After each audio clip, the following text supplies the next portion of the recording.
It is really a discussion about human beings and human psychology. So whether you have an interest in technology development and or AI, I'm certain that you'll find today's discussion to be an important and Alexa, highly lucid view into set a what will timer soon for be the 30 future minutes. that we all live in. Before we begin, I'd like to emphasize that this podcast is separate from my teaching and research roles at Stanford. It is, however, part of my desire and effort to bring zero cost to consumer information about science and science-related tools to the general public. In keeping with that theme, I'd like to thank the sponsors of today's podcast. Our first sponsor is Element. Element is an electrolyte drink that has everything you need and nothing you don't. That means plenty of the electrolytes, sodium, magnesium, and potassium in the correct ratios, but no sugar. The electrolytes and hydration are absolutely key for mental health, physical health, and performance. Even a slight degree of dehydration can impair our ability to think, our energy levels, and our physical performance. Element makes it very easy to achieve proper hydration, and it does so by including the 3 electrolytes in the exact ratios they need to be present. I drink Element first thing in the morning when I wake up. I usually mix it with about 16 to 32 ounces of water. If I'm exercising, I'll drink one while I'm exercising, and I tend to drink one after exercising as well. Many people are scared off by the idea of ingesting sodium because obviously we don't want to consume sodium in excess. However, for people that have normal blood pressure, and especially for people that are consuming very clean diets, that is, consuming not so many processed foods or highly processed foods, oftentimes we are not getting enough sodium, magnesium, and potassium, and we can suffer as a consequence. And with Element, simply by mixing in water, it tastes delicious. It's very easy to get that proper hydration. If you'd like to try Element, you can go to DrinkElement, that's lmnt.com/Huberman, to claim a free Element sample pack with your purchase. Again, that's DrinkElement, lmnt.com/Huberman. Today's episode is also brought to us by 8 Sleep. 8 Sleep makes smart mattress covers with cooling, heating, and sleep tracking capacity. I've spoken many times before in this podcast about the fact that sleep, that is getting a great night's sleep, is the foundation of all mental health, physical health, and performance. When we're sleeping well, everything goes far better. When we are not sleeping well or enough, everything gets far worse at the level of mental health, physical health, and performance. And one of the key things to getting a great night's sleep and waking up feeling refreshed is that you have to control the temperature of your sleeping environment. And that's because in order to fall and stay deeply asleep, you need your core body temperature to drop by about 1 to 3 degrees. And in order to wake up feeling refreshed and energized, you want your core body temperature to increase by about 1 to 3 degrees. With 8 Sleep, it's very easy Alexa, to induce that drop. Set a reminder for tomorrow at 10 a.m. early and throughout the night, and warming your mattress toward Cancel morning. business line. I started sleeping on an 8 Sleep mattress cover a few years ago, and it has completely transformed the quality of the sleep that I get. Shit.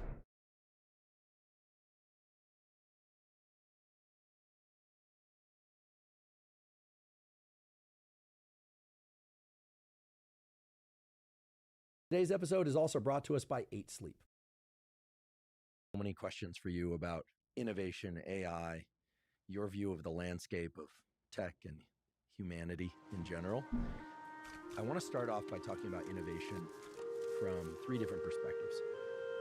There's the inner game, so to speak, or the psychology of the innovator or innovators.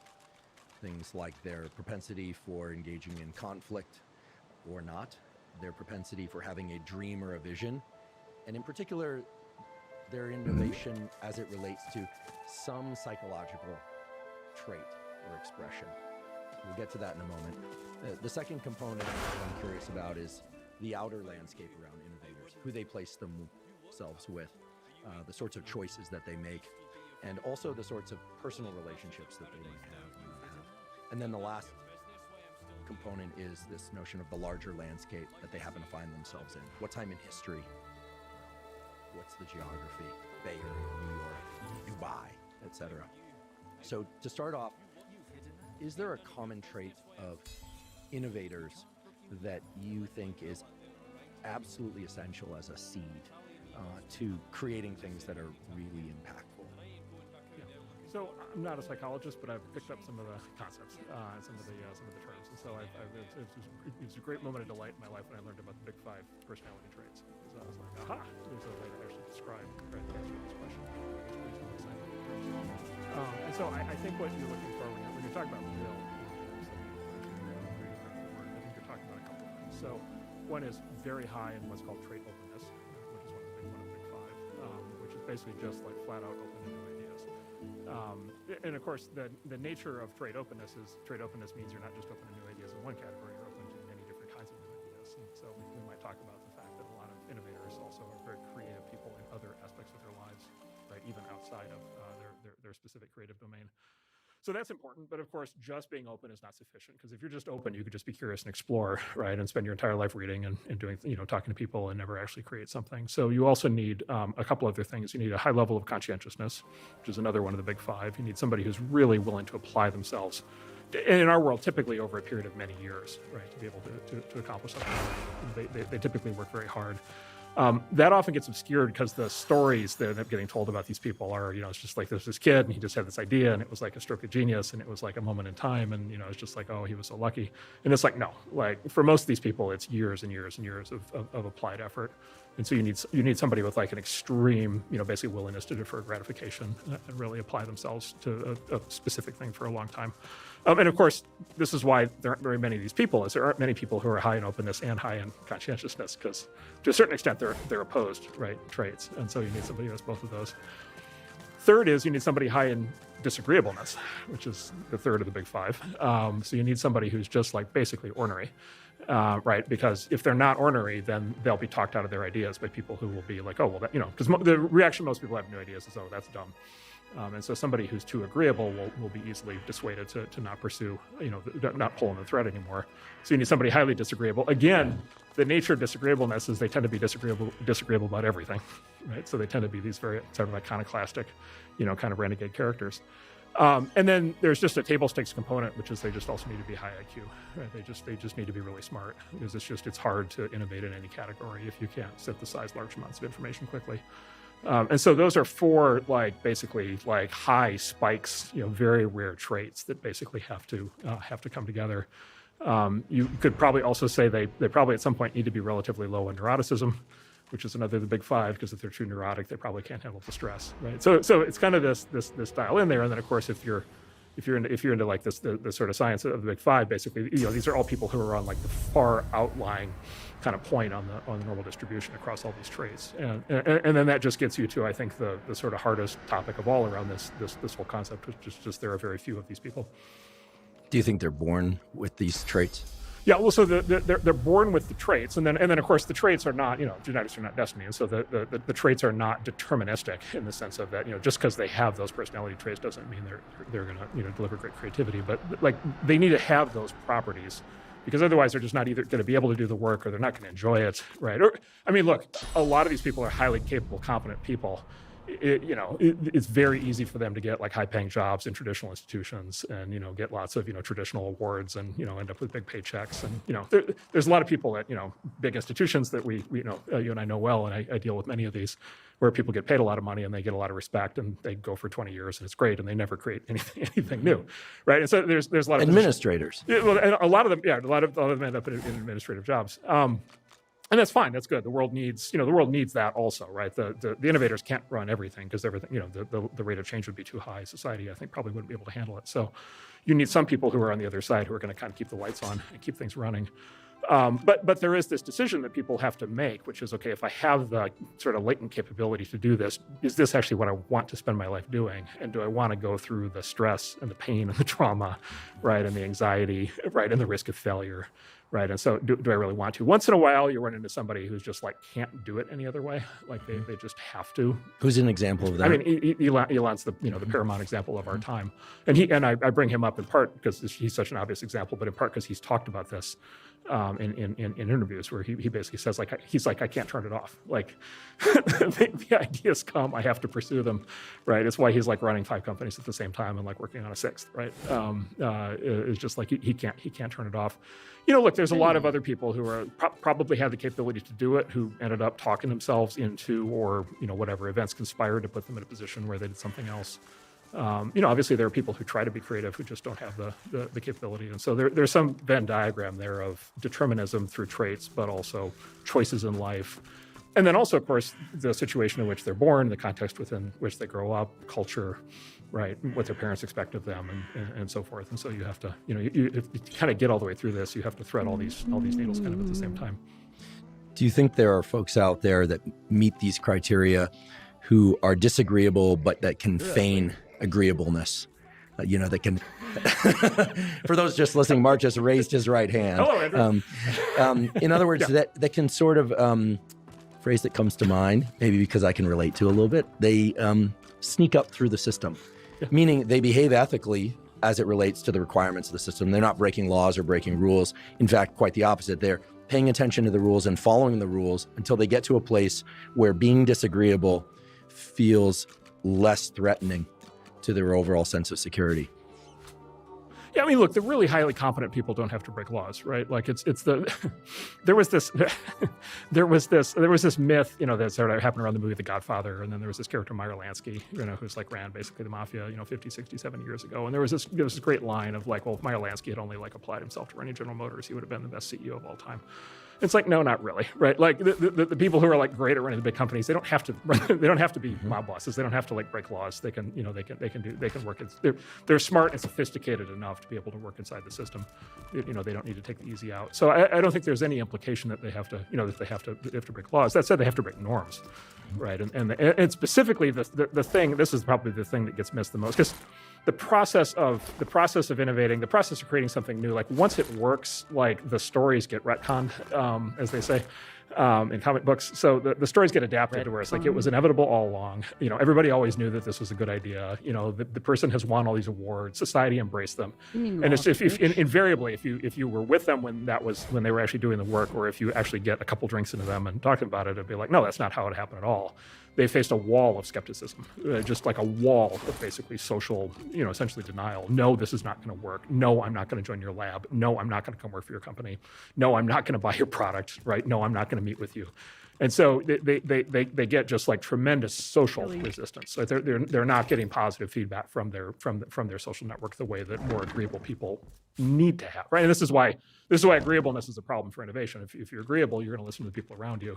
They're going to tell you that new ideas are stupid, right? End of story. You're not going to proceed. And so I would put it more on like they need to be able to deal with social discomfort to the level of ostracism, or at some point they're going to get shaken out and they're just going to quit. Do you think that people that meet these criteria do best by banding with others that meet these criteria early?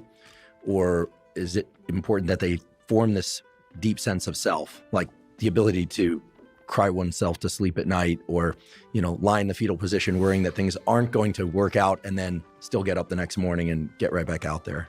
Right. So Sean Parker has the best line, by the way, on this. He says, being an entrepreneur, being a creator is like getting punched in the face like over and over again. He said, eventually you start to like the taste of your own blood. And I love that line because it makes everybody like massively uncomfortable, right? But it gives you a sense of like how basically painful the process is. If you talk to any entrepreneur, who's been through it about that, they're like, oh yeah, that's exactly what it's like. So there is a big individual component to it. But look, it can be very lonely, right? And especially very hard, I think, to do this if nobody around you is trying to do anything even remotely similar, right? And if you're getting just universally negative responses, like very few people have the ego strength to be able to survive that for years. So I do think there's a huge advantage, and this is why you do see clusters. There's a huge advantage to clustering, right? And so you have, and throughout history, you've had this clustering effect, right? You had, clustering of the great artists and sculptors in Renaissance Florence. You had the clustering of the philosophers of Greece. You had the clustering of tech people in Silicon Valley. You have the clustering of creative, arts, movie, TV people in Los Angeles, right? And so forth and so on. There's always a scene, right? There's always like a nexus and a place where people come together, for these kinds of things. So generally speaking, like if somebody wants to work in tech, innovate in tech, they're going to be much better off being around a lot of people who are trying to do that kind of thing than they are in a place where nobody else is doing it. Having said that, the clustering can have downsides. It can have side effects, and you put any group of people together and you do start to get groupthink, even among people who are individually very disagreeable. And so these same clusters where you get these very idiosyncratic people, they do have fads and trends just like every place else, right? And so they get wrapped up in their own social dynamics. And the good news is the social dynamic in those places is usually very forward-looking, right? And so it's usually like, it's like a herd of iconoclasts looking for the next big thing, right? So iconoclasts looking for the next big thing, that's good. The herd part, right, that's what you got to be careful of. So even when you're in one of these environments, you have to be careful that you're not getting sucked into the groupthink too much. When you say groupthink, do you mean excessive friction due to pressure testing each other's ideas to the point where things just don't move forward? Or are you talking about groupthink where people start to form a consensus, or the self-belief that, gosh, we are so strong because we are so different? What do you, can we better define groupthink? It's actually less either one of those things. Both happen, and those are good. Those are good. The part of groupthink I'm talking about is just like we all basically zero in. Dude, we just end up zeroing in on the same ideas, right? In Hollywood, there's this classic thing. It's like there are years where all of a sudden there's like a lot of volcano movies. It's like, why are there all these volcano movies? And it's just like, there was just something in that just stalled, right? There was just something in the air. Look, Silicon Valley has this. There are moments in time where you'll have these. But it's like the old thing, like, what's the difference between a fad and a trend, right? The fad is the trend that doesn't last, right? And so, Silicon Valley is subject to fads, and both fads and trends, just like any place else. Right. In other words, you take smart, disagreeable people, you cluster them together, they will act like a herd, right? They will end up thinking the same things unless they try very hard not to. You've talked about these personality traits of great innovators before, and we're talking about them now. You invest in innovators, you try and identify them, and you are one, so you can recognize these traits. Here I'm making the presumption that you have these traits. Indeed, you do. We'll just get that out of the way. Have you observed people trying to feign these traits? And are there any specific questions or behaviors that are a giveaway, that they're pretending to be the young Steve Jobs, or that they're pretending to be the young Henry Ford? Pick your list of other names that qualify as authentic, legitimate innovators. We won't name names of people who have tried to disguise themselves as true innovators, but what are some of the litmus tests? And I realize here that we don't want you to give these away to the point where they lose their potency, but if you could share a few of those. Yeah, no, that's good. We're actually a pretty open book on this. So first of all, yes. So there are people who definitely try to come in and basically present as being something that they're not, and they've read all the books. They will have listened to this interview, right? They study everything, and they construct a facade, and they come in and present as something they're not. I would say the amount of that varies exactly correlated to the NASDAQ, right? And so when stock prices are super low, you actually get the opposite. When stock prices are super low, people get too demoralized, and people who should be doing it basically give up because they just think that whatever the industry's over, the trend is over, whatever, it's all hopeless. And so you get this flushing thing. So nobody ever shows up at a stock market low, right, and says I'm the new next big thing, and doesn't really want to do it. Because there are higher status, the kinds of people who do the thing that you're talking about, they're fundamentally oriented for social status. They're trying to get the social status without actually the substance. And there are always other places to go get social status. So after 2000, the joke was, when I got to Silicon Valley in 93, 94, the valley was dead. We talked about that. By 98, it was roaring, and you had a lot of these people showing up who were, basically had a lot of people showing up with kind of stories. 2000, the market crashed. By 2001, the joke was that there were these terms B2C and B2B, and in 1998 B2C meant business to consumer, and B2B meant business to business, which is two different kinds of business models for internet companies. By 2001, B2B meant back to banking, and B2C meant back to consulting, right? Which is the high status people the people oriented to status who showed up to be in tech were like, yeah, screw it, this is over, stick a fork in it. I'm going to go back to Goldman Sachs or go back to McKinsey, where I can be high status. And so you get this flushing kind of effect that happens in a downturn. That said, in a big upswing, yeah, you get a lot of people showing up with a lot of kind of, let's say, public persona without the substance to back it up. So the way we stress that, I can actually say exactly how we test for this, because the test exactly addresses the issue in a way that is impossible to fake. And it's actually the same way homicide detectives try to find out if you're innocent or whether you've killed somebody. It's the same tactic. Which is you ask increasingly detailed questions, right? And so, the way the homicide cop does this is, what were you doing last night? Oh, I was at a movie. Well, which movie? Oh, which theater? Okay, which seat did you sit in? Okay, what was the end of the movie? Right? Right? And you ask increasingly detailed questions, and people have trouble, at some point, people have trouble making up, and things just fuzz into just kind of obvious bullshit. And basically, fake founders basically have the same problem. They're able to relay clearly a conceptual theory of what they're doing that they've kind of engineered. But as they get into the details, it just fuzzes out. Whereas the true people that you want to back that can do it, basically what you find is they've spent 5 or 10 or 20 years obsessing on the details of whatever it is they're about to do. And they're so deep in the details that they know so much more about it than you ever will. And in fact, the best possible reaction is when they get mad, right?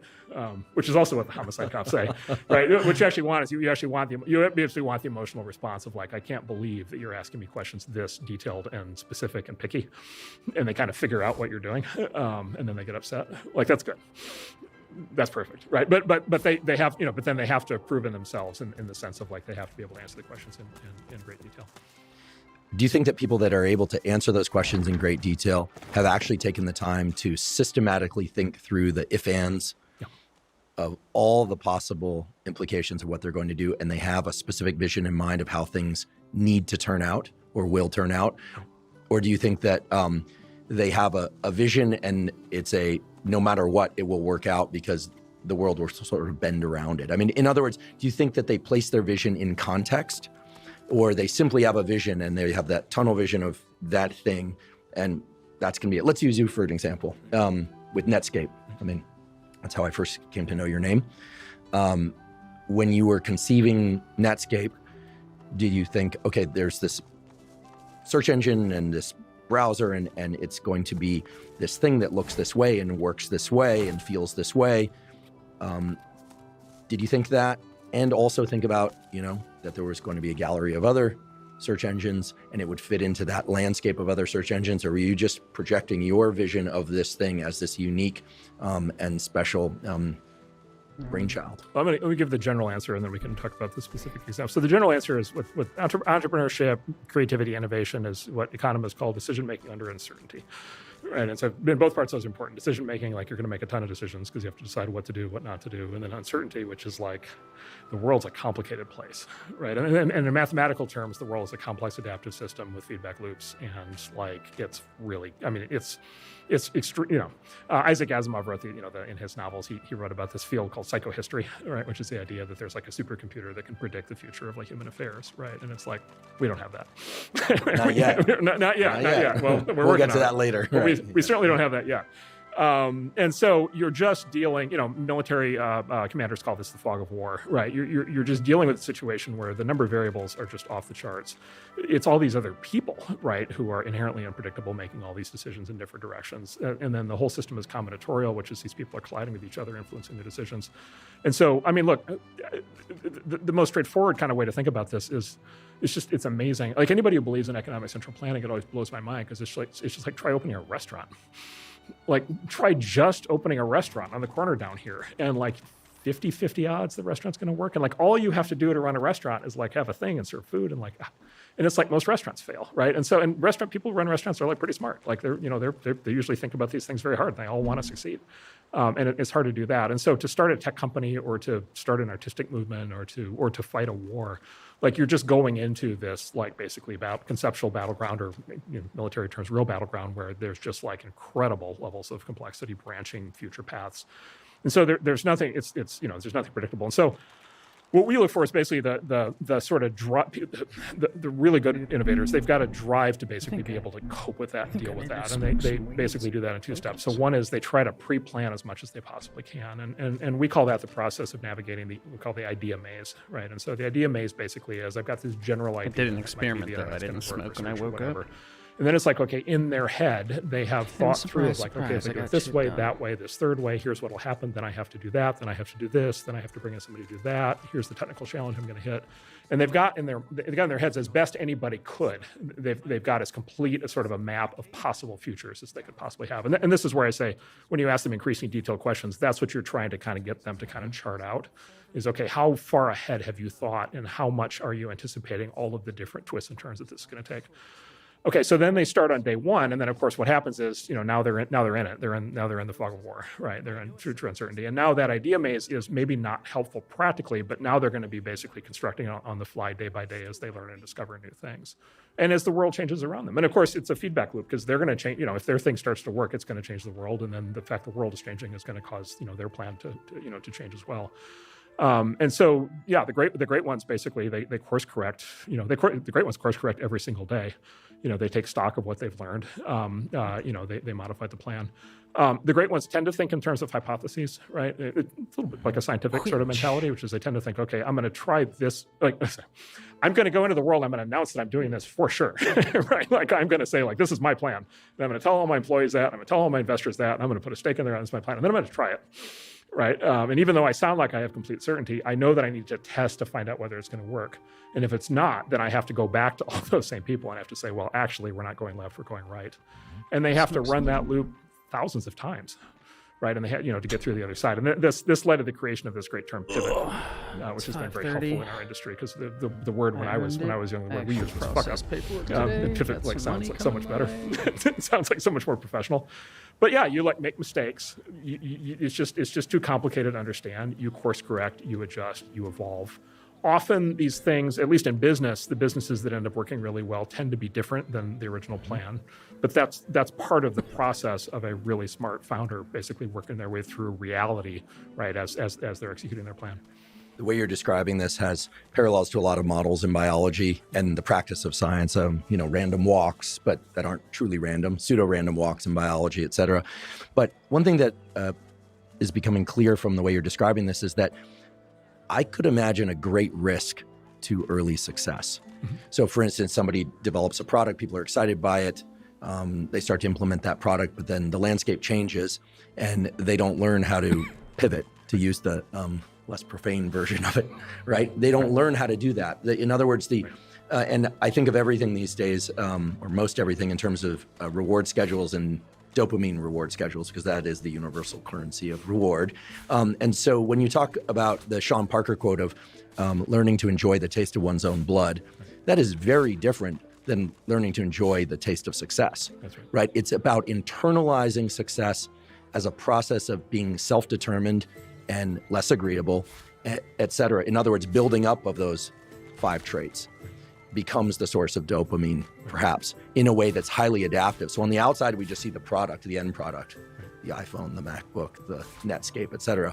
But I have to presume, and I'm not a psychologist, but I have done neurophysiology, and I've studied the dopamine system enough to know that what's being rewarded in the context of what you're describing sounds to be a reinforcement of those 5 traits, rather than, oh, it's going to be this particular product, or the company's going to look this way, or the logo is going to be this or that. That all seems like the peripheral to what's really going on. That great innovators are really in the process of establishing neural circuitry that is all about reinforcing the me and the process of being me.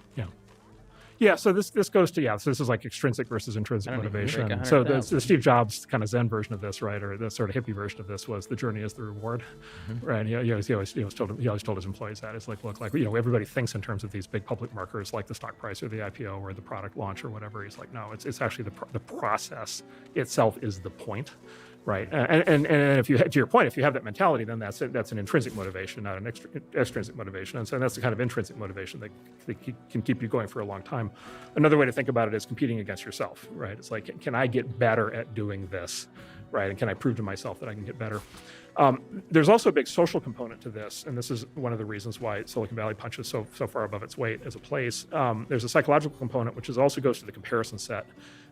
So a phenomenon that we've observed over time is the leading tech company in any city will aspire to be as large as the previous leading tech company in that city, but often not larger, right? Because they sort of have a model of success, and as long as they beat that level of success, they've kind of checked the box, like they've made it.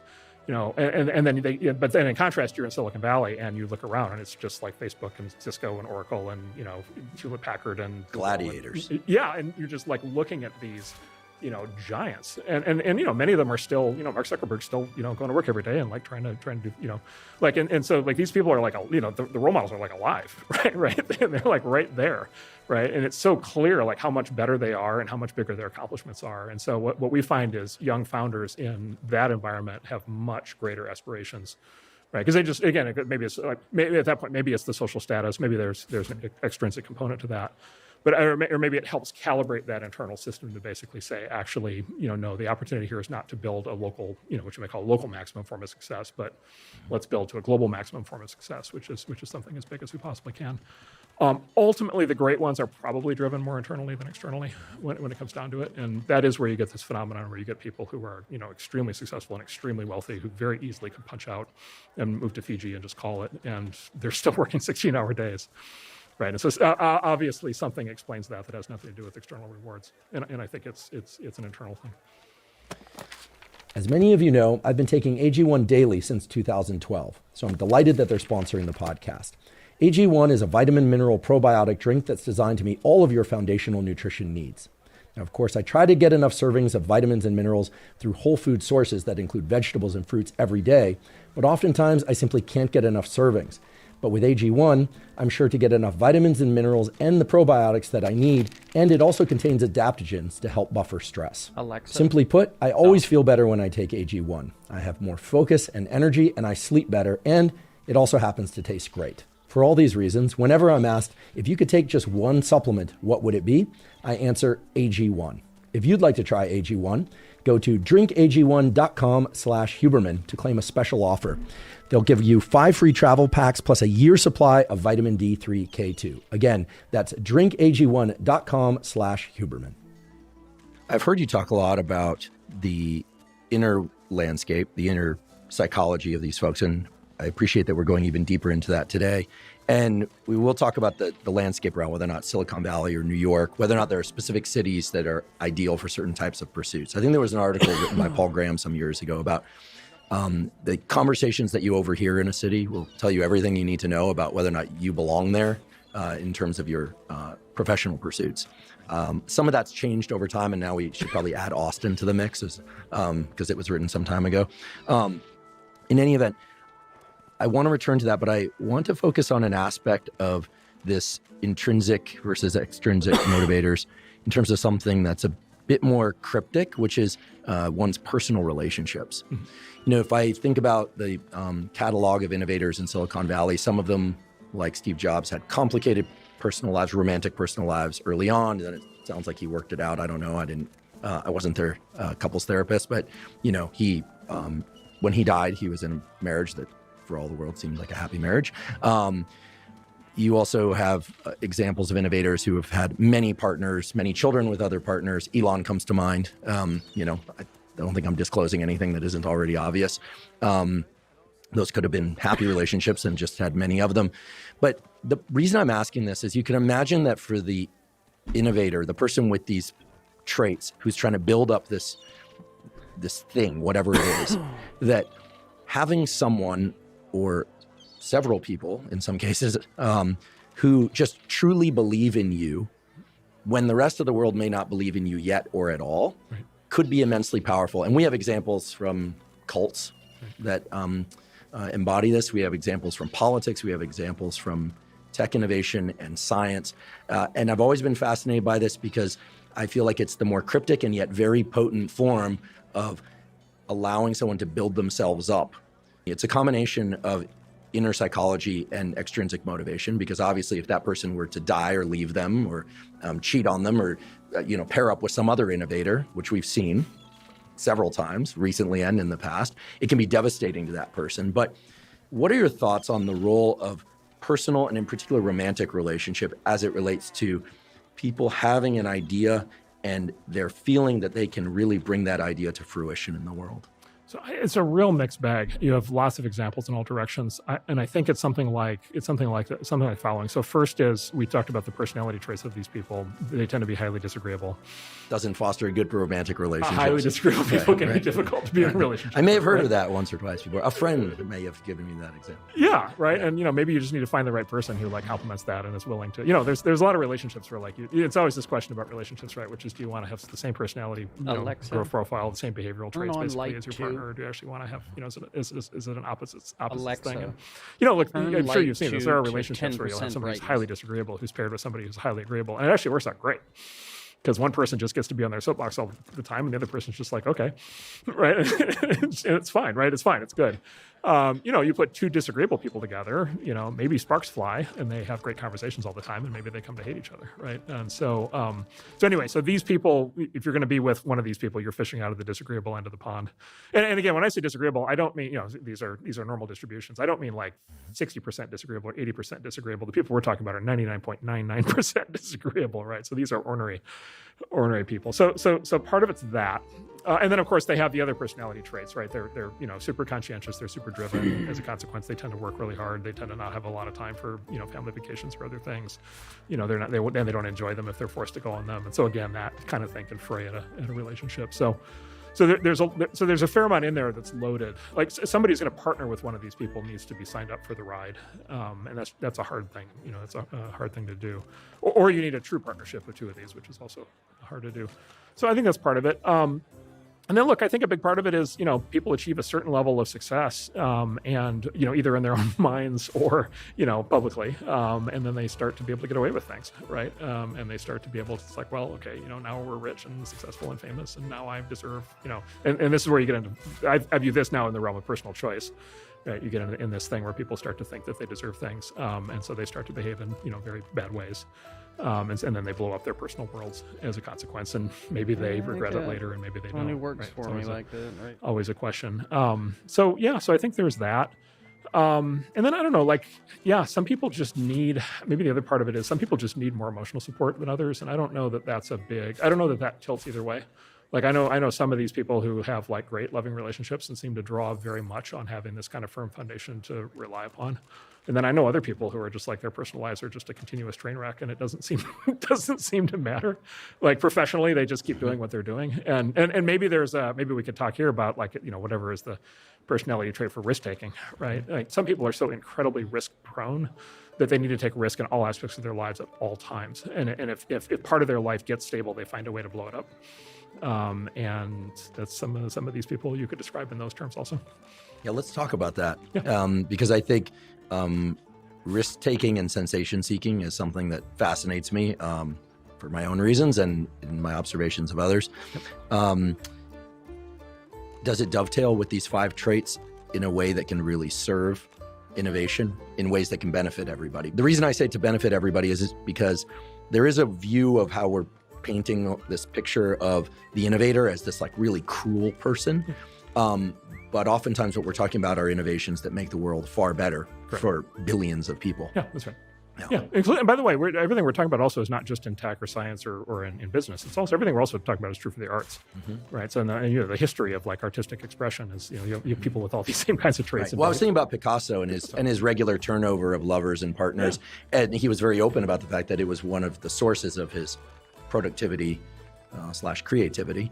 He wasn't shy about that. I suppose if he were alive today, it might be a little bit different. He might be judged a little differently. Right, or that was his story for, behaving in a pattern that, was very awful for the people around him and he didn't care, right? Right, maybe they left him. Yeah, exactly. Who knows, right? So, there's puts and takes to all this. But no, okay, so I have a theory. So here's a theory. This is one of these. I keep a list of things that'll get me kicked out of a dinner party, and topics at any given point in time. Do you read it before you go in? Yeah, So I have it on auto recall so that I can get out of these things. But so here's the thing that get me kicked out of a dinner party, especially these days. So think of the kind of person where it's like very clear that they're like super high. To your point, there's somebody who's super high output in whatever domain they're in. They've done things that have like fundamentally like changed the world. They've brought new, whether it's businesses or technologies or art, works of art, entire schools of creative expression in some cases to the world. And then at a certain point, they blow themselves to smithereens, right? And they do that either through like a massive like financial scandal. They do that through a massive personal, breakdown. They do that through some sort of public expression that causes them a huge amount of problems. They say the wrong thing, maybe not once, but several hundred times, and blow themselves to smithereens. And there's this, there's this kind of arc, there's this moral arc that people kind of want to apply, which it's like the Icarus, the flying too close to the sun, and he had it coming, and he needed to keep his ego under control, and you get kind of this, this judgment that applies. So I have a different theory on this. So the term I use to describe these people, and and by the way, a lot of other people who don't actually blow themselves up but get close to it, which is a whole other set of people, I call them martyrs to civilizational progress.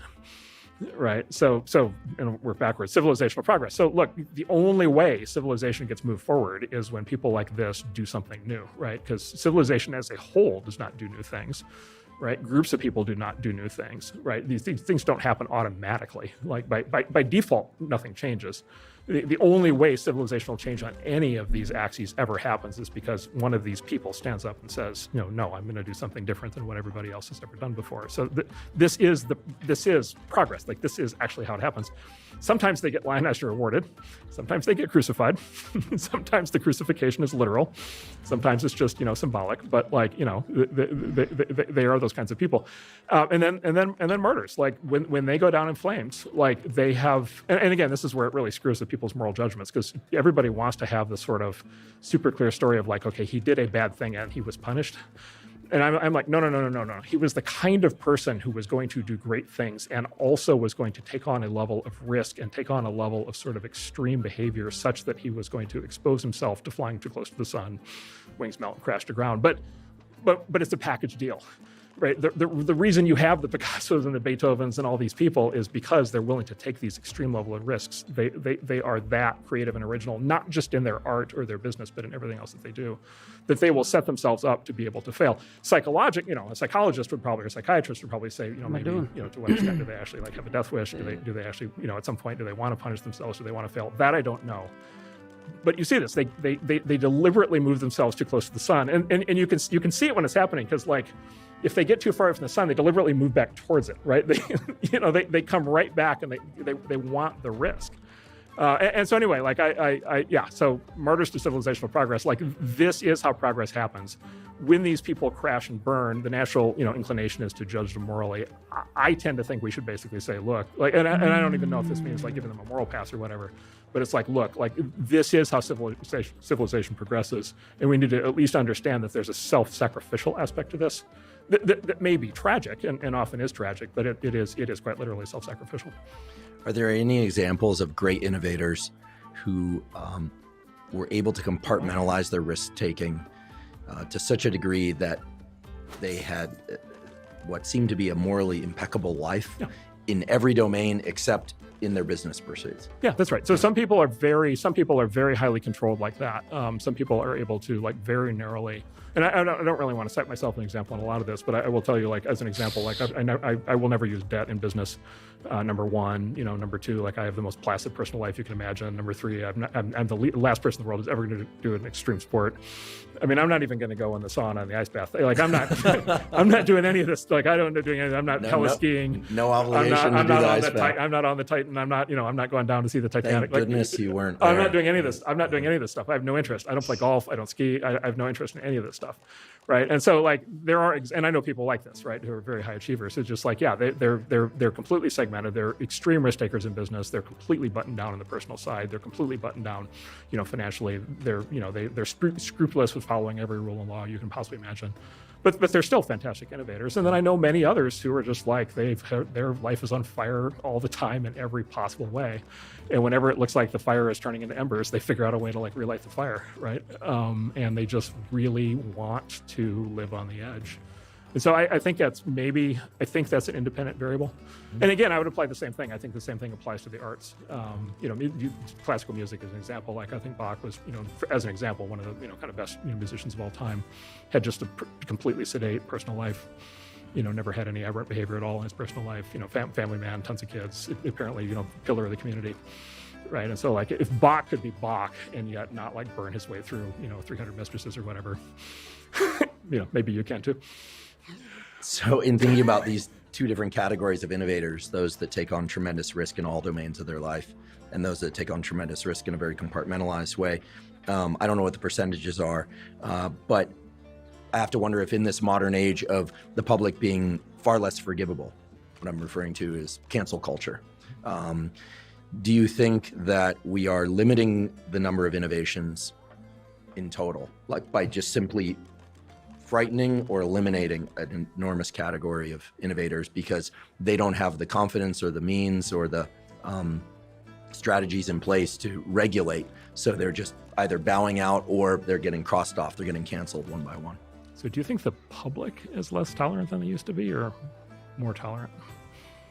Well, the systems that I'm not going to be careful here. I think the large institution systems are not tolerant of what the public tells them they shouldn't be tolerant of. And so if there's enough noise in the mob, I think institutions bow out. And here I'm referring not just to they essentially say, okay, let the cancellation proceed, right. Or maybe they're the gavel that comes down, but they're not the lever that got the thing going.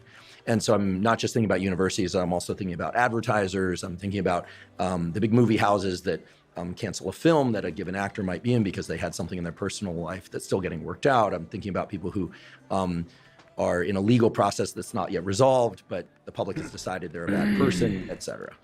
My question is, are we really talking about the public?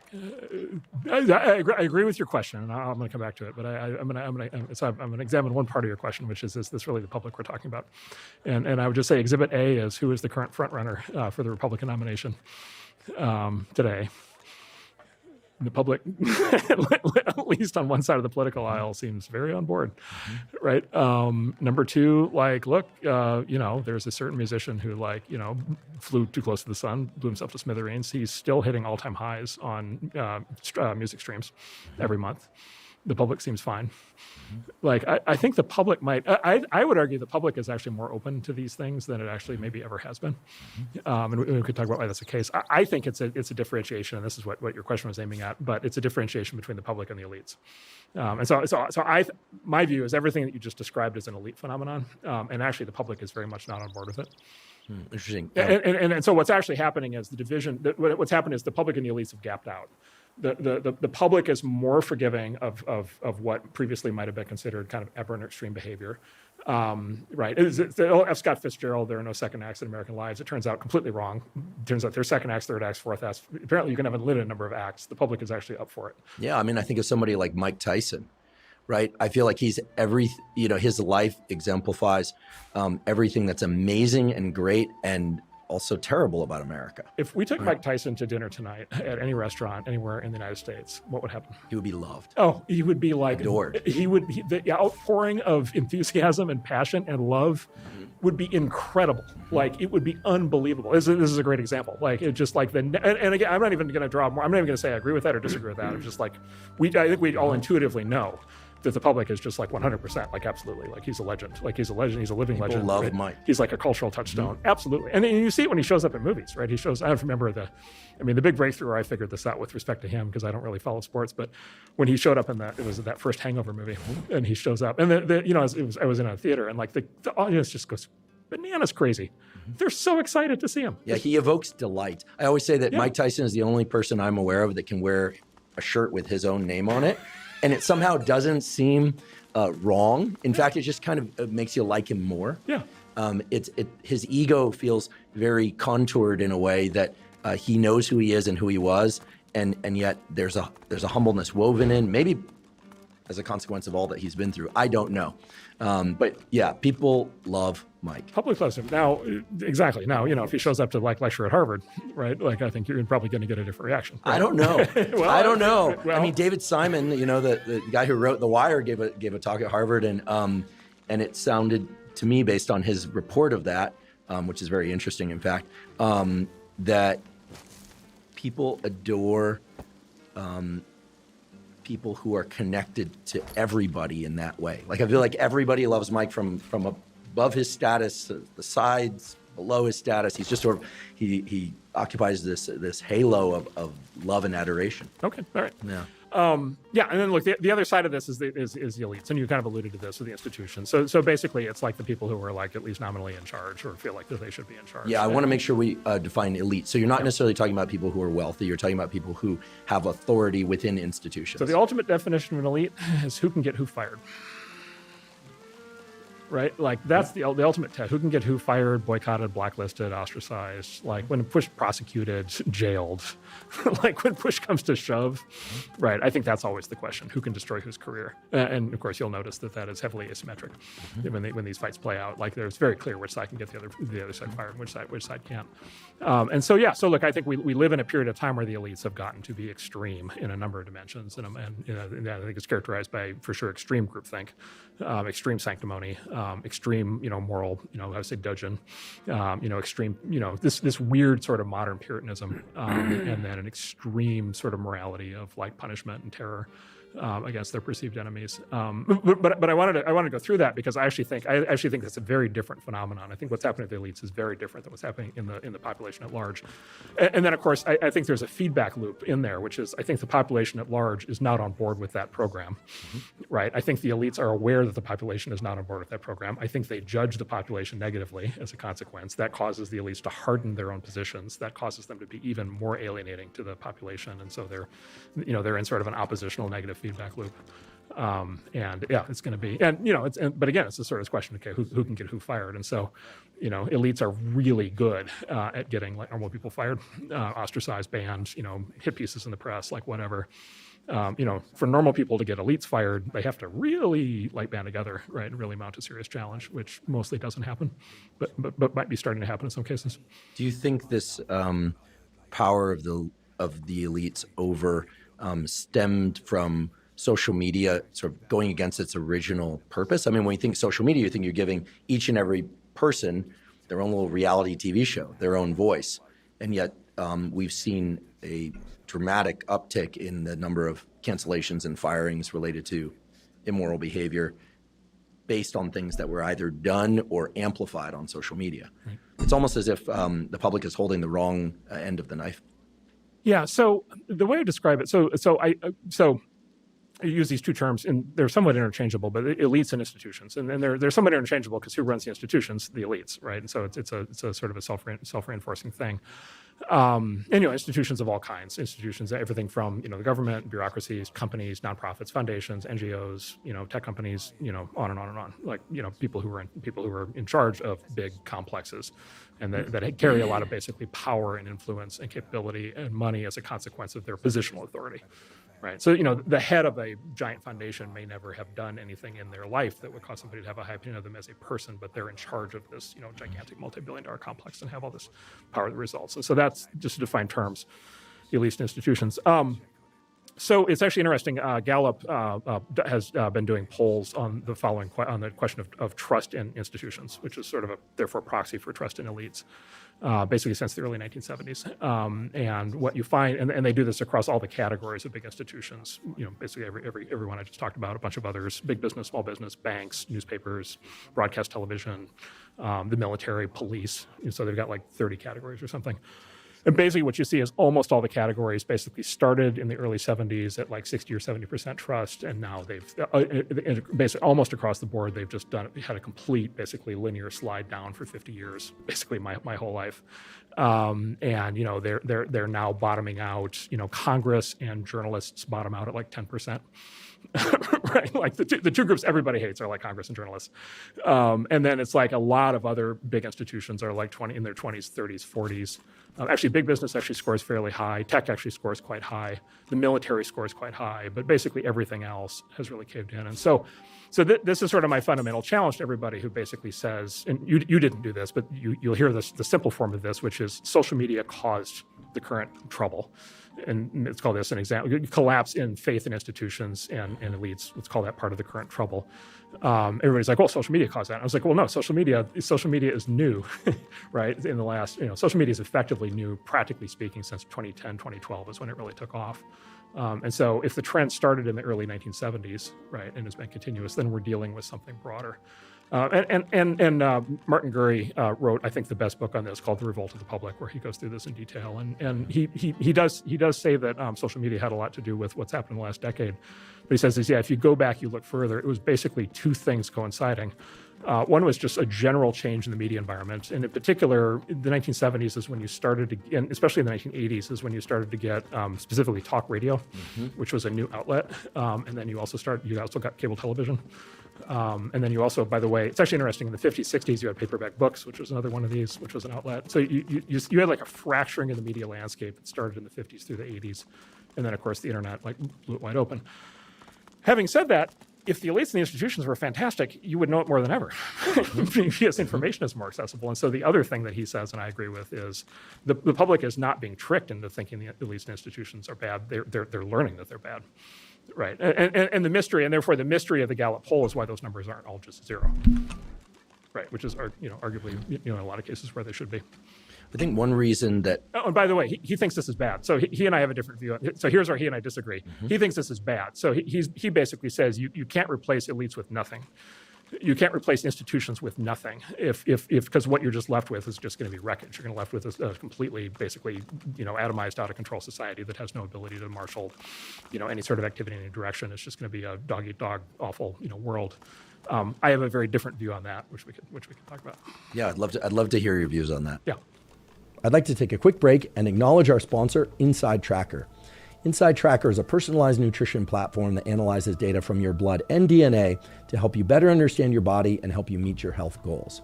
I'm a big believer in getting regular blood work done for the simple reason that many of the factors that impact your immediate and long-term health can only be analyzed from a quality blood test. However, with a lot of blood tests out there, you get information back about blood lipids, about hormones, and so on, but you don't know what to do with that information.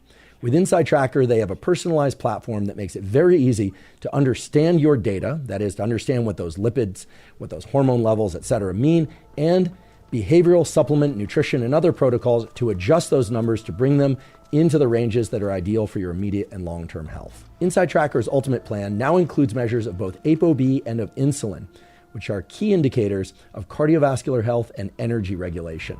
If you'd like to try Inside Tracker, you can visit insidetracker.com/Huberman to get 20% off any of Inside Tracker's plans. Again, that's insidetracker.com/Huberman to get 20% off.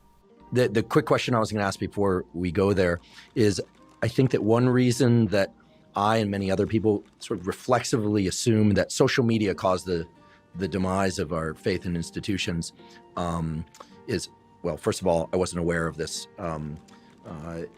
lack of correlation between the decline in faith in institutions and the rise of social media. But secondarily, that we've seen some movements that have essentially rooted themselves in tweets, in comments, in posts that get amplified. And those tweets and comments and posts come from everyday people. In fact, I can't name one person who initiated a given cancellation or movement because it was the sort of dogpiling or mob adding on to some person that was essentially anonymous. So I think that for many of us, we have the bottom, to use neuroscience language, it's sort of a bottom-up kind of perspective. Someone sees something in their daily life or experiences something in their daily life and they tweet about it, or they comment about it, or they post about it. And then enough people dogpile on the accused that it picks up force, and then the elites feel compelled, obligated to cancel somebody.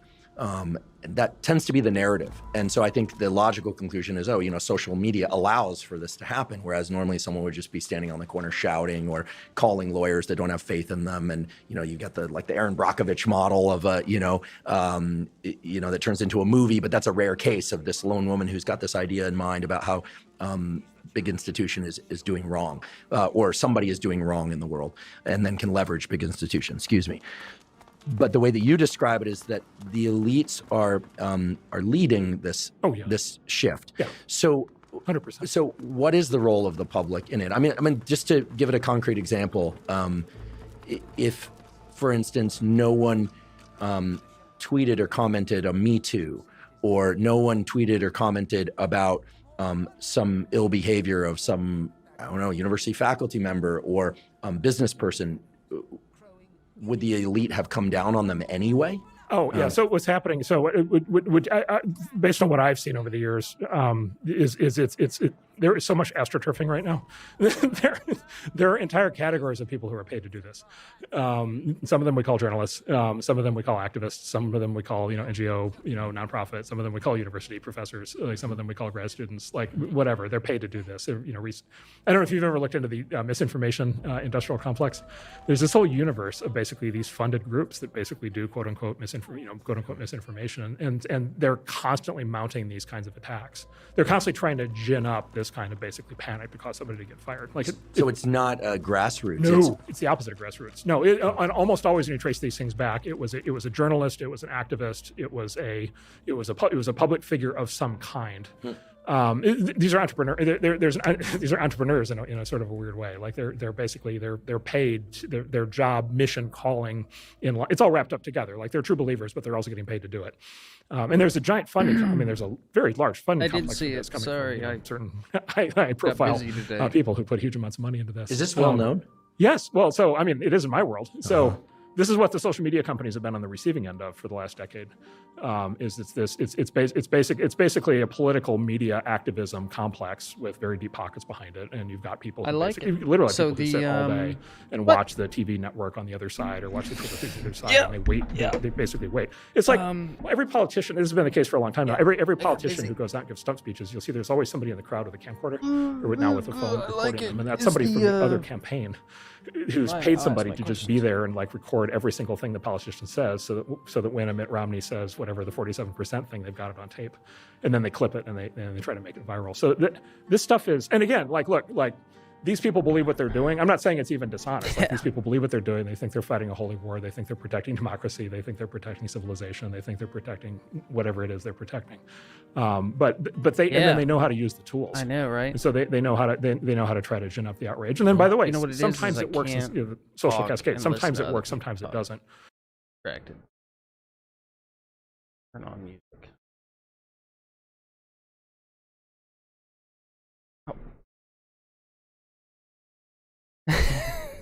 Yeah, I know.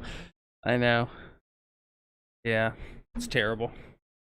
It's how I pass the time.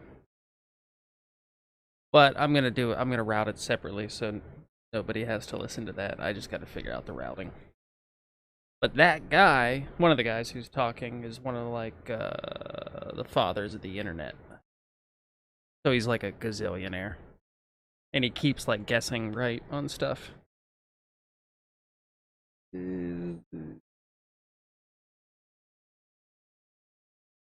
do you spell separate?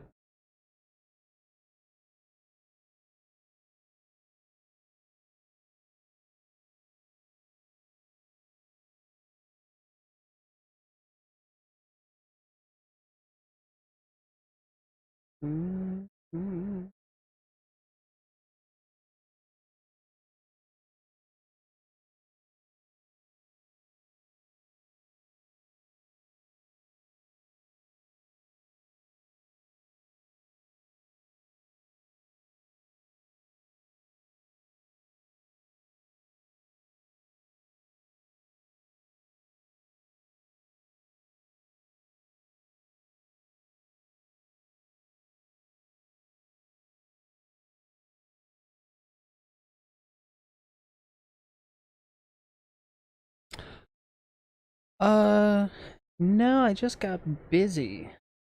Yeah, I didn't smoke weed today, so I got productive. But then, of course, I smoked weed eventually. But no, I don't know if I changed it. I've been on way too much. That's what I've been doing. And I've been calling it working when it's not really working. I have other work I need to do. Because you record, or just because you're streaming, it doesn't make it work.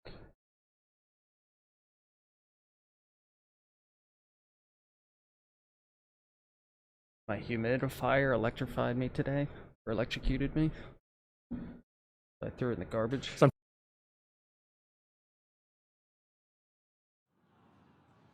$45 on Amazon down the drain.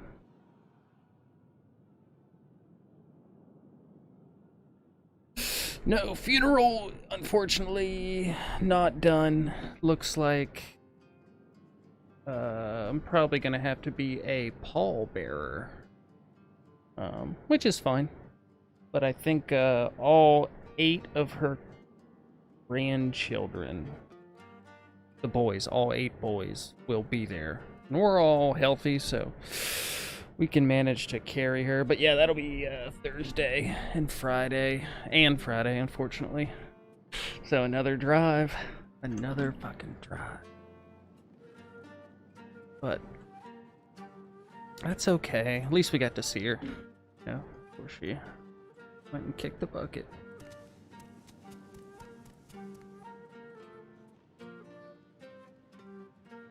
Yeah, Thursday, Friday. And then Saturday, I gotta wake up and work. Then, yeah, so Sunday probably is when I'll be back.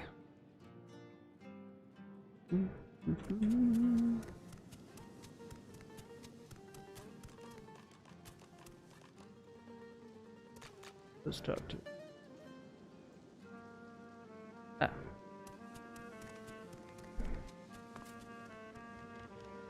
Yes, my dad is down in Ohio, you know, piecing everything together. Everyone's flying in. Thankfully, I don't have to fly. Or, it'd be nice if I could, I suppose. Got a 6-hour drive, one way.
I need to look at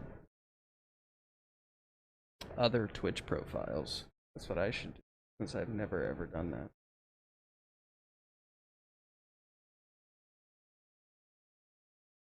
Get me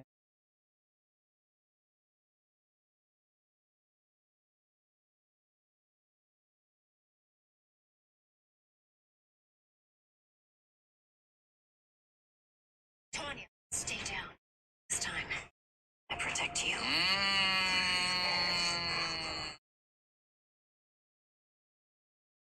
Yeah. That energy.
Thank you for the feedback of not playing the terrible podcast. I won't do that. Gotta figure out a way to route it though. That's how I listen to books. Actually, I listen to them sped up, like when I'm playing ARAM. For me, it's quicker just to listen to them twice, sped up, than it is to take my time with them once because I get bored.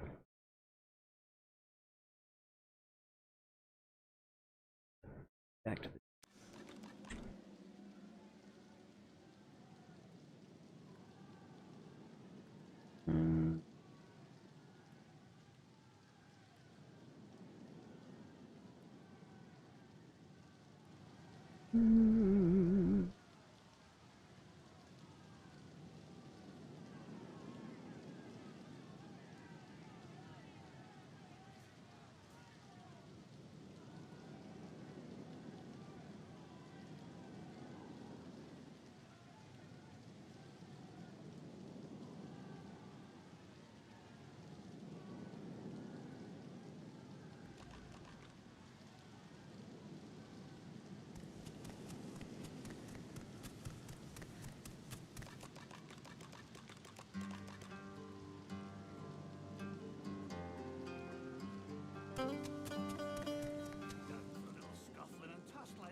Yeah, now I do. I listen to them rather than read them because the only way I can pay attention, like, yeah, I can read, but it takes me a lot longer than listening. But if I listen, and then I do like some menial work, like if I'm building or cleaning or working, like, I don't know, where I don't have to talk to anyone and I can just focus, then I can tear through a book. Like I tore through the Three Body Problem in like 2 days.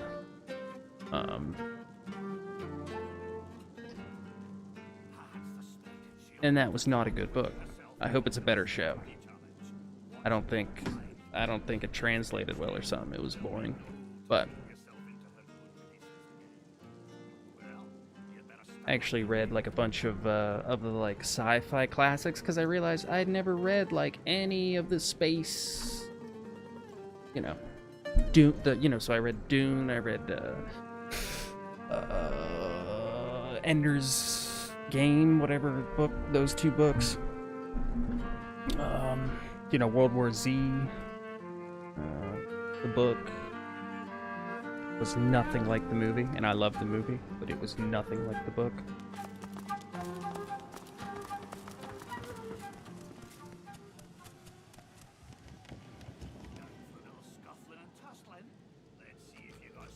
I just watch a space movie. I do. You know what I do is I rewatch. I was doing it last night.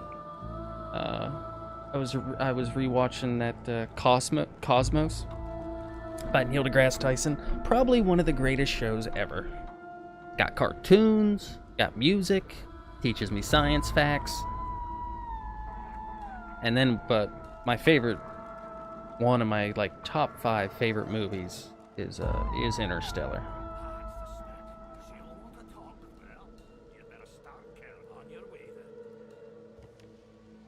Yeah, Interstellar is amazing. Oh yeah, Game of Thrones is very, very good. It is for its genre, like it's that whatever they call it, high fantasy, low fantasy. I don't remember which is which. But yeah, I watch Game of Thrones. I mean, because I'm a loser. I watch it every year. Yeah. Yeah, it's fantastic, and I like the new House of Dragons.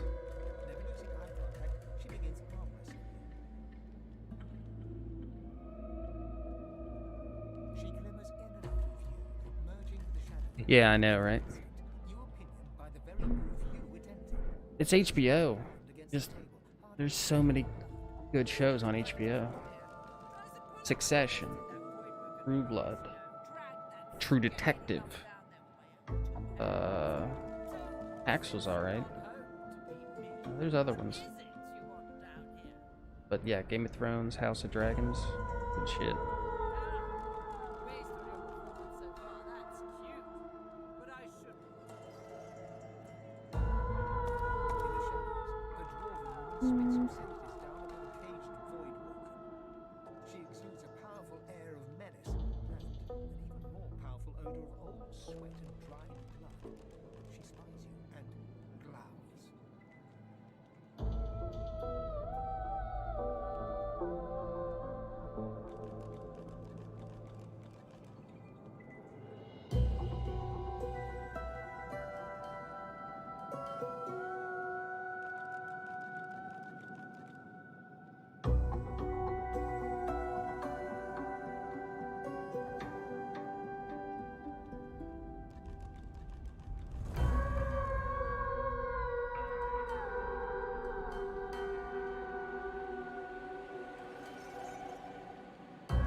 Oh yeah, let's put that on this phone.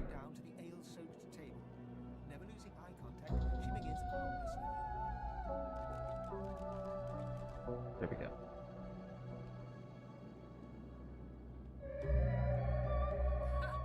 Your science won't help you here. In the arena, you must be willing to suffer if you want to. She glimmers in and out of view, merging with the shadows. Crowing, she slams your hand down. I bested that void woken below us, you know. Ah! Based on your performance so far, that's cute. But Murga raises one surprisingly delicate eyebrow.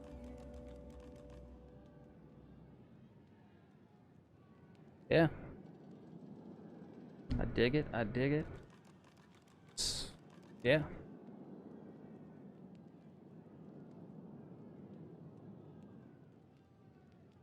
Yeah, I absolutely dig it. It's literally, yeah, what I had in mind. Fine reading. I'll knock your teeth out. Yeah, got an eye. Got an eye. Do I get to fight Murga? What's her name? Murga? Murga.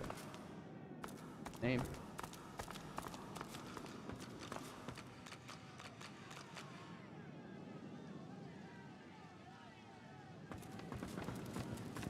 For a little scuffling and tussling. Let's see if you got some fight in ya.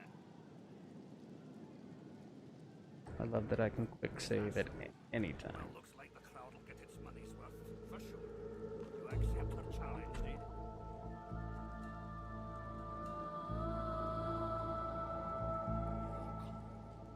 Not everyone can rise to Margaret's levels. She got enough venom to put a snake to shame. In any case, you're in for a treat, laddie. Better than sweet cream stew on Lucian's Day. Who's coming along with you?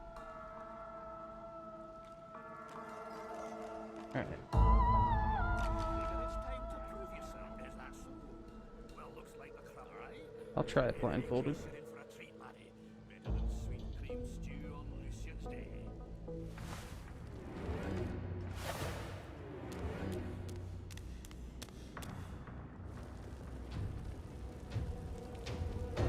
Are you SHIT? Okay. Nope. Not doing that. Took his helmet off.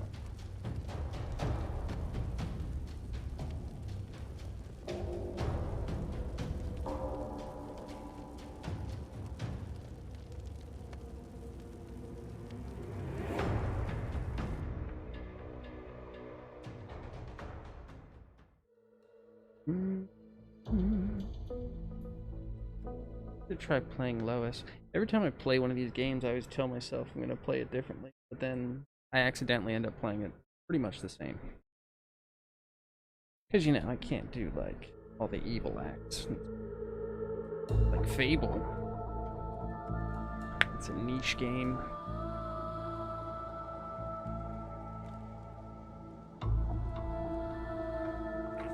Fight? I ain't fighting with a blindfold on. Rise to Margaret's. In any case,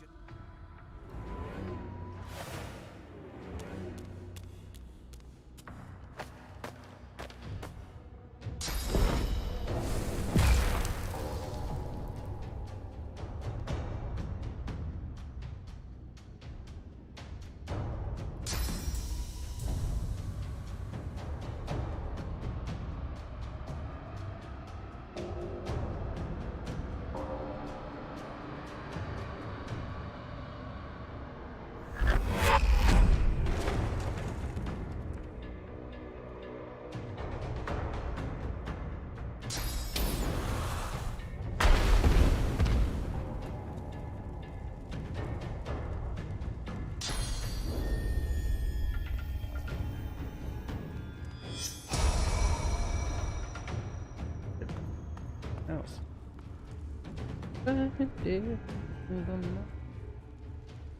I need a way to. And oh, are you allowed? You're probably not allowed to play music on this. Copyright law.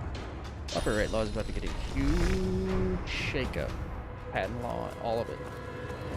AI is about to bring these patent companies to their knees.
Hmm.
I'm gonna lose this.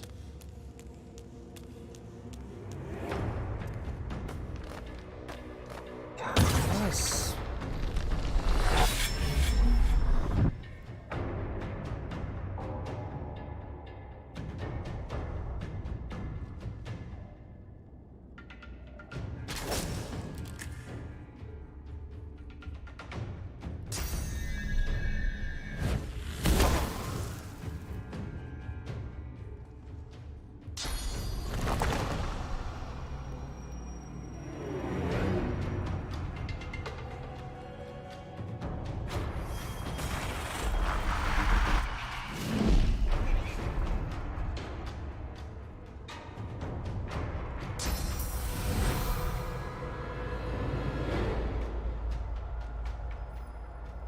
Go.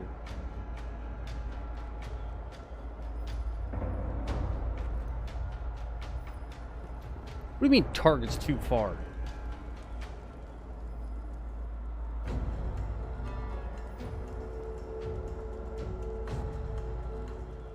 So now I just have a useless cat.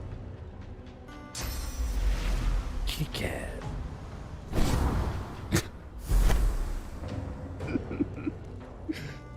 It was awesome.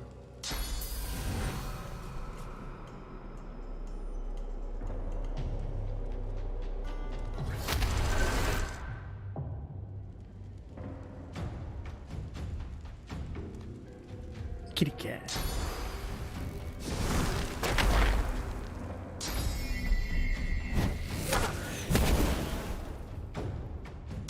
Why would he use Sky Shot when he's already... That's shit I would do.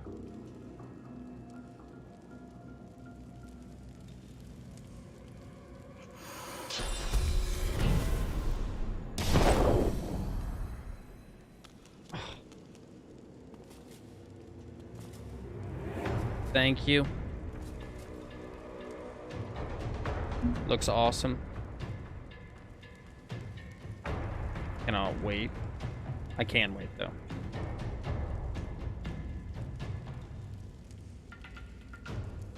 Alright. Good talking to you. Thanks for being persistent. You got a hold of me.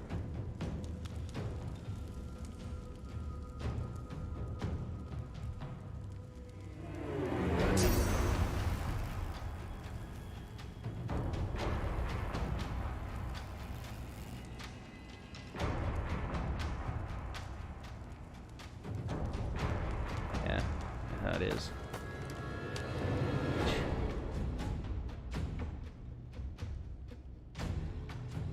Alright. See you later. I'm gonna go fill up my water. No, I'm not. Yes, I am. I'm good on water.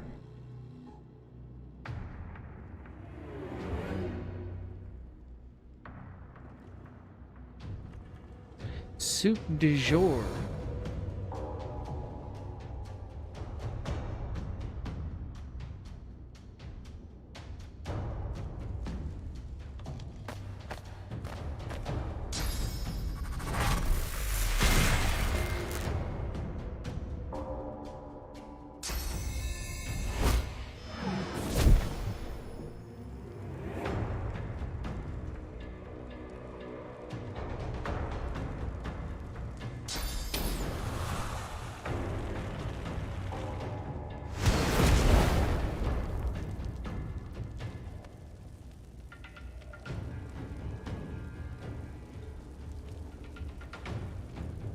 Do I not have provoke?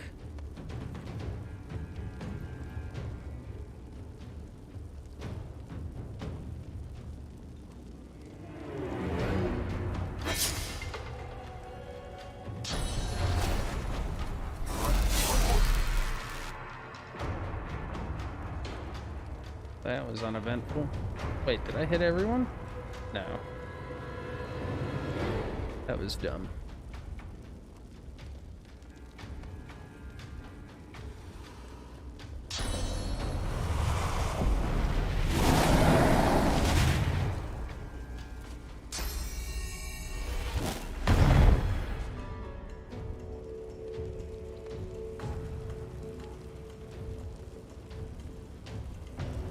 Super cool if I had teleport right now.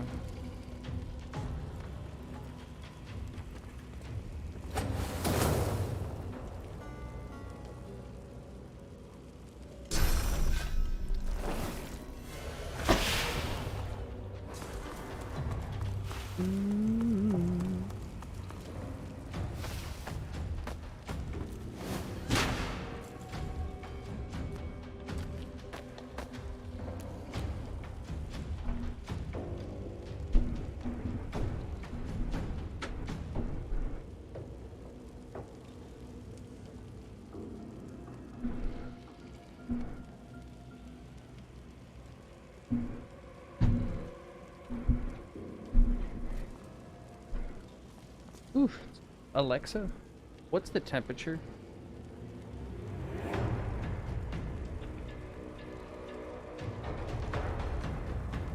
Beetsies are getting cold.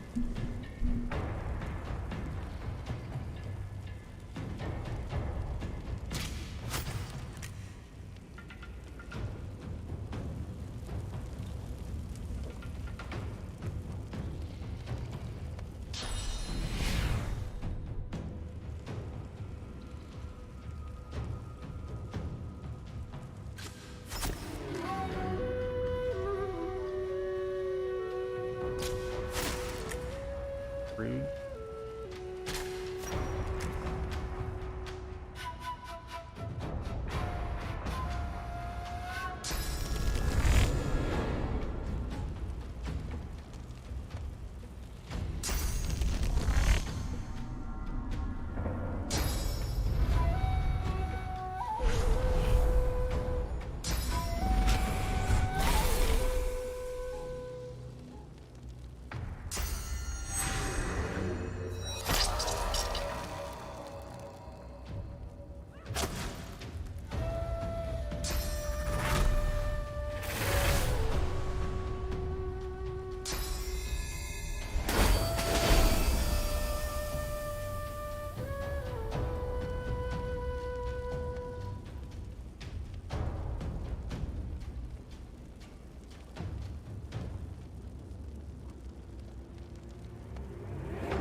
Cool.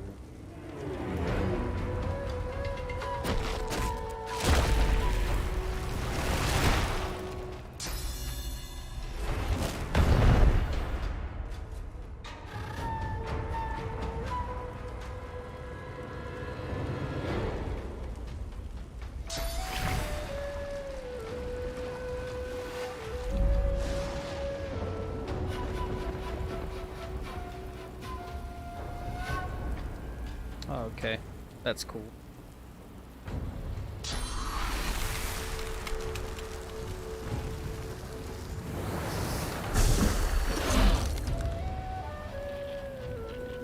That's exactly what I was hoping would happen. I can't believe it actually did. Oh, I killed Ivan though. Wait.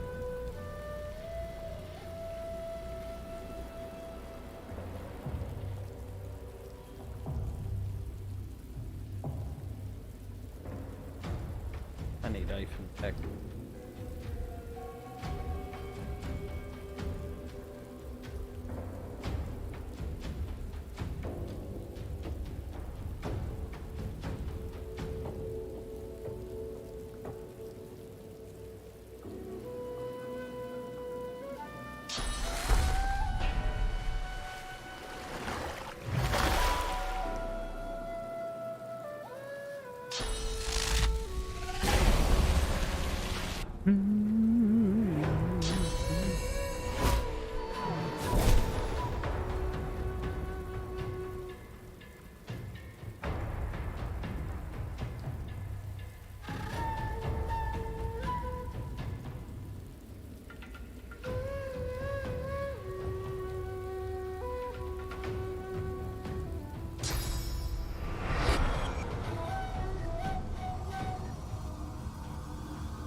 Immune to stunned. How about that?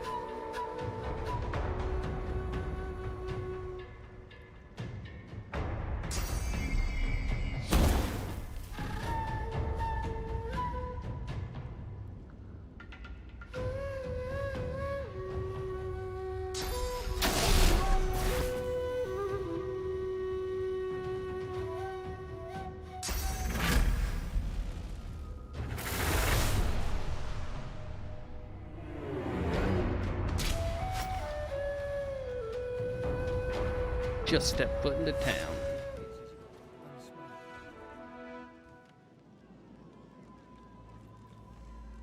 Nice to see the cub has some confidence.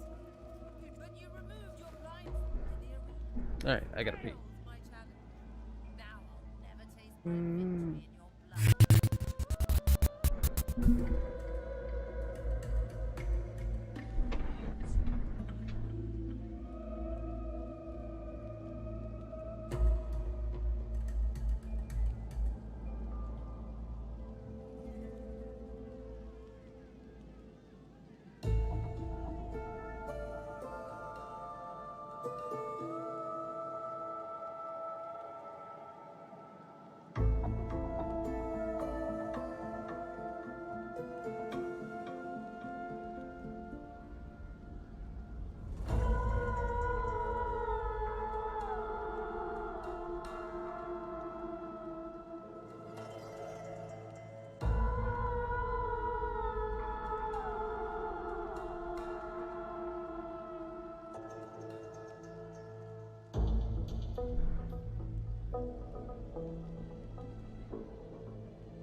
Need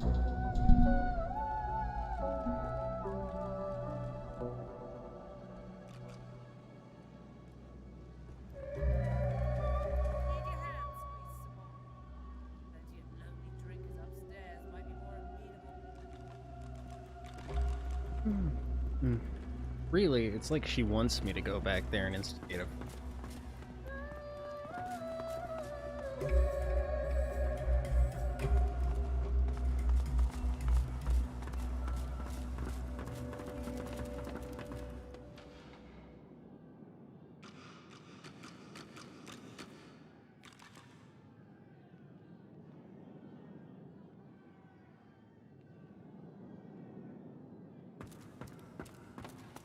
Need your hands squeezed some more.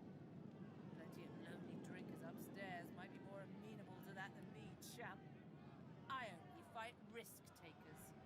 Those few brave enough to trust their skills to the... How about this?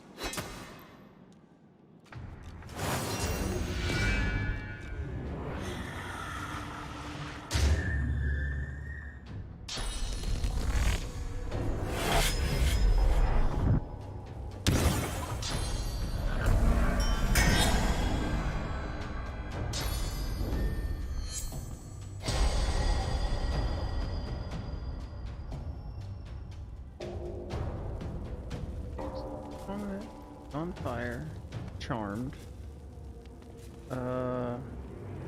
So.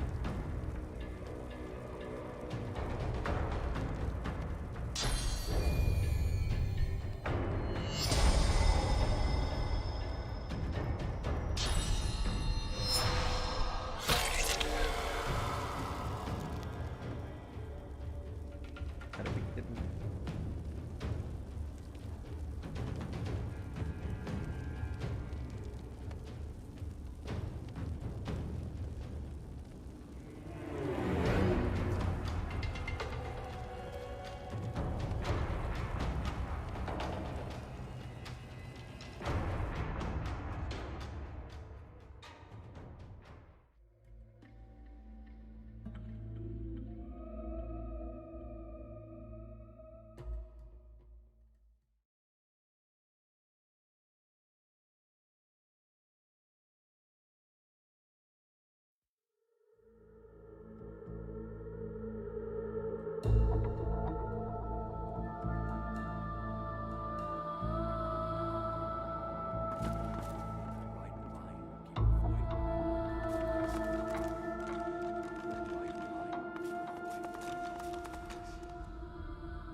Kitty.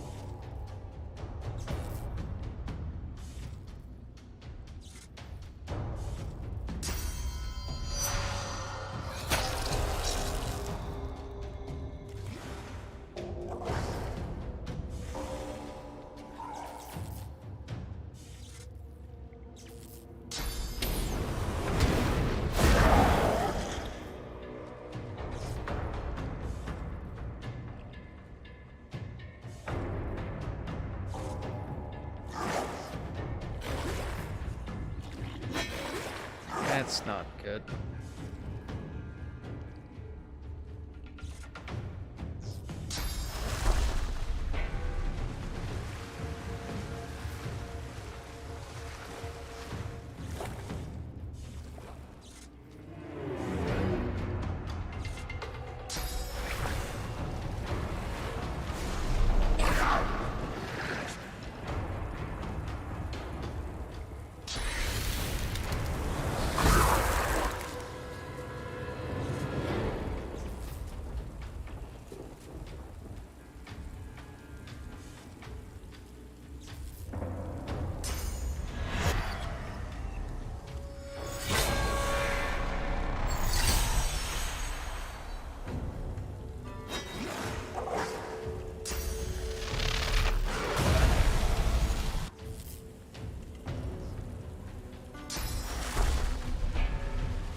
Why did I do that instead of ruptured tendon? Idiocy.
I am all that is man. Then catches himself and clears his throat. He bows before you.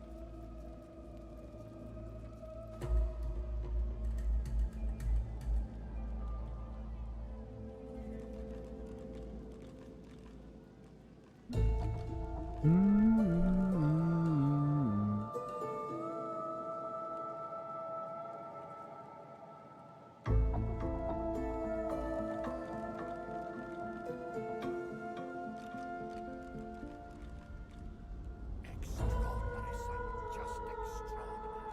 The spirit of the land has yet to settle, but it hovers near. It knows your great feat. I feel the call. Ain't just praise you're earning, though. Giving you this key, too. It's an arena champ tradition. Takes you to treasure, it does. And only a champ. The dwarf bellows out to all within. I proclaim thee the champion of the Driftwood Arena. Get your I shelled out swing of ale. big money today on fancy tobacco.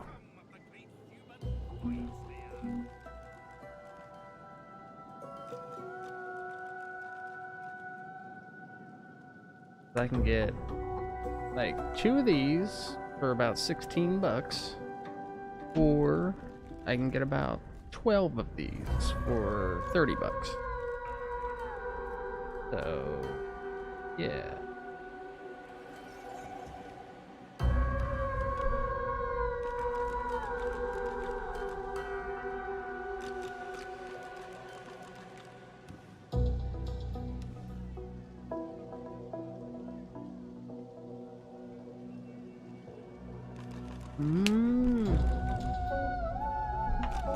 That shit tastes like bad decisions. I love it.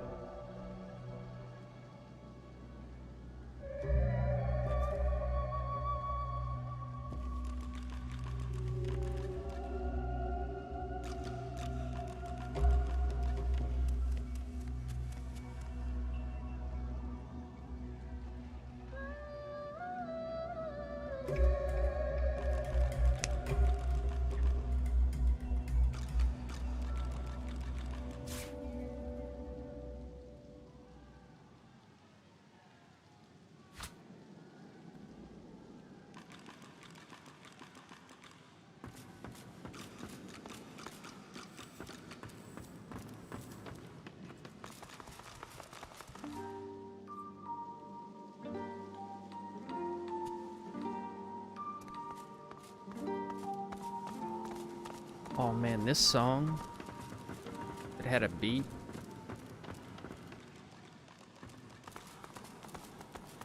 Someone needs to remix.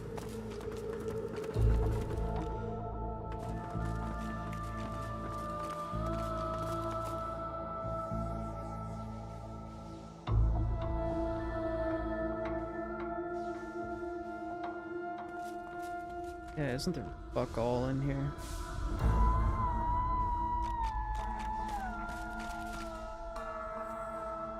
Bunch of steam.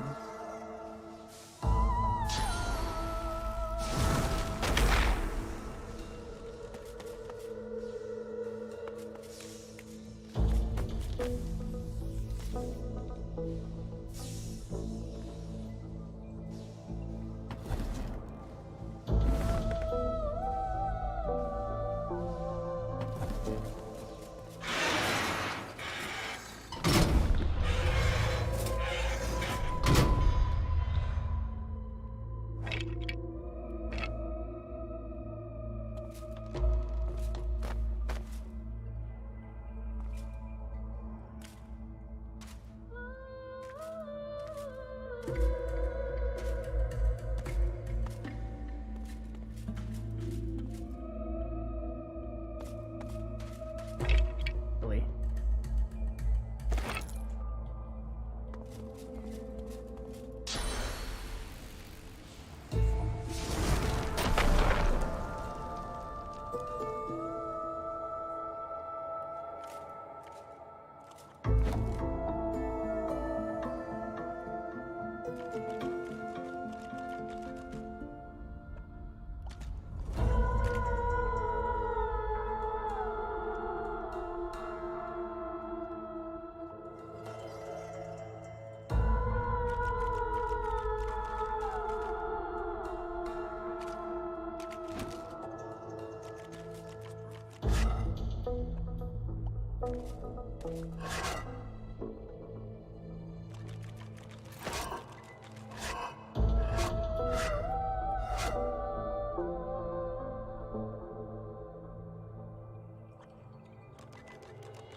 Probably gonna want to take that. But for now, it's fun. Anytime I shoot a skelly, gonna be giving it health.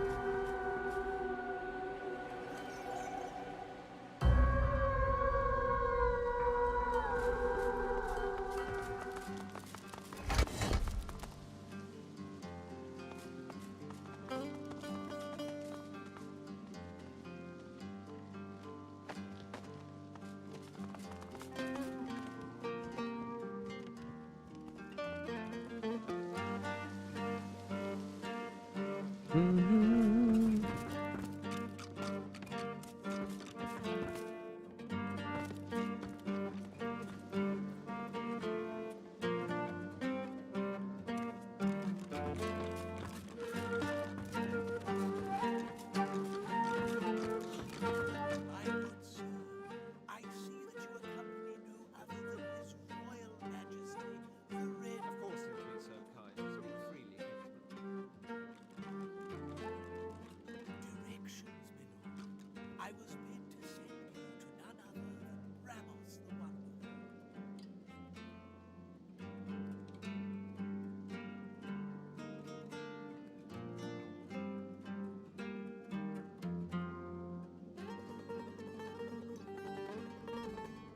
He was waiting for you here, my prince. But... He looks around the hazy room with hasted eyes. Hazy room with hasted eyes. Looks hastily around. The House of Shadows stirs. The Honorable Bramos sensed them. I should watch closing House of in. Dragon again. He had no choice but to flee from Driftwood. For the 4th time? A little ways east he went, in search of safety, to an encampment of paladins. You, Indeed I am. Prince of Princes. He bows deeply before.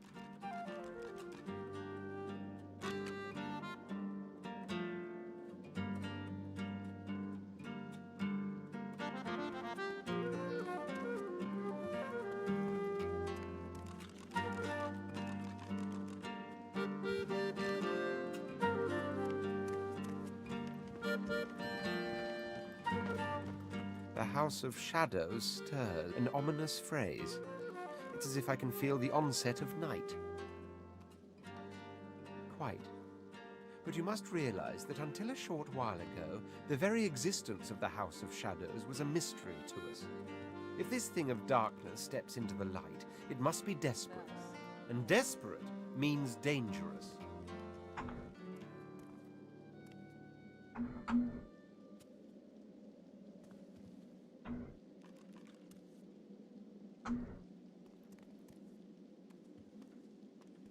You still stand by me then? Teamwork Despite makes us the being dream work, targeted baby. by such a formidable foe. That is quite admirable, I must say. Onward then. Let them strike when they may. We shall be ready for them.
If and Ben Mazd, as I live and breathe.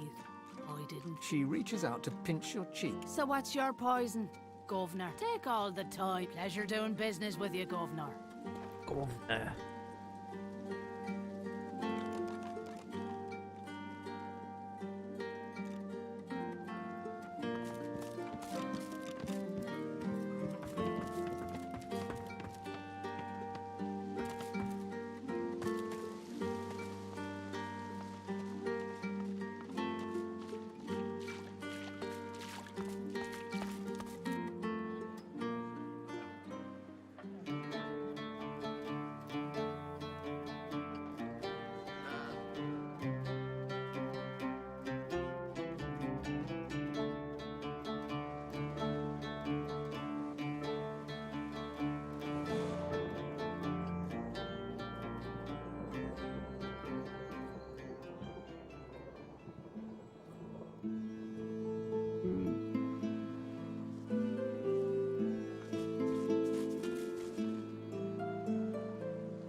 Nothing good. The Voidwoken are everywhere. Thank the Divine you're here to protect us. Yes, of course. How you holding up? Not in any mood to talk about it.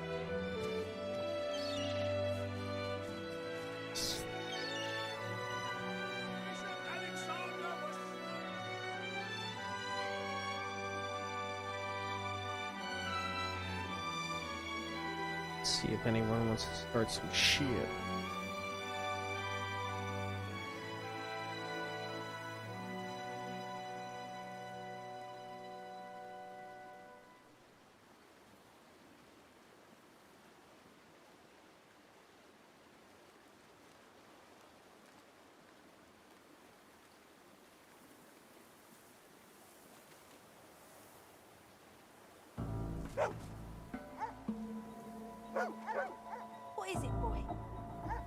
have picked up some sauce. He smells the Halt! sorcerer. The hounds smells haven't got I'm sorry, but I can't let you leave. Hounds, at the ready. Fine, fine. Do all the gallivanting you want.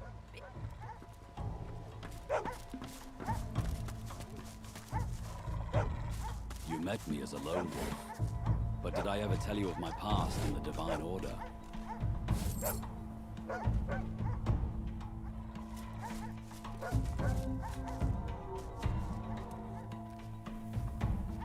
You mentioned you were once part of the Divine Order. What was that like? But what happened? Why did you leave the Order? I understand. Yes. Is it an audience you desire?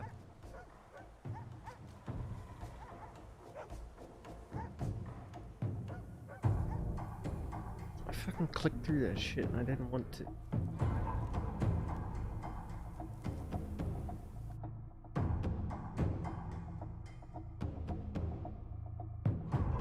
Like I accidentally perfectly clicked through.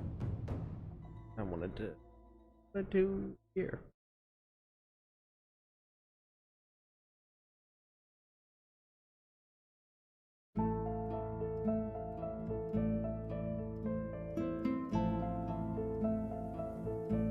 Pick up a scent, did you? Something got your attention. He smells a sorcerer. He smells the sorcerer.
Halt! The hounds haven't got I'm sorry, but I can't let you leave. Hounds? Fine, fine.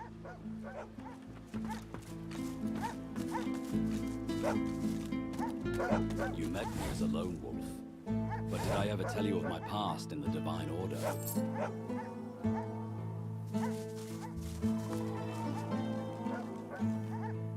Dave. You mentioned you were once part of the Divine Order.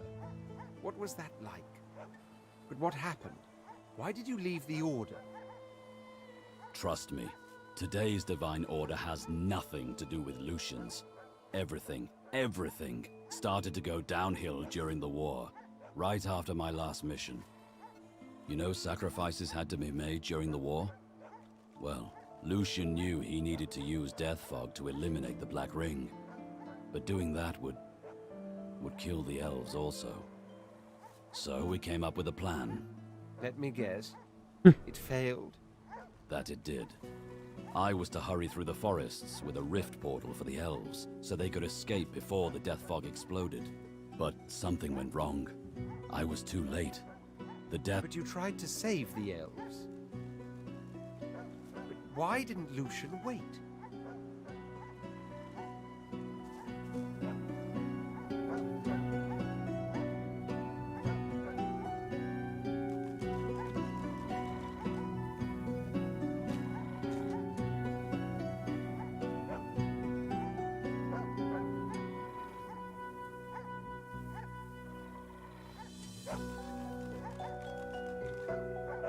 Oh, maybe the portal was a, portal was, I don't know.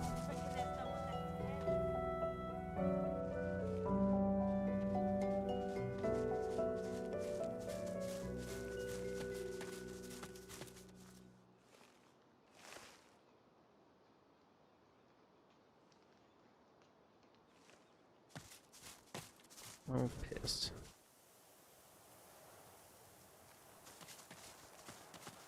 no one left to care that Damien died.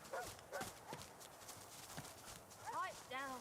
Tired of your whining. Pipe down. I'm tired of your whining.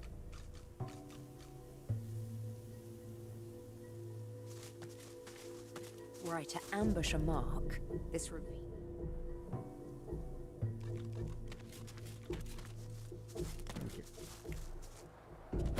Creeping little flies.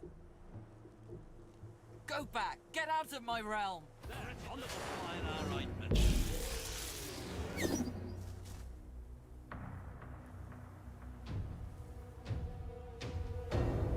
Do I have a source orb?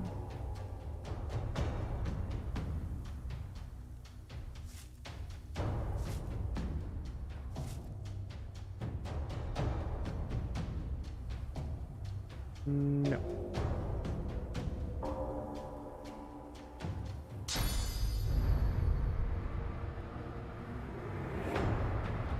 Yield to none!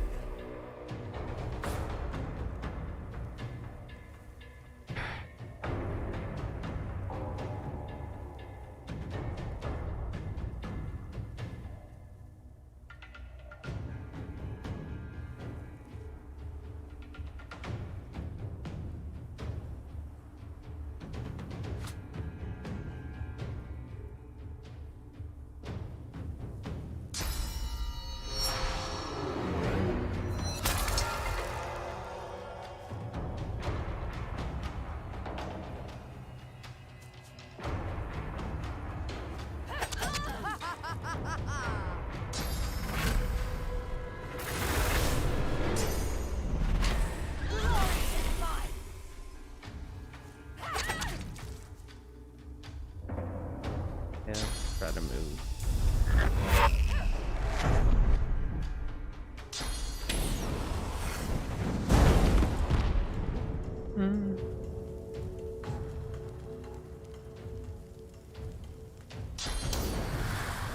Yeah.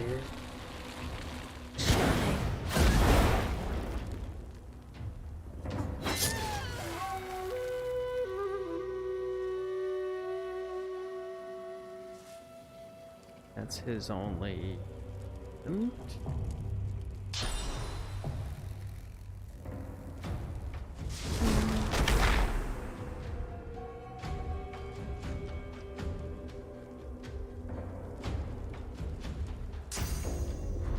I will yield to none.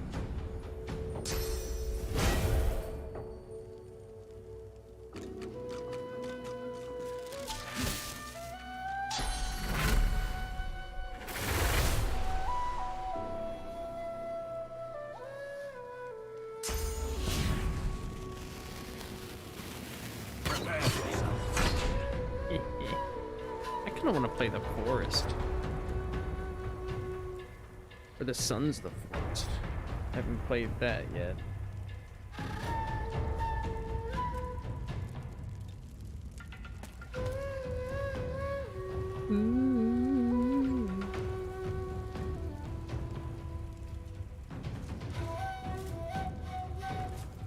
Why am I moving?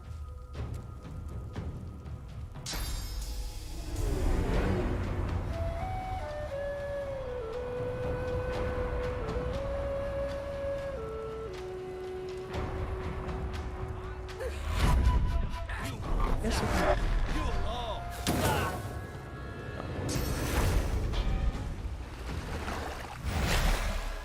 Crippled.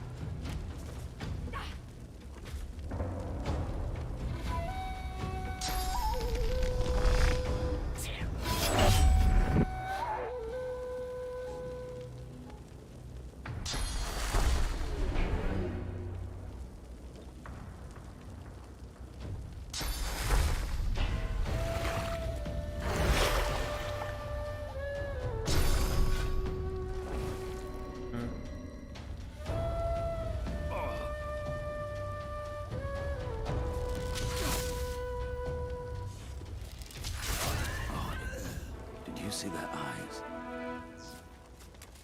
Yes, black as the grave.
Last time I drove down to Ohio, I didn't eat the whole day.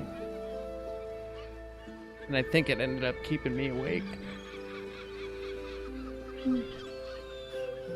So, on my next run to Ohio, I am eating fast food.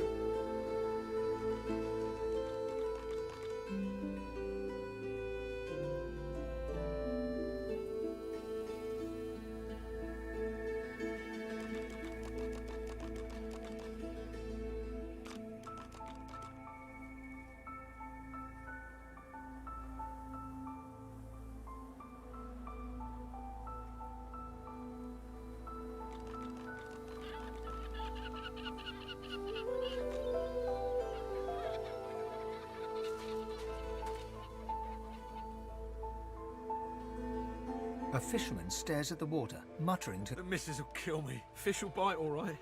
Not that you'd eat one. I've got a worse problem. I was casting a line and I cast me bloody wedding ring instead. Guess my fingers aren't as fat as they used to be. He contrives to give it... The wife's got a sentimental attachment to that ring. Her mum took it off her dad's drowned body, here, on this very beach.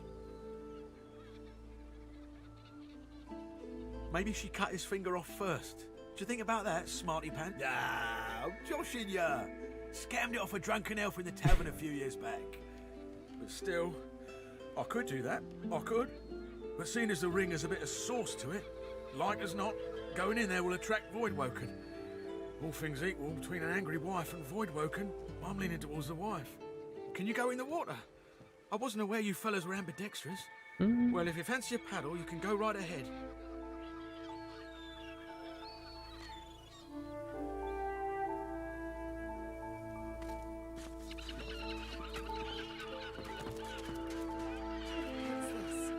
I found something. Funny fish. Let's fill it full.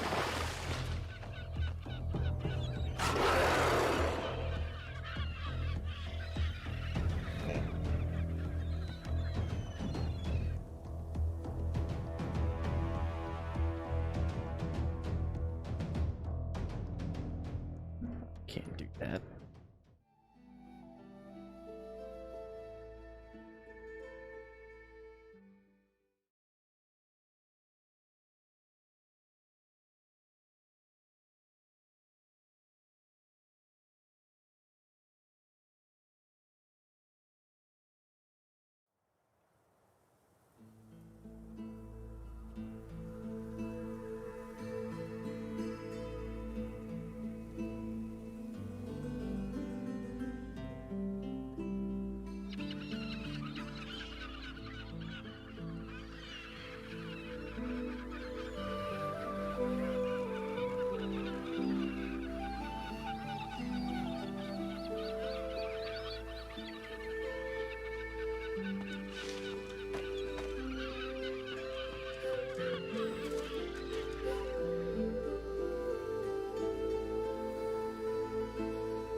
Just a caravan.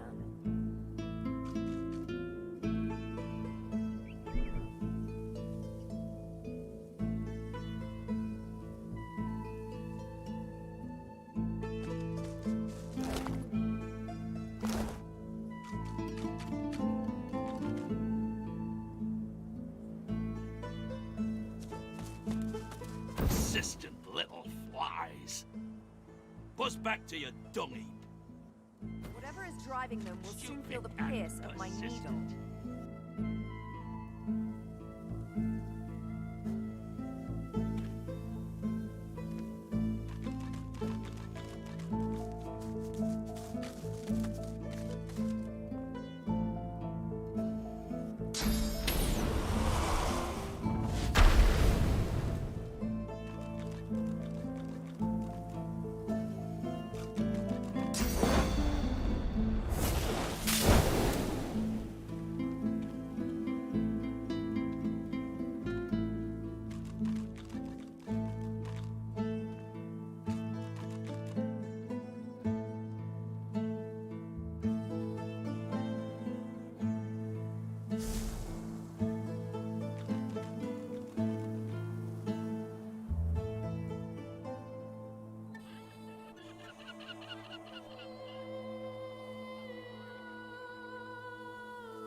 No secrets? Bunch of bullshit.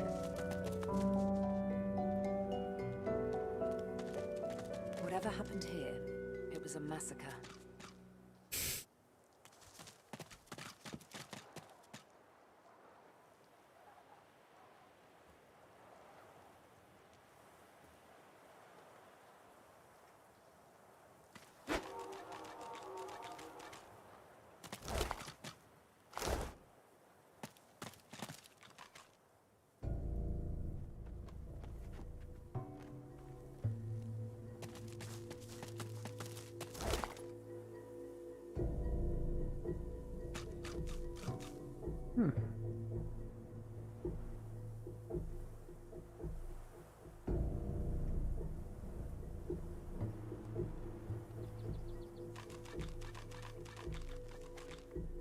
Oh, melee damage. Now, what's his dick? Probably.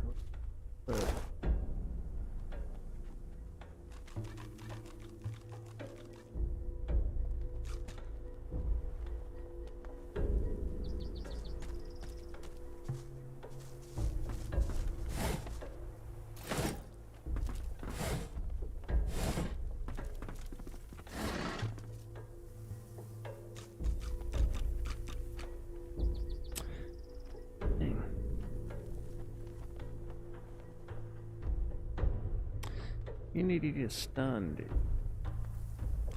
Oh.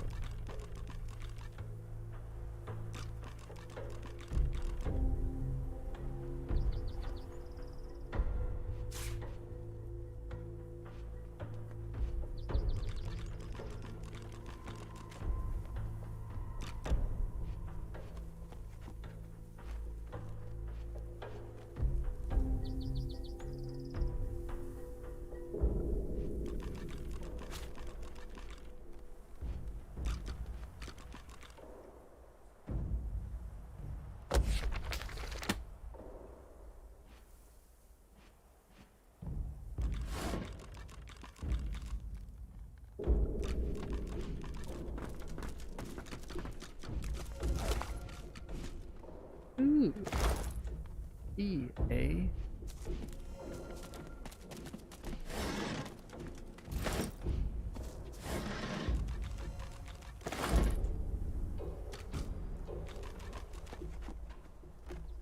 Better tread softly. Somebody's in that cave. Shh! Hold your tongue.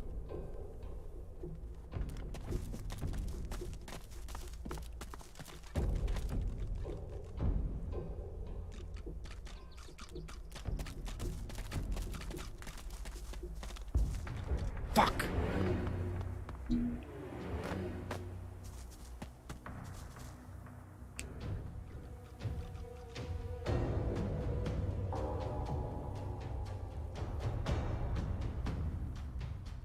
They can just... Gotta how to get up here. They're from this ledge, though.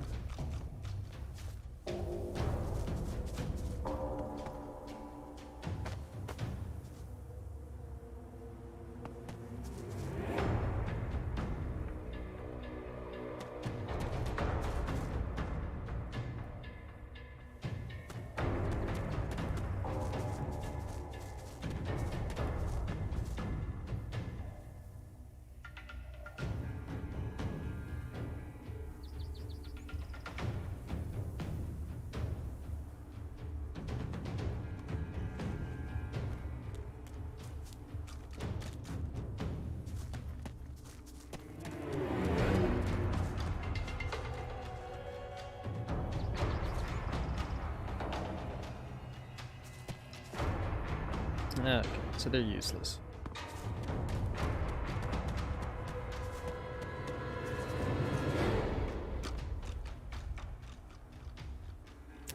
Oh, none of them are in combat. Change that.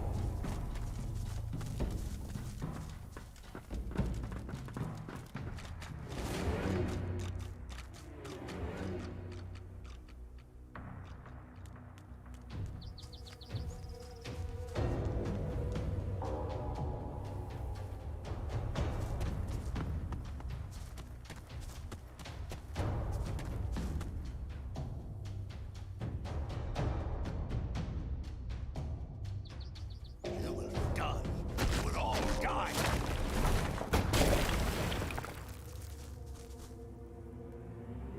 Mm-hmm. Devastating.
Rude.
Doesn't it?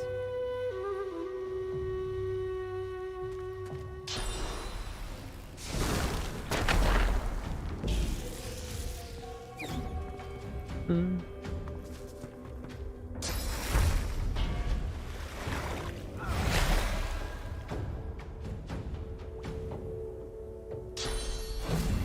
Glory is mine.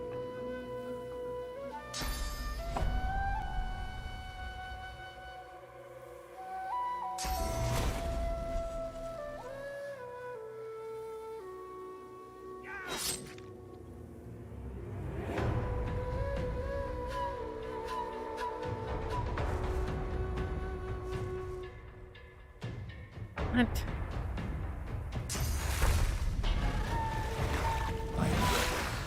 For that shit.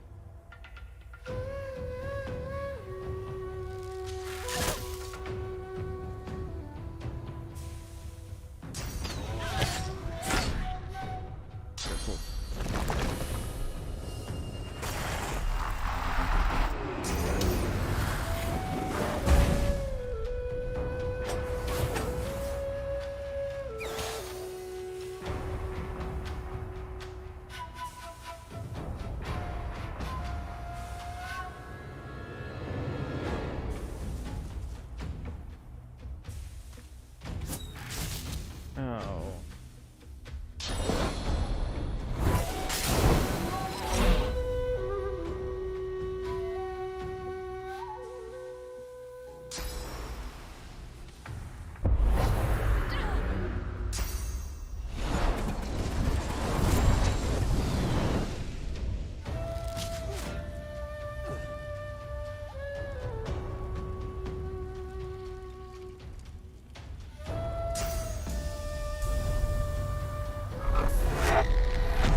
Mm-hmm.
Stop summoning totems.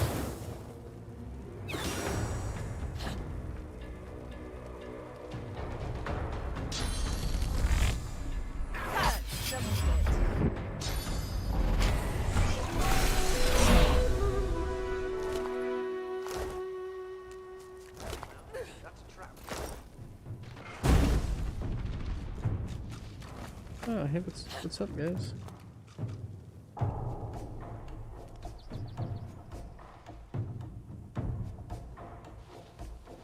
Don't mind me. Just Sybil just 2v1ing.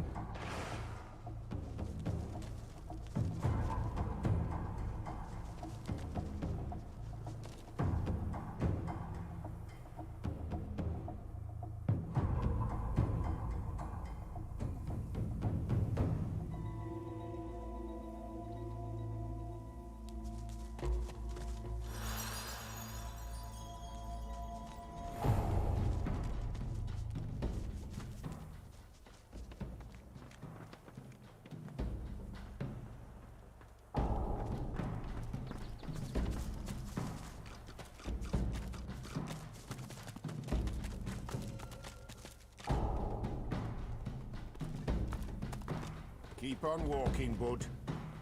You got moss for ears. Scram. But what if they're friends? What if they ain't? Let's be safe.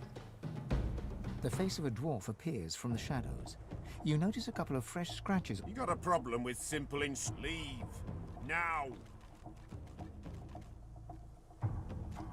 Don't know about no questions asked, but there'll be no answers given. Now leave. The dwarf freezes, his face a mask. And? Are they dead? The dwarf's face falls. He looks utterly devastated. God's truth. I were looking for mushrooms when I heard the shouts. Ran out as fast as I could, but I took a tumble.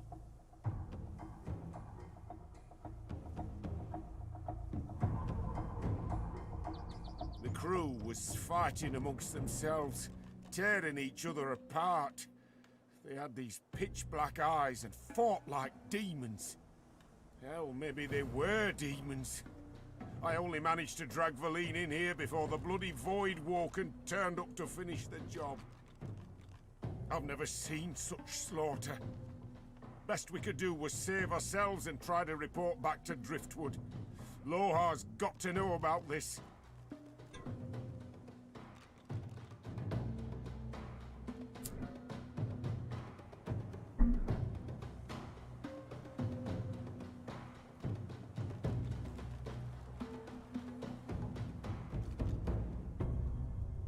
Figured we'd hold tight for now, just till we're sure the way's clear.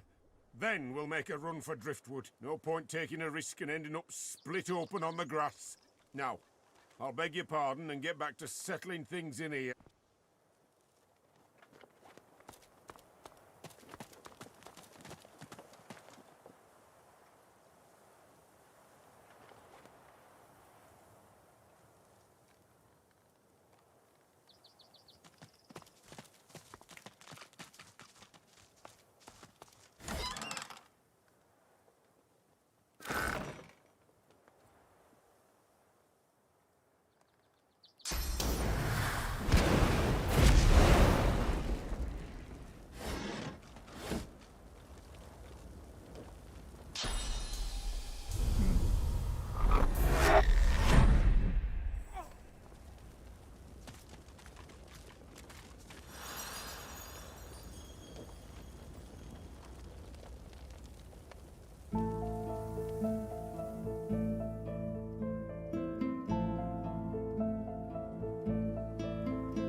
The statue stands before you in...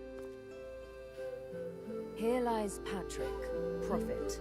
He perished in this place, predicting the downfall of Brachus Rex.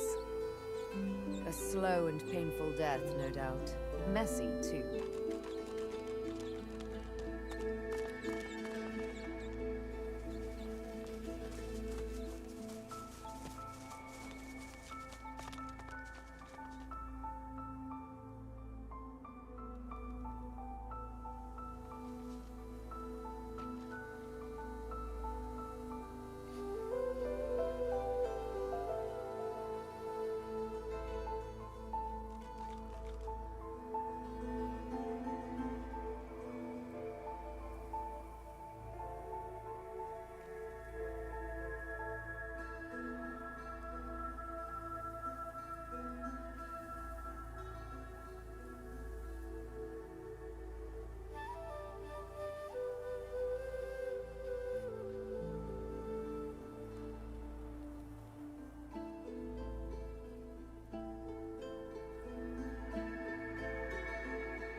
What's happening to the shrine?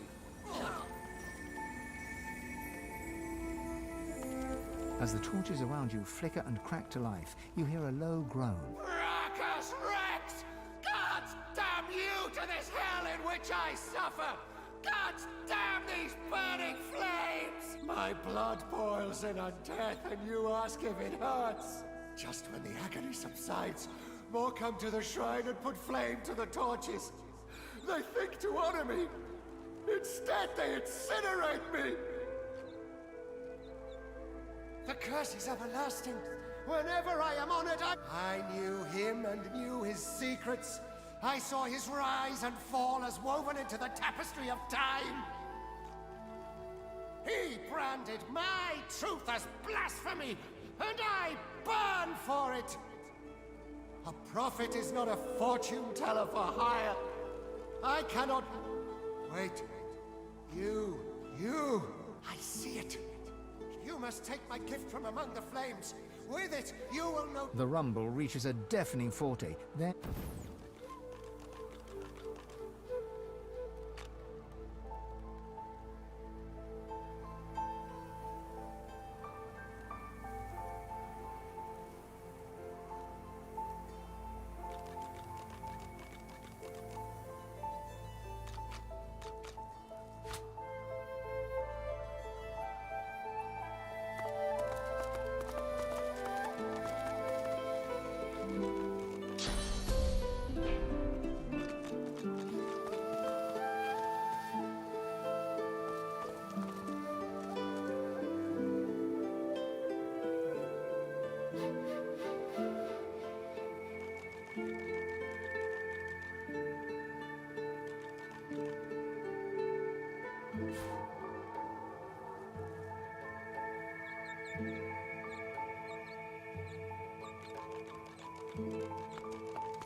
The statue is as still as the...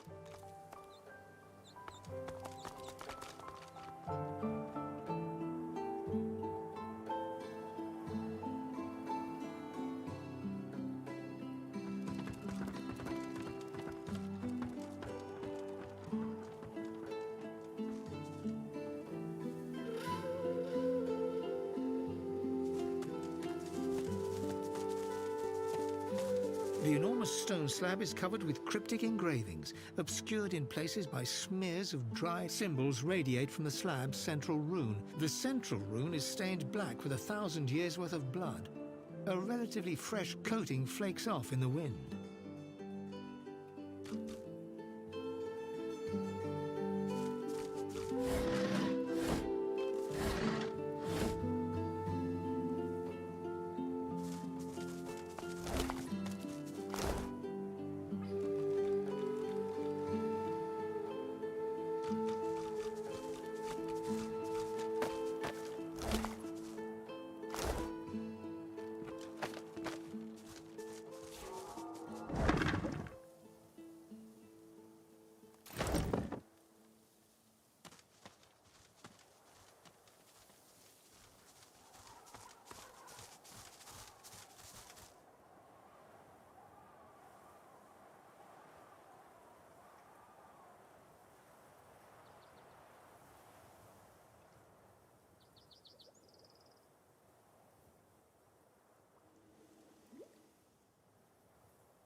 I found something.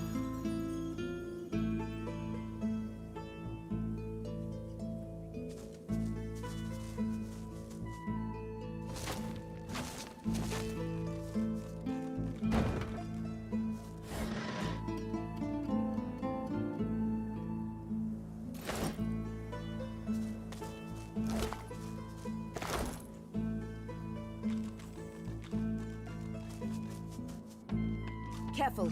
I've spotted a trap.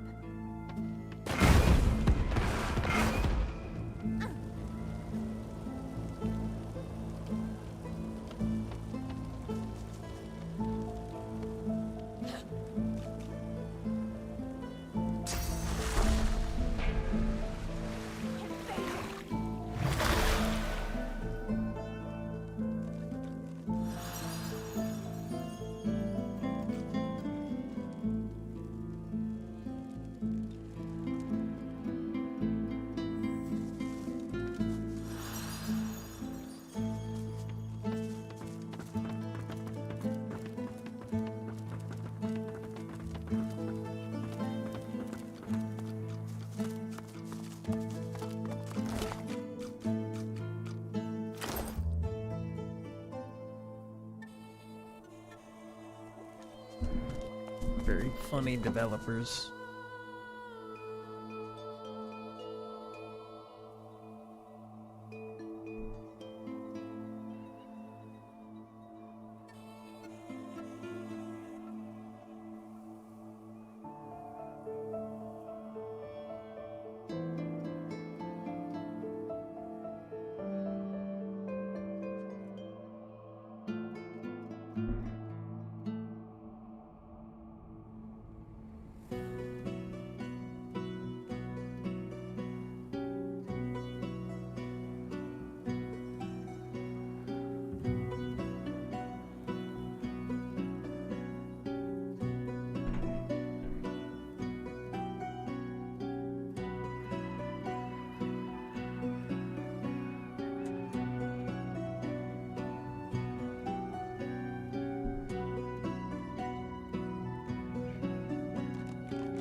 Careful. I've spotted a trap.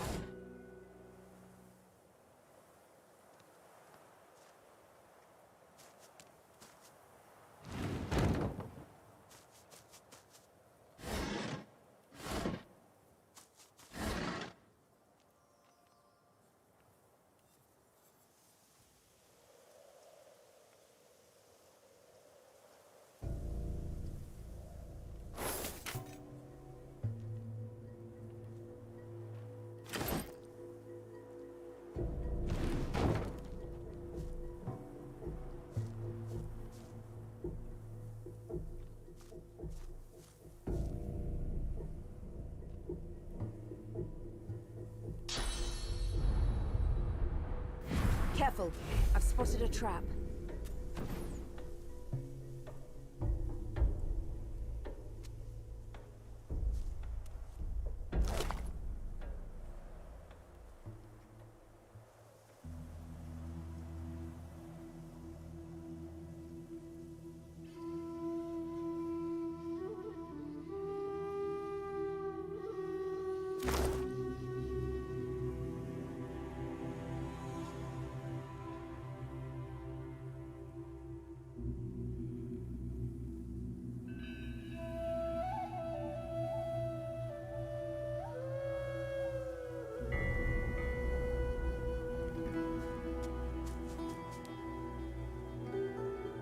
Careful now, that's a trap.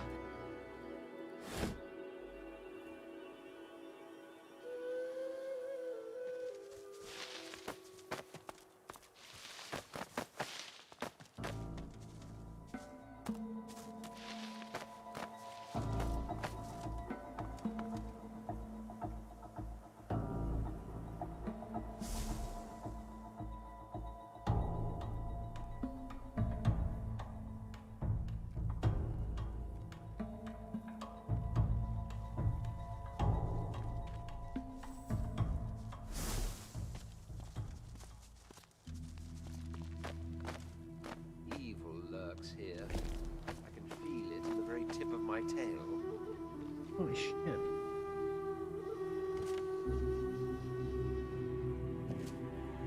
Remember that.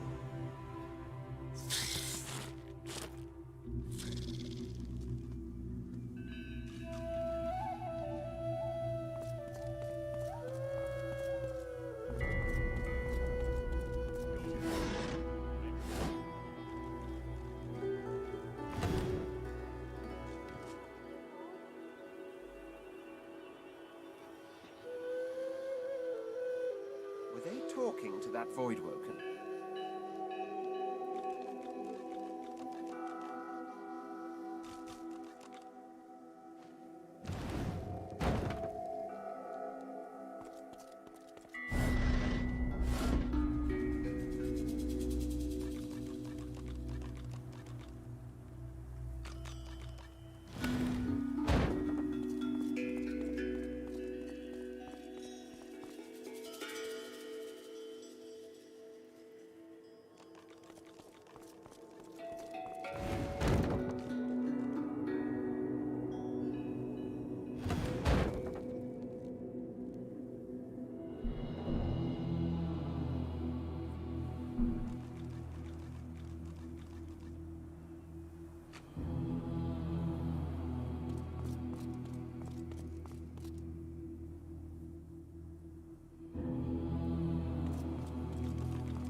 I don't know what that statue's doing, but it doesn't look good.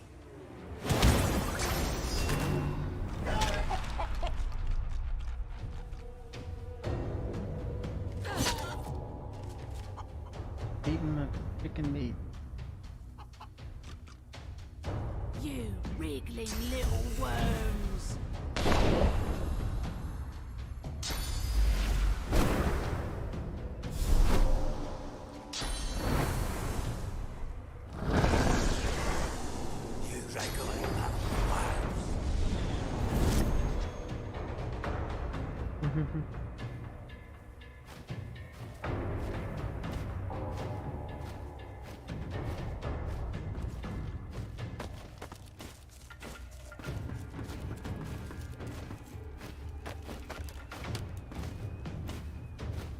Take your last room.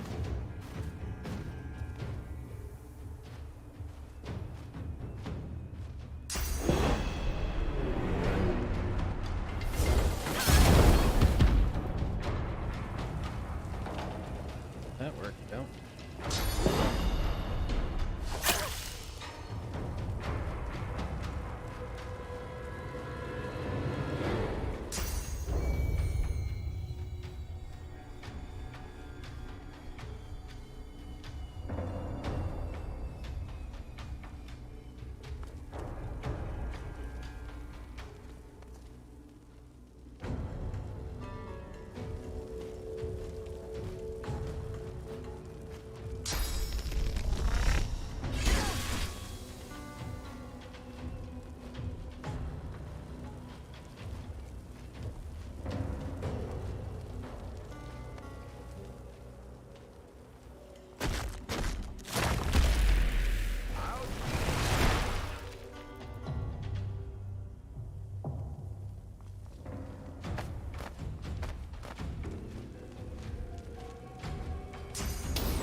Yeah, now you can all come up.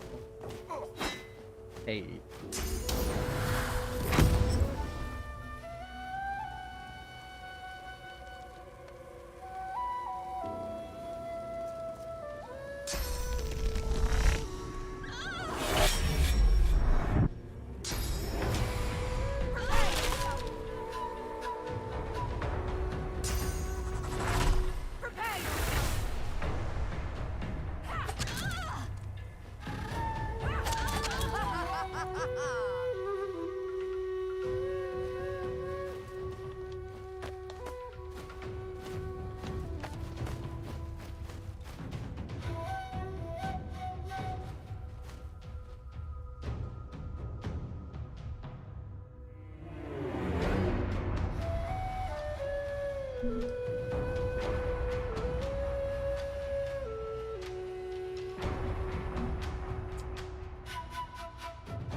longer a chick.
How did he shoot it?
That's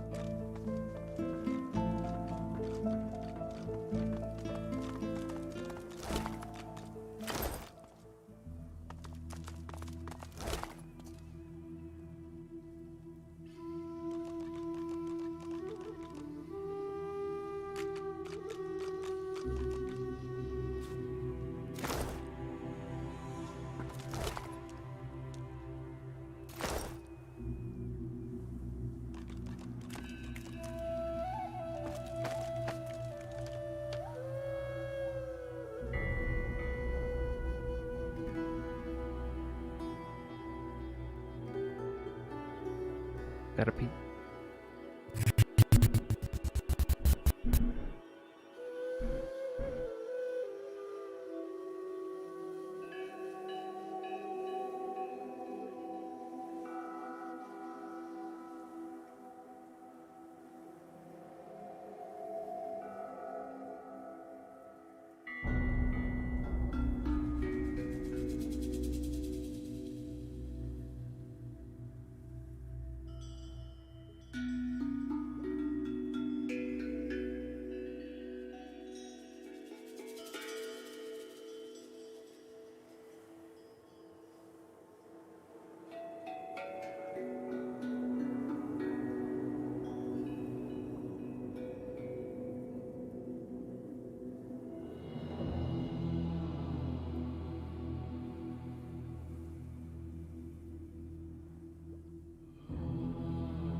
So I'm an idiot.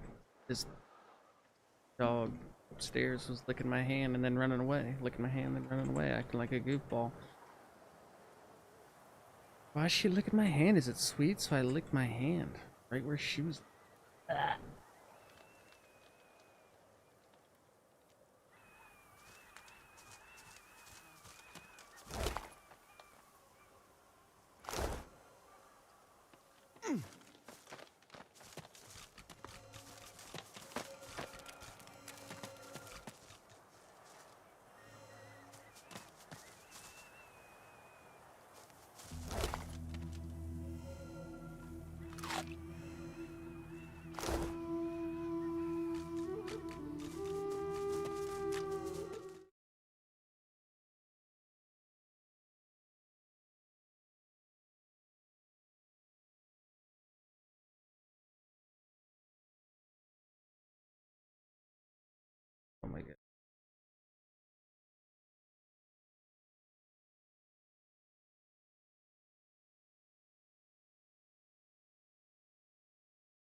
Alright, back into the cave.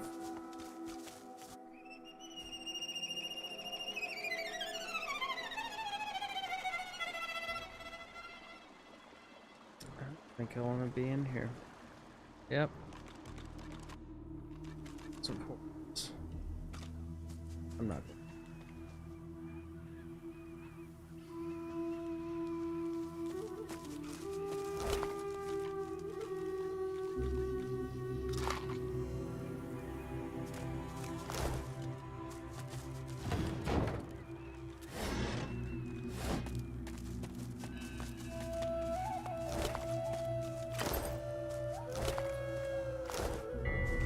The void is strong here.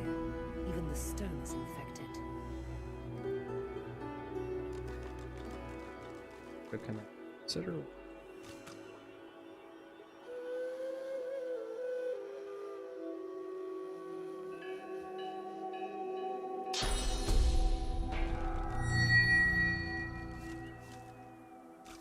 The void is strong here. Even the stone is infected. Okay.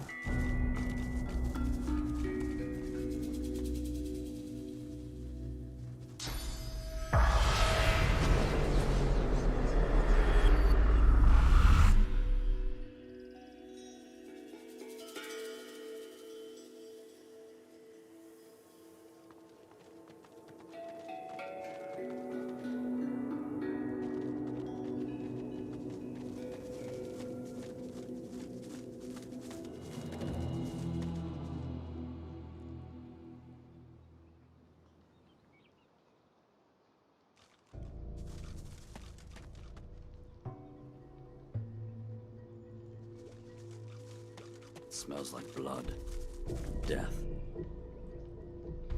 I wonder what I've stumbled upon.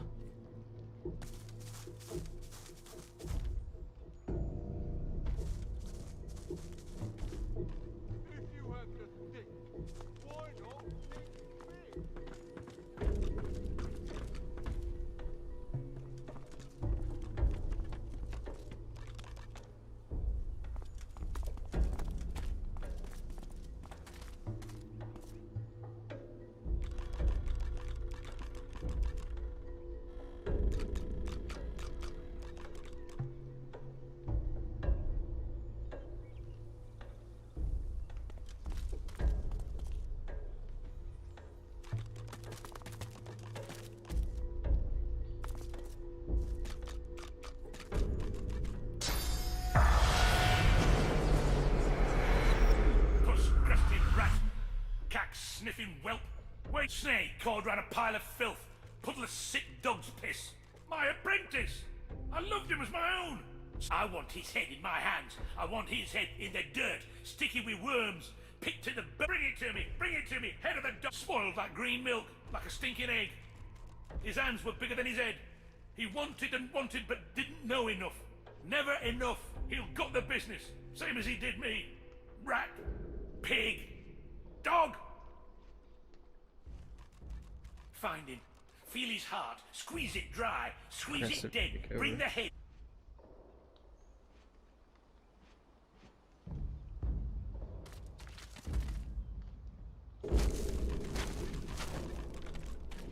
This must be Garvin's mentor.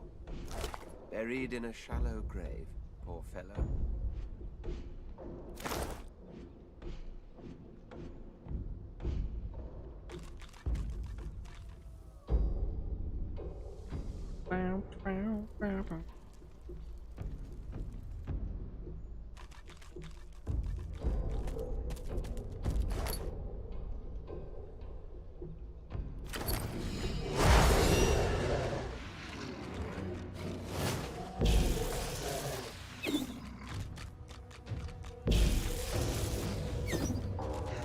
You can't hit shit.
Right where I was.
Bring it, you stupid bear.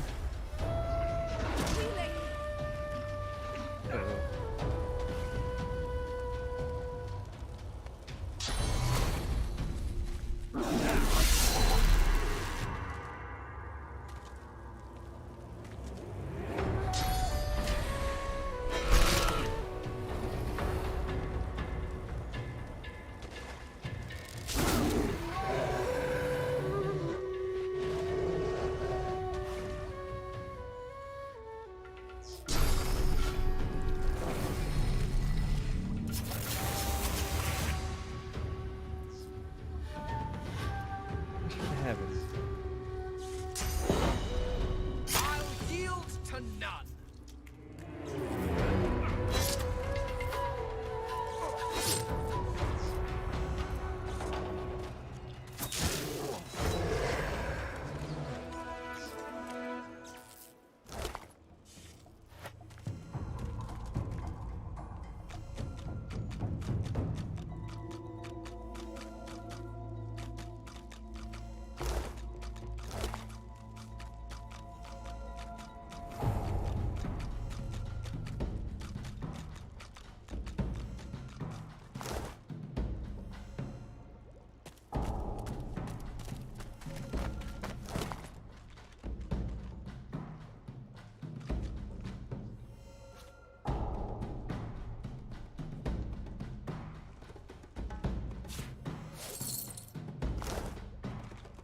Oh, there's.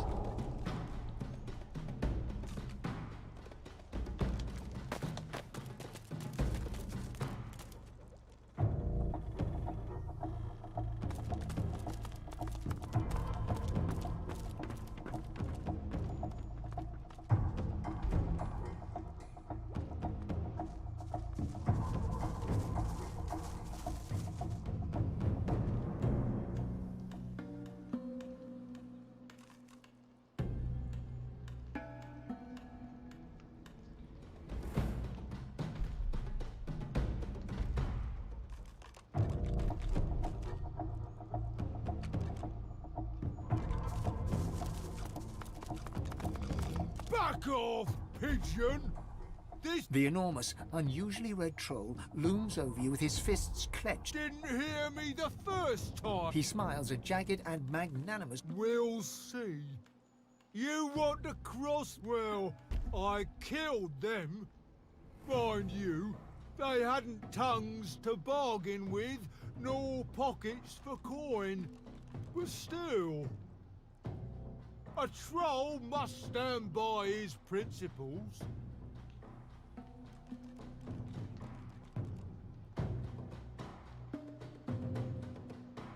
Look at this wreck. No taxpayer coin has touched it in a hot century. He kicks the edge of the bridge, sending. I'm the only thing these days. Everything is in decline. He rubs his leathery hand. Sure. And I don't want to hear any whiny little babe. Damn. I think not. Pay up! His eyes narrow to glint. The competition. Take out a little magpie. He took over the other bridge across. And he's too. That's a little non-committal. But I'll take what I can get around here.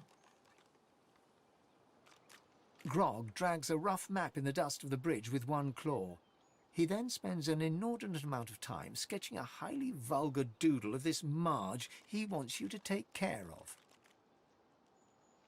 There. Now.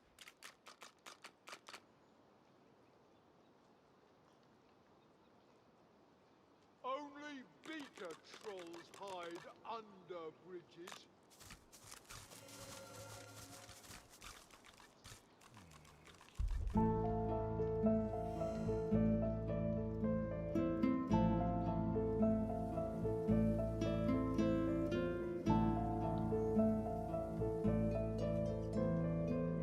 Back so soon? If you won't pay.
Sorry, I'm making a potion.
Got the magic sauce.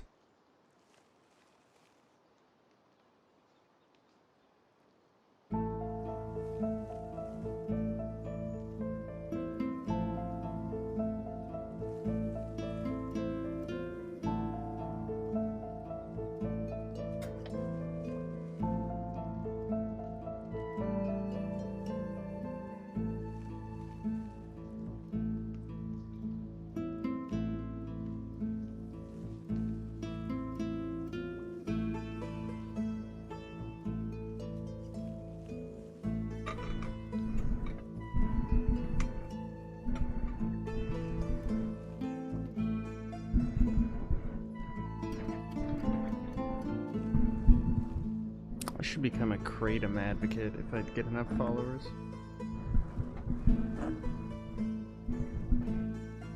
You know, the real issues that affect me. White man who runs a business.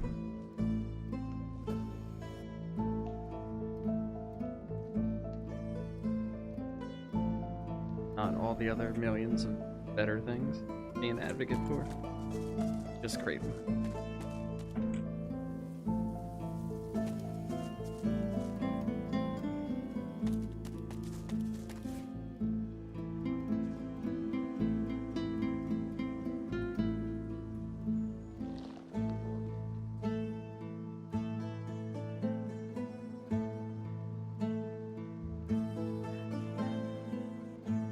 Back off, pigeon!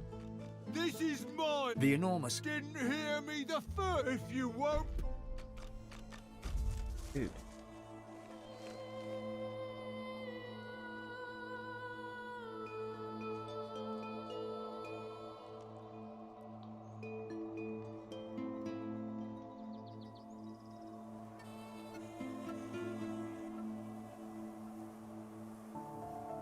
Telling me I want to go left.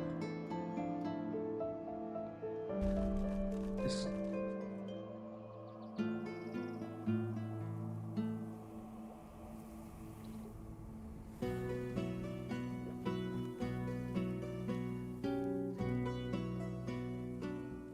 I don't know.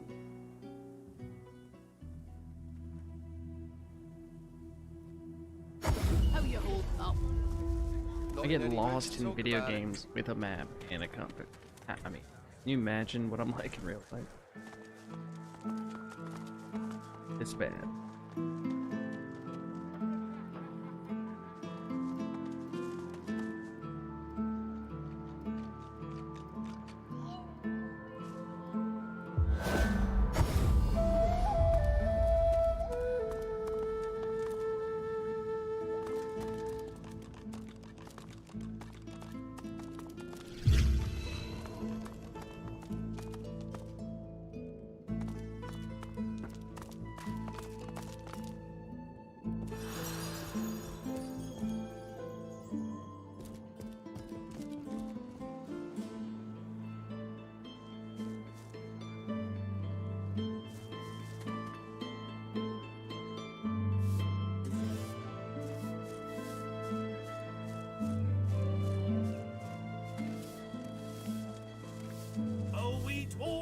kingdom, and we will have it back. I won't always be sweeping, I'll be riding horseback. We dwarves had a kingdom, and a proud knight was I. I won't always be sweeping, for my kingdom I'll die.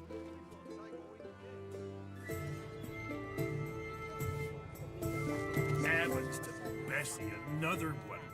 More queer folk than commoners in Driftwood these days. Just look at you, tame owl, eyes of a wolf. Anyway, tavern's just down the road. Can't miss it. 'Cause that's where all the queer ones go. Clanking dwarves, dozy. Don't know what's going on in that tavern, but it must be a freak show in there.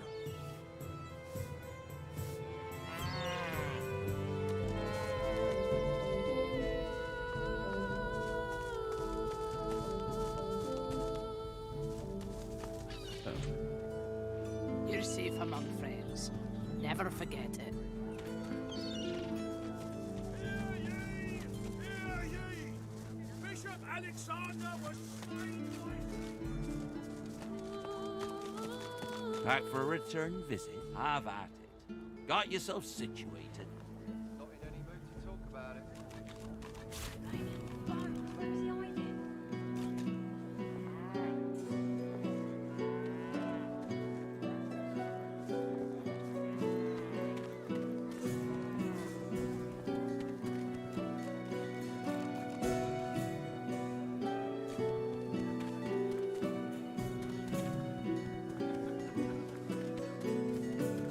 Keeping it together, Bree. I'm all right, as long as I don't think about it too much. You're safe among friends. Never forget it.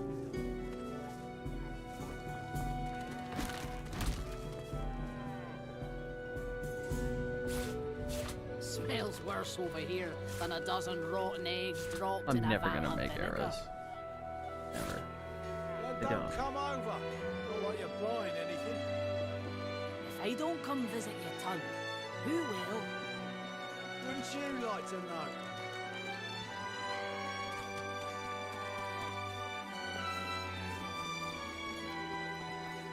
Keeping it together, Bree. I'm all right, as long as I don't think about it too much. You're safe among friends. Never forget it. Thank the divine you're here to protect us.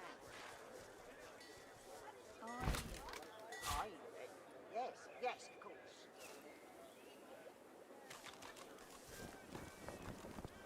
How you holding up?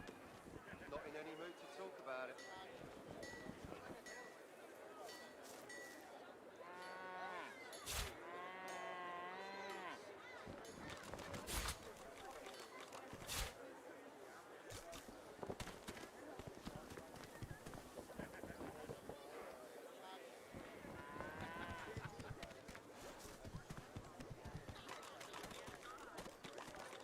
Keeping it together, Bree. I'm all right, as long as I don't think about it too much. You're safe among friends. Never forget it. Yep.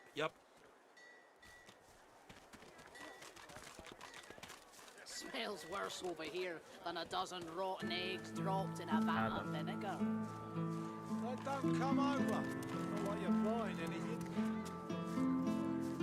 If I don't come visit your tongue, who will? Wouldn't you like to know?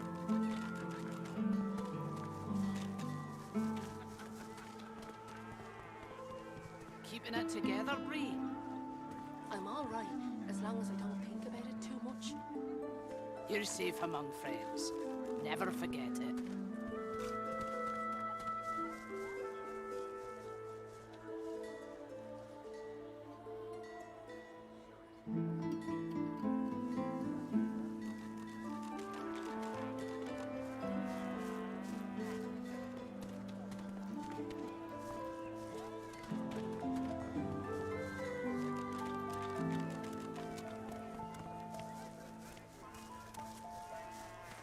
Oh, look at.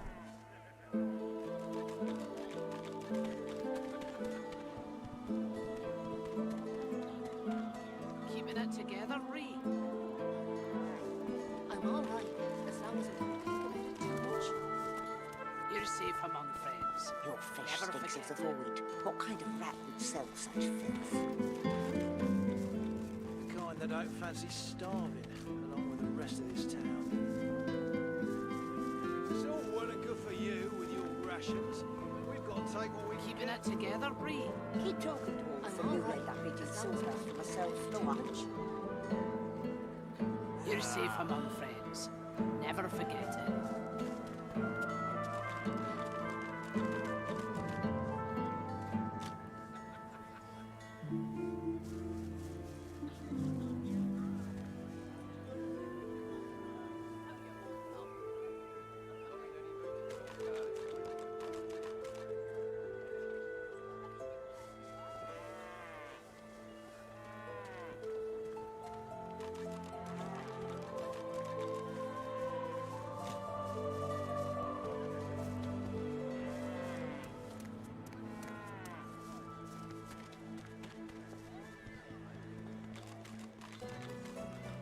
Keeping it together, Bree.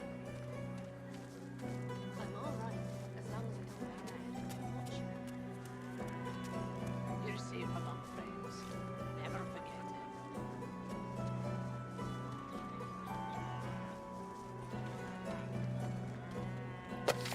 Smells worse over here than a dozen rotten eggs dropped in a vat of vinegar. Oh, don't come over. Not like you're buying anything. If I don't come visit you, ton, who will? Wouldn't you like to know?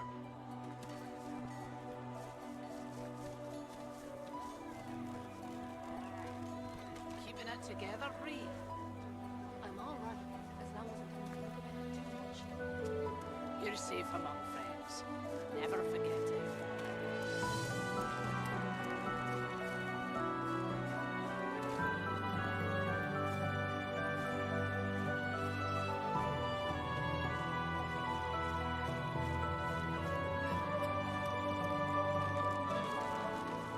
Your fish stinks of the void. What kind of rat would sell such filth? The kind that don't fancy starving, along with the rest of this town. It's all well and good for you with your rations. We've got to take what we can get. That guy sounds like the Keep talking detective to from all for you like Sherlock. that bit of sawdust from a self-floor. Keeping it together, Bree. I'm all right, as long as I don't think about it too much. You're safe among friends. Never forget it.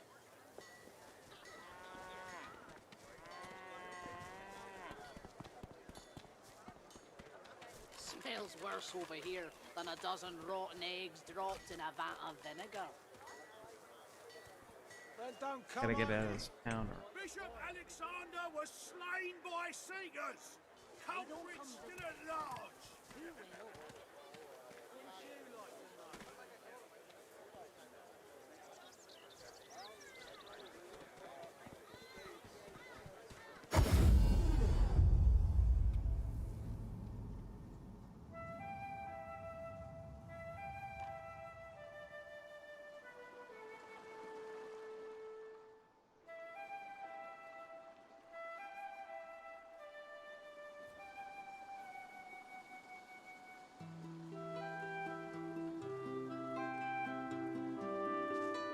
Maybe the river could be crossed on that.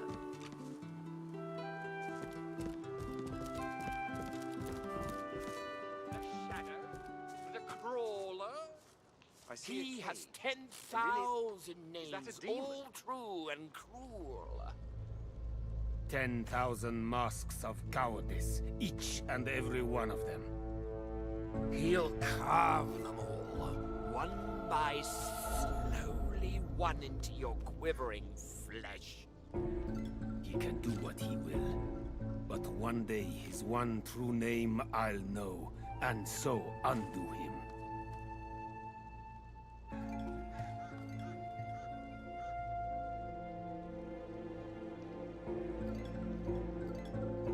Totally. In the darkness of the woods, you spot a man overlooking a cage that holds creatures crept from a nightmare.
Despite the all-too unsettling nearness of these horrors, he looks poised, regal even, and wholly at ease. Go on. Step in from the shadows. Let's have a look at the wanderer lost in the woods. And what would be the contrary? That you are here and now for some definite purpose. How have I been here burdened for by like, the millstone well, at of least 4 destiny? hours? And I still haven't stumbled, like, this map is like great. He eyes you with a sudden intensity, makes you feel like a weight upon a scale, balanced against an unknown measure. But I know you, don't I? He who is more than a prince, though less than a king. He who has run his fingers along beguiling demon skin. And I suppose you think that's a good thing. Remember, uneasy lies the head that wears the crown. I know this to be true. But it is not your birthright that makes me take note of you, your majesty. It is your true lineage, more ancient and more powerful even than the empire that fathered you. I know a Godwoken when I see one. He sighs, contentedly it seems, darts his eyes to the demons, then back to you. The roads are rather dusty today, aren't they? He pours 2 glasses of wine. Cheers. The echo of your glasses clinking billows through the forest. To your very good health. I am Jehan. Above all, I am a demon hunter. Underneath it all, I am what those with a flair for hyperbole call a master of the source. Of course you are. That is what Godwoken do. The quid pro quo, I'm afraid. A tad vulgar of me, that much I admit. But needs must when the demon drives. It will come as no surprise, I suppose, that it is a demon that drives me to seek your benevolence. I've been hunting him for a long time. And now I've managed to track him down to the island over here. He points towards the north. I know it's there. My caged guests have confirmed, of course. You are but a mortal, for now. But you are Godwoken as well. Surely you have a few tricks up your sleeve.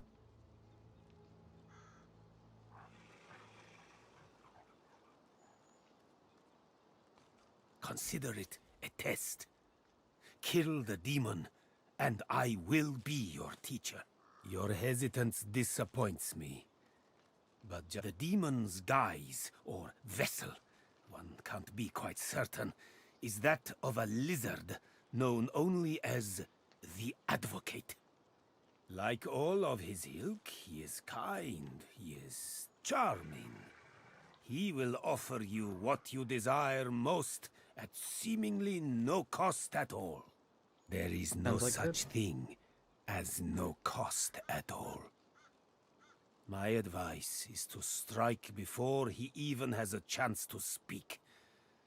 But should you choose to disregard me, should you allow him to parley, all you have to do is say no. Above all else, remember that.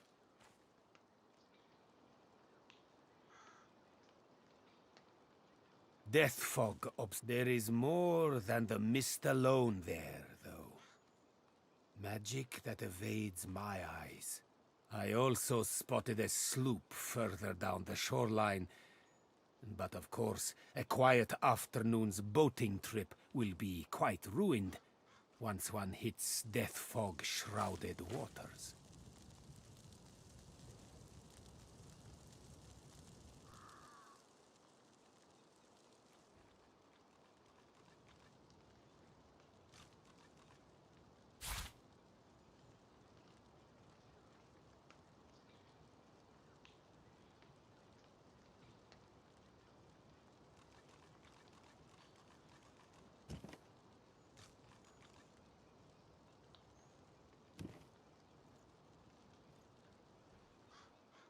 May you wander in wisdom.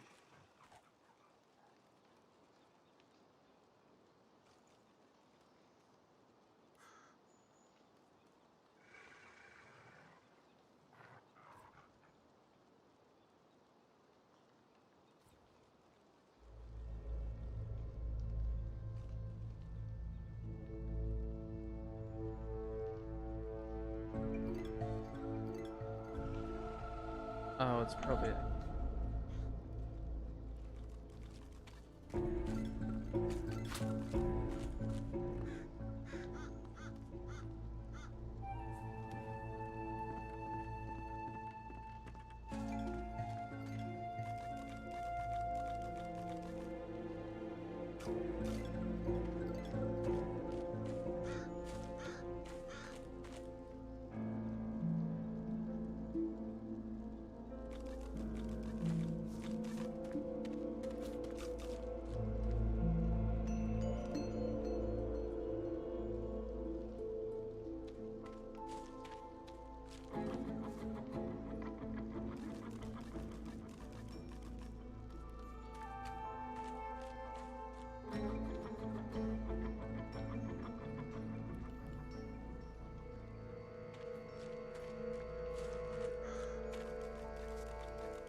Thanks.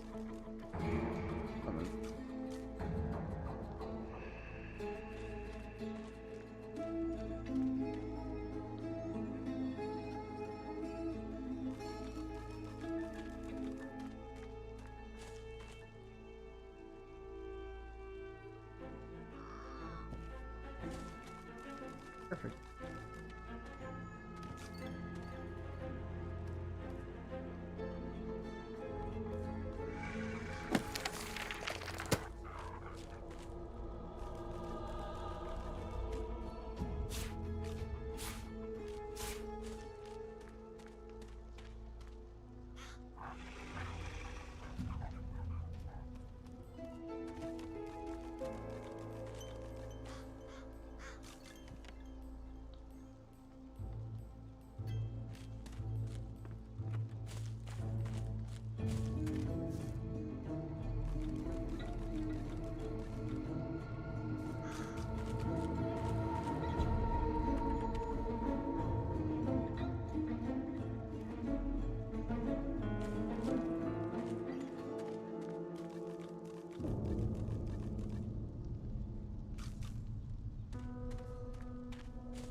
ever be.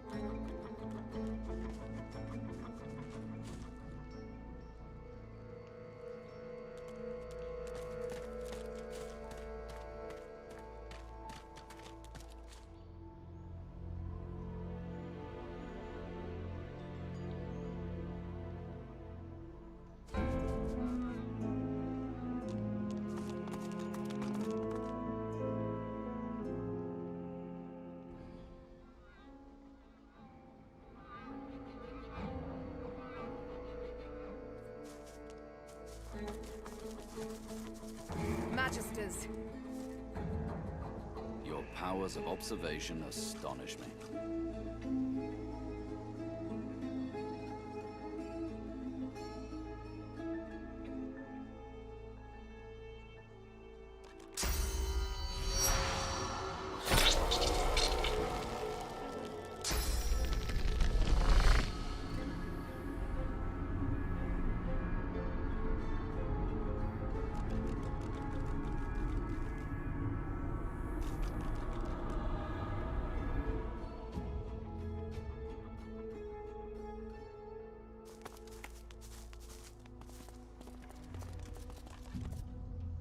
He spares you but a glance. Best you leave the building, stranger. We have sorcerer trouble. We're trying to talk God's damn sorcerers. A sorceress, as it happens. We chased her clear across the country. Try to stay clear as you...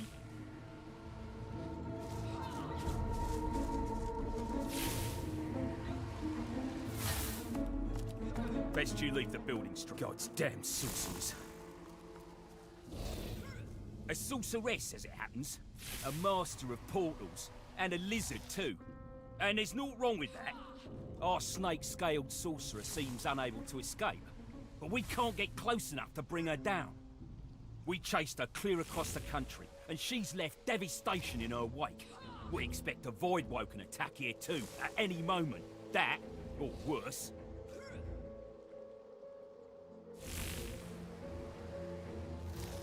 We have no time for this. You'll die first. Oh shit.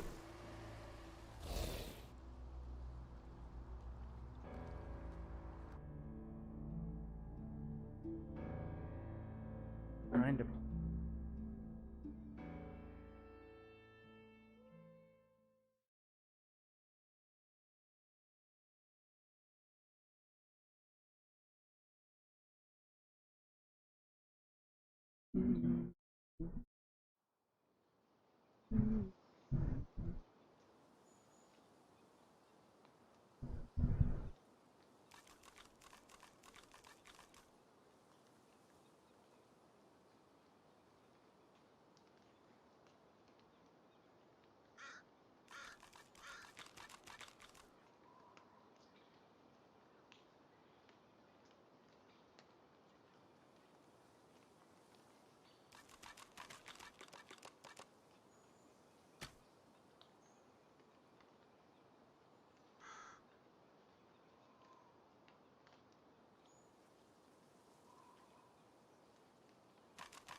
Magisters.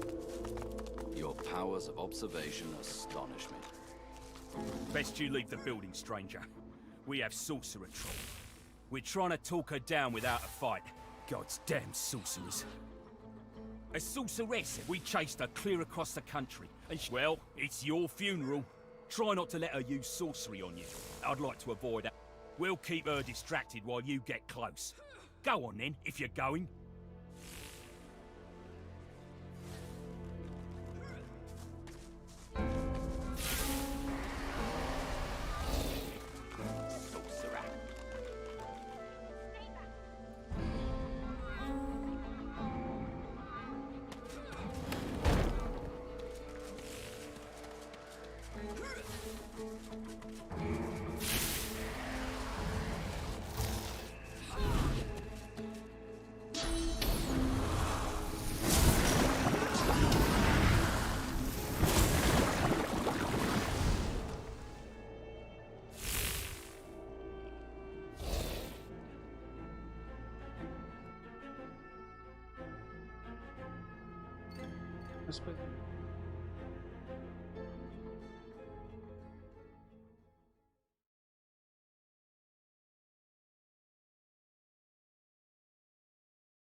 God's damn sorcerers.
It's his voice. Why that? So.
The Magisters are dead. You have my thanks. You know your trade. She offers you a grateful smile. Little good. I went to Paradise Downs to teach a young sorcerer, Gwydion, but the Magisters came for us. We fought them off, and our source drew Voidwoken. I was on my way to where I thought that I might find a friend, of whom I'll say no more. The Magisters trapped me, and it appears I did find a friend. Just not the one I'd expected.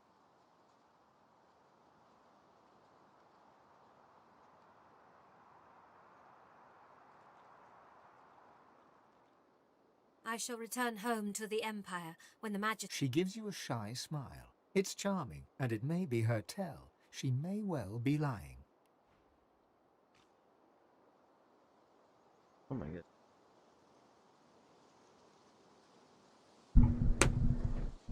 So many goodies.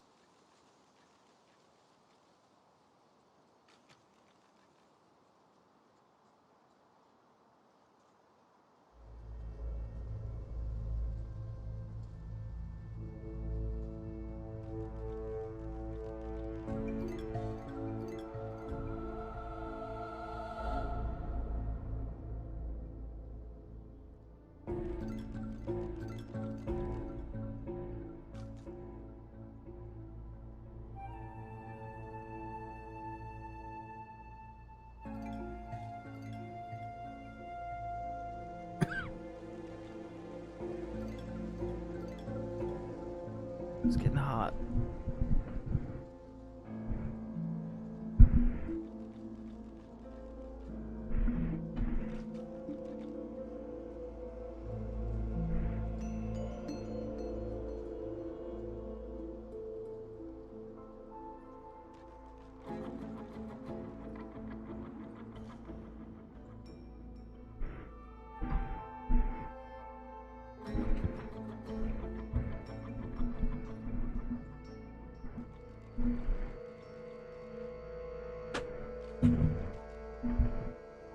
You like this custom desk I made? With a reclining chair? And everything just floats inside. Basically the world's greatest recliner.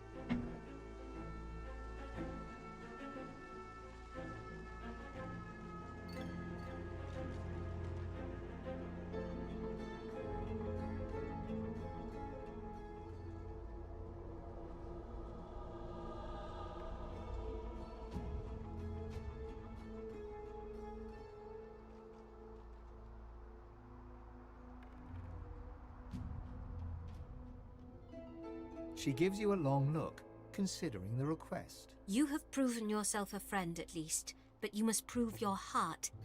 I'll ask, help them, and I will help you. I should be most grateful.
Who shall avenge you, darling one?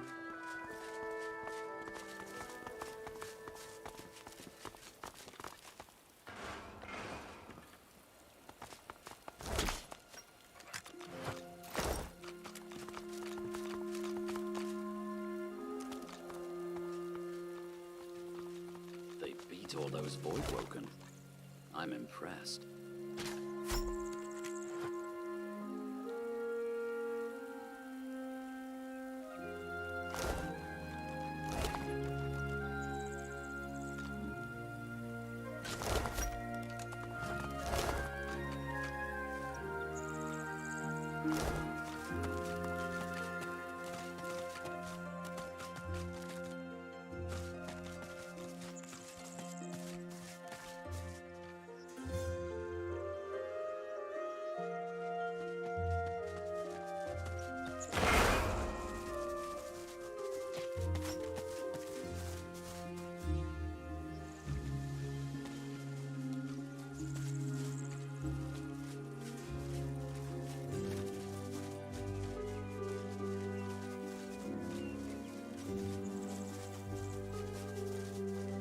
What's this?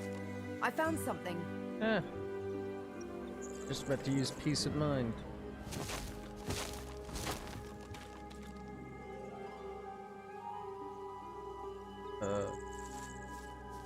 If I can... Oh, from the... Oh.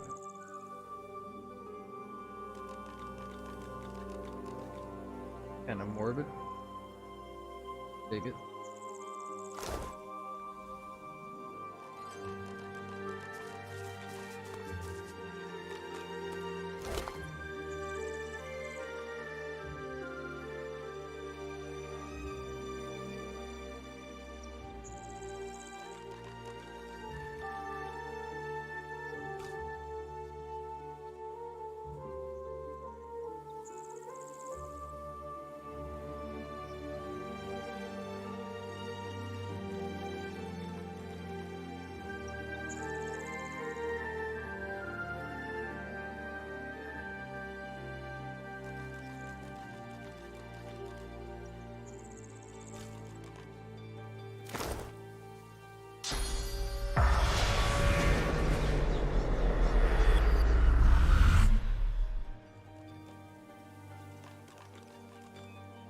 The spirit of a poacher stands before you. He begs for mercy, but not from you.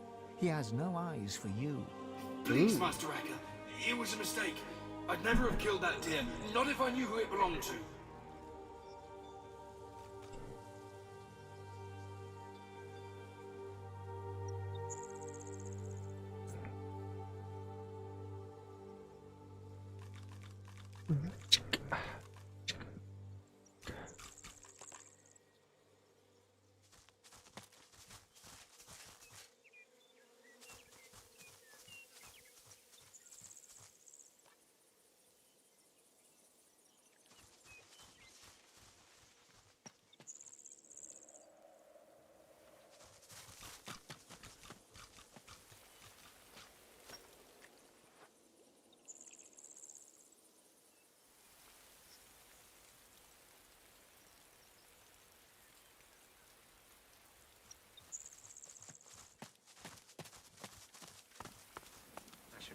Voice low.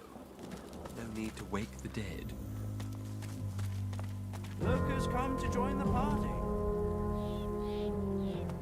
Oh, but you do get around, don't you? Well, I certainly know you. He takes a satisfied sniff and rubs his hands together. When it comes to graveyards, I'm a kid in a candy shop. All sorts of goodies and gewgaws for the taking. And a bit of rousing conversation. If you know where to dig, that is. Indeed. It's not just decomposing flesh and bone dust underfoot, as you know. Why, the very essence of decay flavors many an essential oil and tincture. He presses a forefinger against his chin and hums.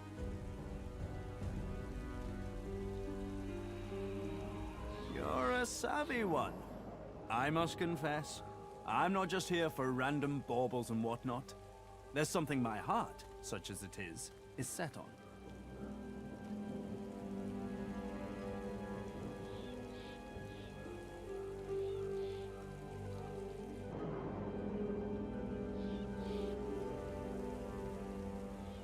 Well, that's the gold-plated question it is.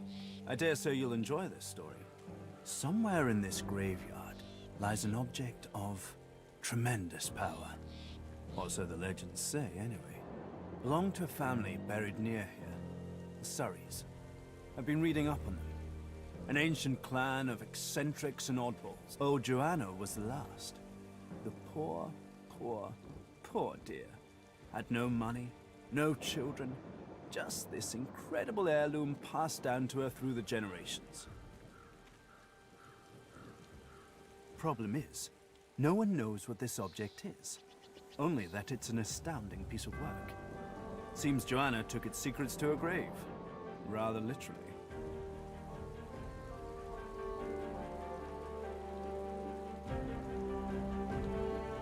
His coy grin freezes. I can recite each page from memory, but I've... Tarquin sighs, and his lips It pains me to say, but you've talents in the adventuring department that I do not. This heirloom could prove valuable. I've told you everything you need to... everything I know. What it is doesn't matter.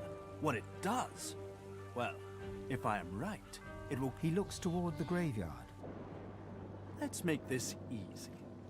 I'll assume you've accepted my mission. You'll assume I give it in good faith. Beautiful. The Surrey tomb must be somewhere nearby.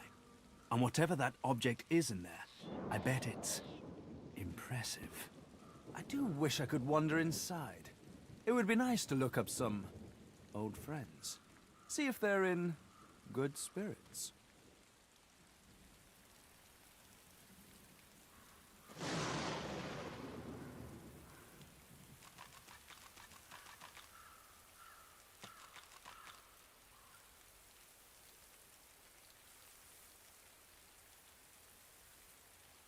Lovely day. Perfect weather for it.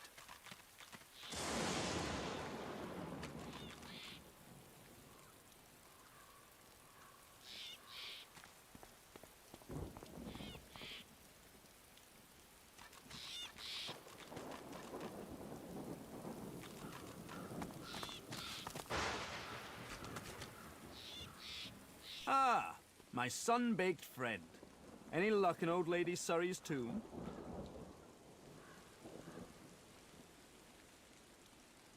Oh, goodness. Take a few deep breaths and give it another go. A welcome constitutional, I find.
The dog growls and bares its teeth at you in a wide, unsettling grin.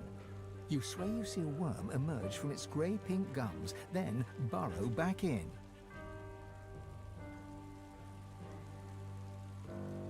Come closer. I dare you.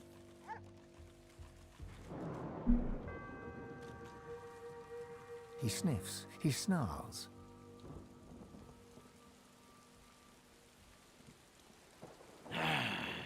I am death. There's no defying me. The dog's growls intensify and transform into a rhythmic rasp. Do not mock me. You know what lies beneath. But I will not allow you another step closer, human. Can has already laid claim to it. Ha! She calls herself master. I call her minion. Whatever name you choose, it is her hand. The dog raises its head to the stormy sky and howls. Necrotic troll, you are summoned. Crawl through the gate. The earth opens for thee.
Maybe he's glitched in there.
Watch me pull a grave crossbow.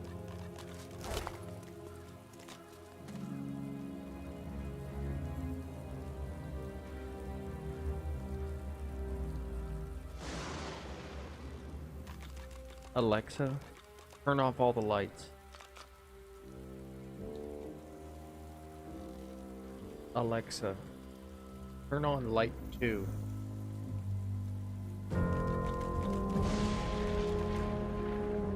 What does that look like?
Human skeleton.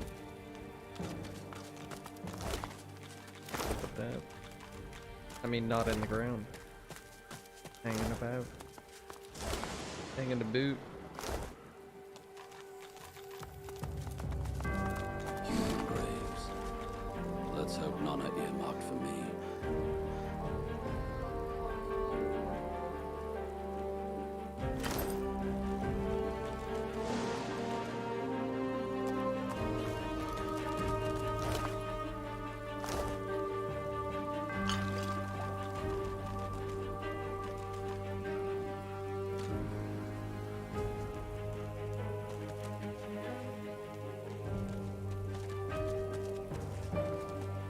So poised and proud.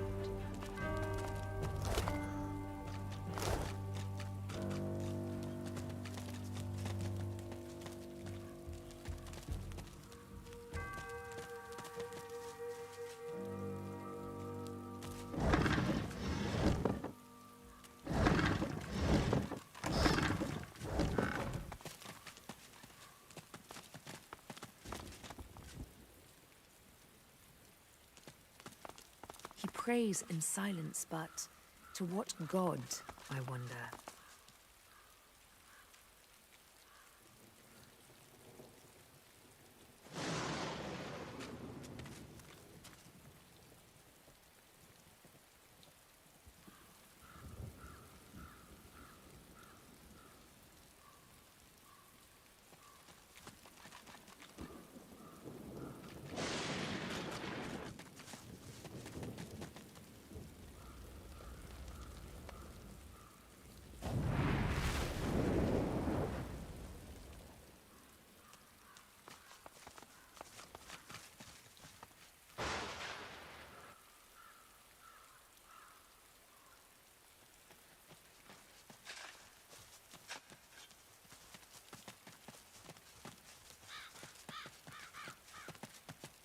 Locked in perpetual prayer.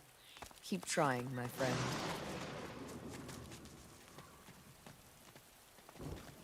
What's this? I found something. The plinth of the statue bears a series... The sculpture looks impossibly heavy, yet turns with... The statue rotates. The statue rotates. The statue rotates with...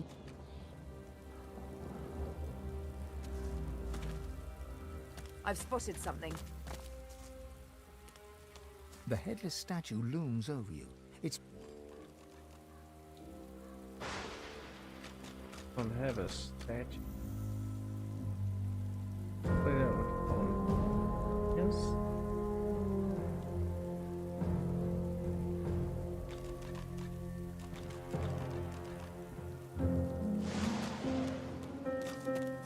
Under lock and key.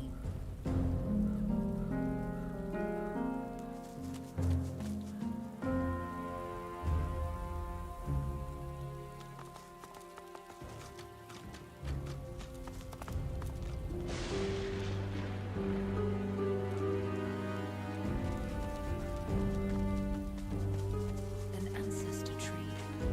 Pure grace in an undeserving world. The spirit of the tree may have much to say.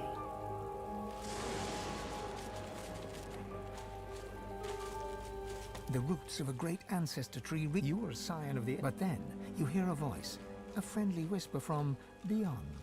The voice knows you. He understands you. He loves you. Grateful, you accept. In an instant, you are an elf once more, walking in the world. But your new friend begins to make demands. Small service. At last, he bids you guard your tree.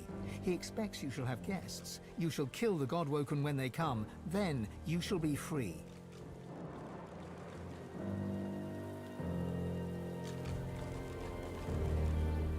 The thought occurs. The sign replaced one bad deal with another.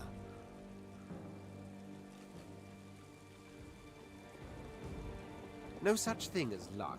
Only self... To trade one's soul for immortality and then lose out on your... Desperation leads to... The roots of a great ancestor tree.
The chest before you is covered in old ancient empire pictograms. You consider trying to find some lockpick. You hear a deep rumbling from inside the chest, and a voice emerges. It hisses and clicks, but doesn't make any sense. The chest's chatter gets...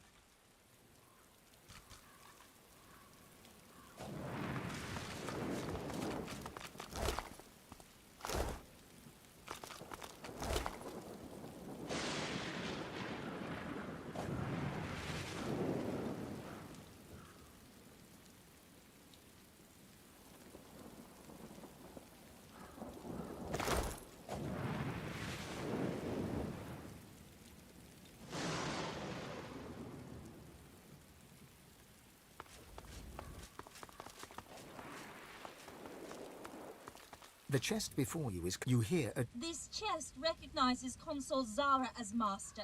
Speak her words or return me to the flames.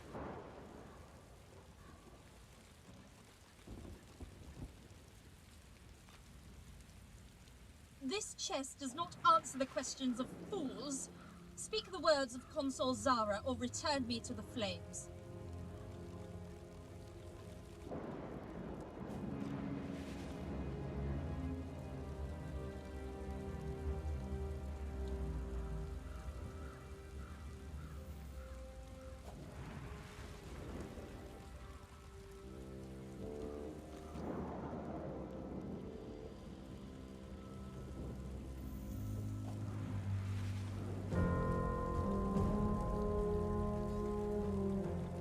This chest would never normally open on command, but the Empire is far away. Perhaps this is the best way to protect its treasures.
The air itself's been petrified.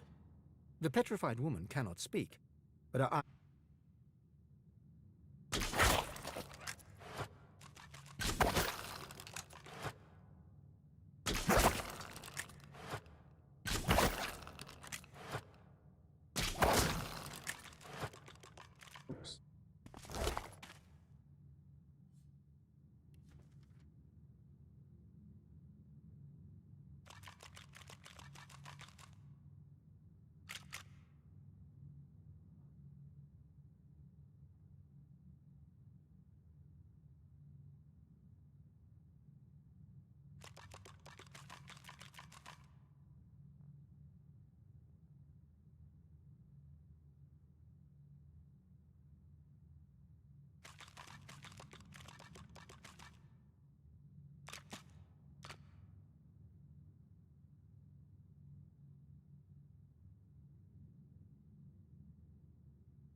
2 fingers of dust have settled.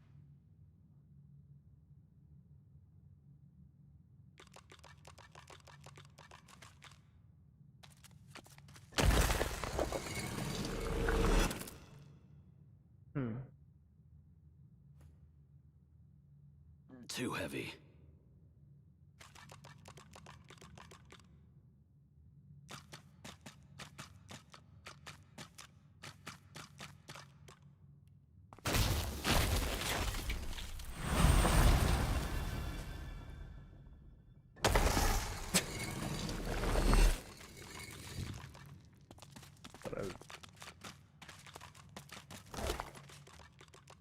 It's too.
Hey. Bob, look at all these bones. Bone of this.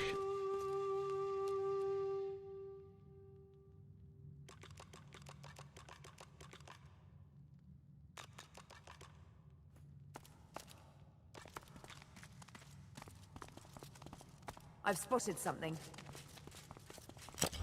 Still sounds stuck. Must be more to it.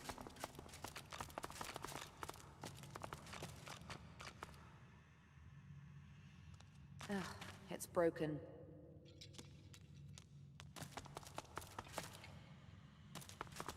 I've spotted something.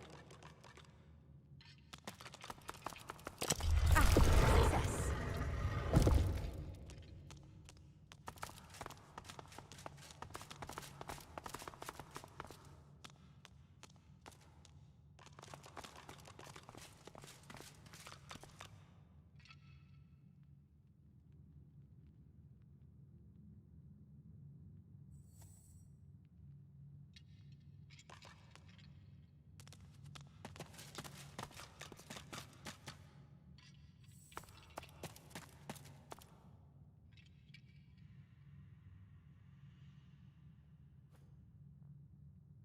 It won't budge. How inconvenient.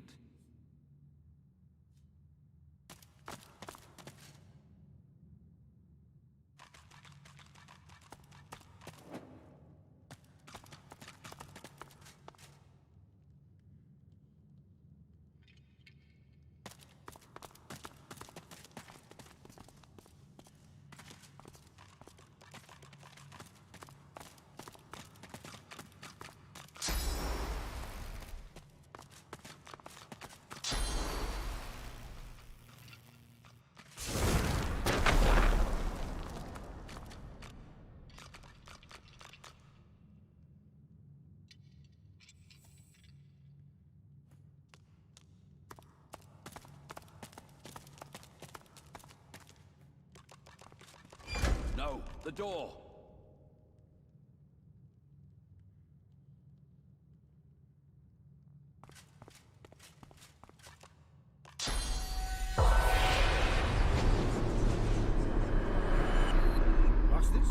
I think the giant can find it. Certainly took it. I disagree, Quercus. It does similarly. What? No, it is enough for the creature. Dear me. What? Speak! Shield! A giant body, but no giant brain, eh, Quercus? Surely even the tall folk know that Rivellon was bare before the great acorn fell from above and seeded the Irwood, covering this land in beautiful, perfect forests. Beautiful and perfect until they carved the Irwood up, and the forests shrank and shrank. None of the original, but someday the great acorn will fall again. The forests will be reborn, and the giant races will be wiped from this world. How do you think giants understand chivalry? Oh, Quercus, I am not talking down to it. Quite literally the opposite, in fact. It's jokes. Little jokes. I just worry it won't treat a group of mystic squirrel knights forming a doomsday cult dedicated to ending the world with a giant acorn with the seriousness it deserves.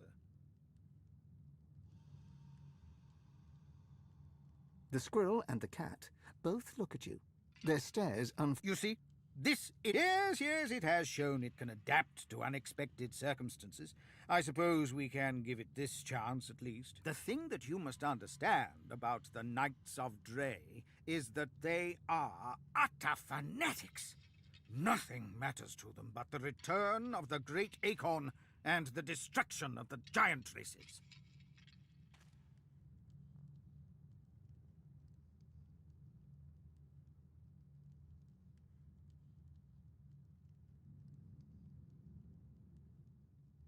Other than the destruction of their homes, the deaths of their friends, and watching ancestral forest being turned into farmland?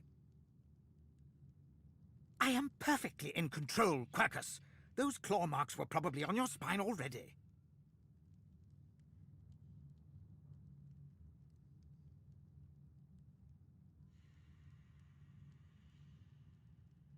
Regardless, we must stand against them.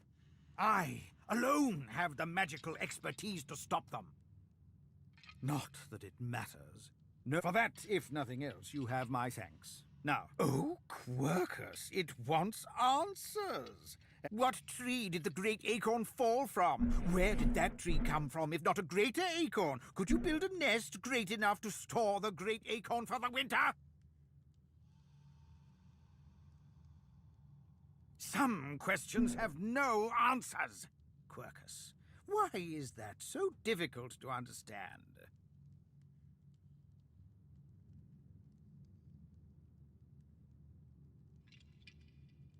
The great acorn will come.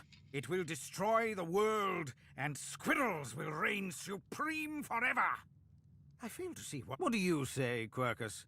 We once believed it was... No, quite right. As terrible as the giants have been to us, we do not want to see them wiped out.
Rather, we must find a way to live together in peace, giant and squirrel. Solora stops short, then shakes his head and pats Quercus affectionately. Squirrels change. Don't they, Quercus? Priorities change. If we do not adapt, we are sure to perish.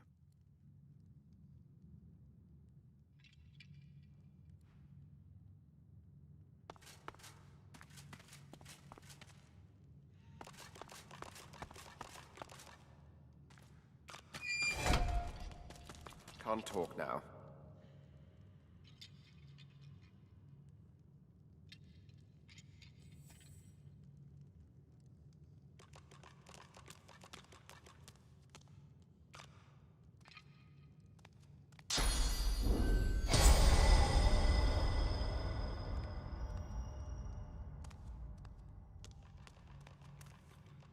Ugh, it's shut tight.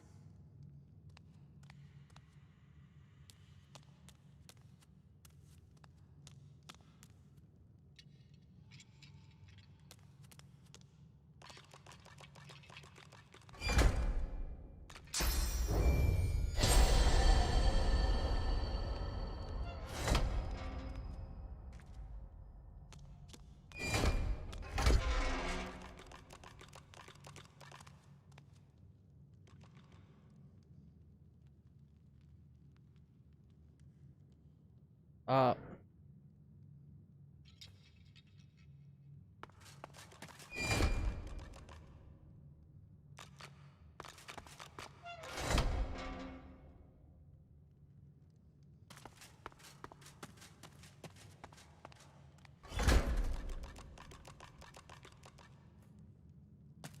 It won't budge. How inconvenient.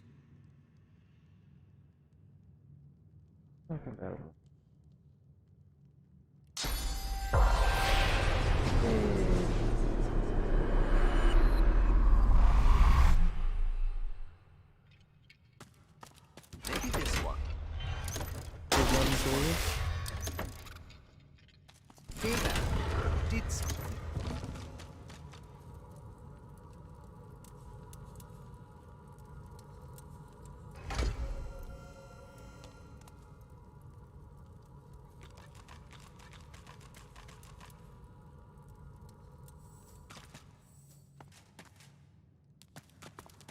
Look at all this treasure.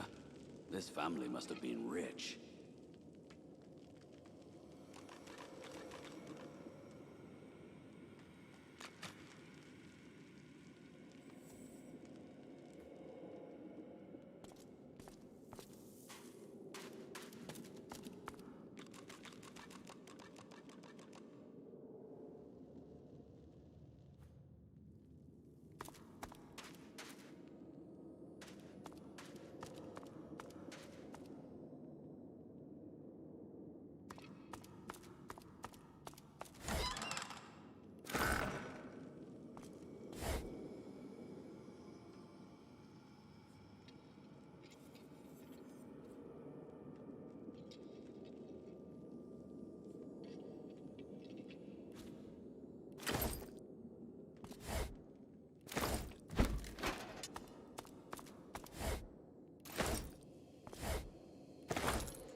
terrible.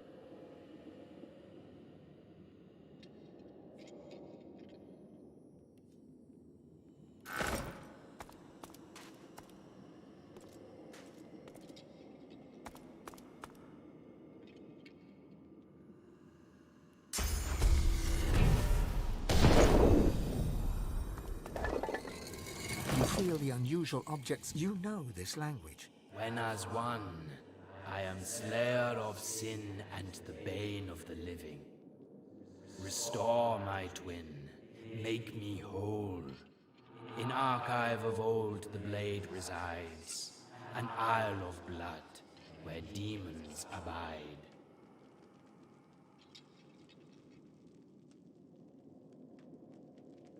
The object repeats its cryptic remark. The oblong object is crystal clear and unmarked by marks or chips. It rests snugly in your palm.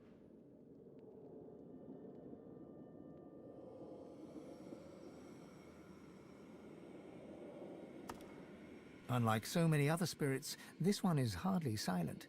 She clicks and squawks the moment you approach her, like a cornered crow facing down a hungry owl. Are you the new servant, then? My, my. You look like my old handbag, but dipped in cherry wine. You brought my tea, have you? The spirit takes the invisible cup. I've tasted better brews, but from the look of you, the refreshments won't be improving. She waits a moment. You expecting a tip? Well, here's one. Exfoliate. That old thing, it was passed to me by my father, Johannius. And my father's father, Johannius.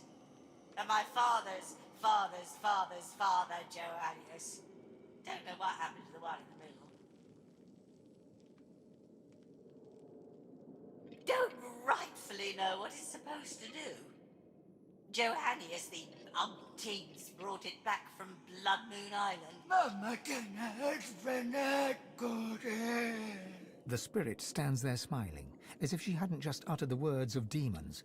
Luckily, you understand. What just happened? You mean my display of proper posture and... Hurry back! What the hell?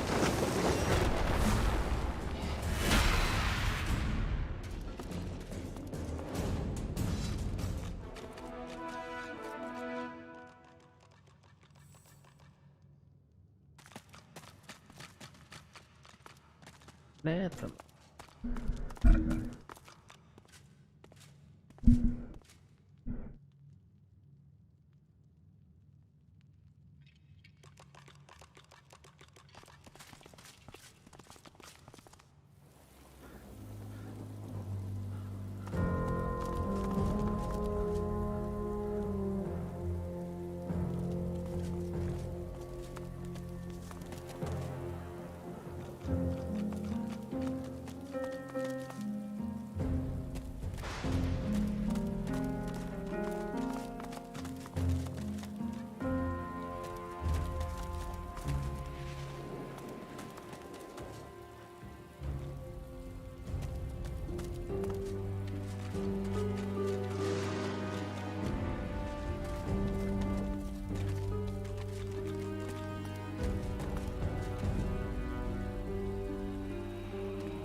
My sun-baked friend.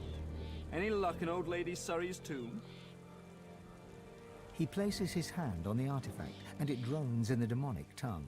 When, as one, I am slayer of sin and the bane of the living, restore my twin, make me whole.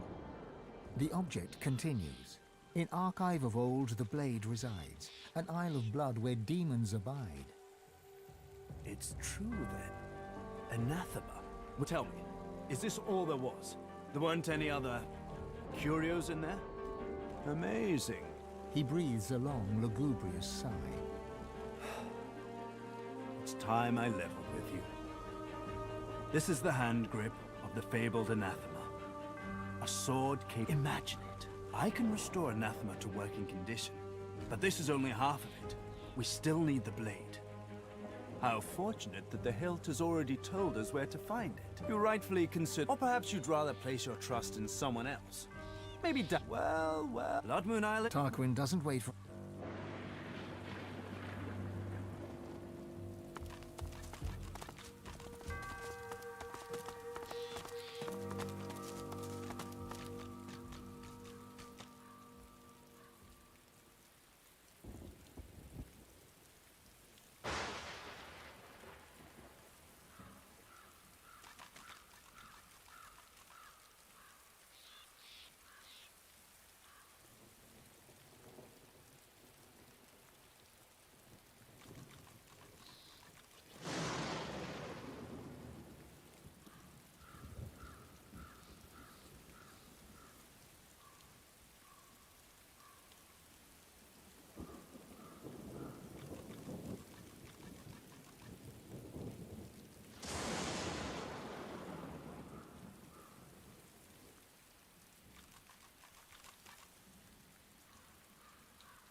As you reach to push open the heavy door, the coils and whirls of engraved wood dance into a new pattern.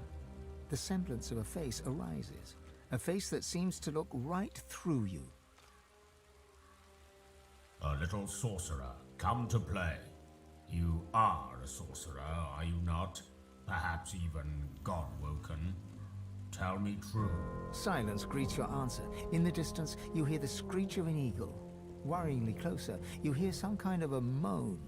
Time passes. At last, the lips on the door creak open, and the door speaks. Leave. The face melts back into the wood of the door, and the whirls swirl back into a floor. As you reach to push open the heavy door, A little sorcerer, you are. Silence greets your answer. In the distance, you enter. The face melts back into the wood of the door, and the whirls swirl back into a floral pattern. A loud metallic click can be heard from deep within.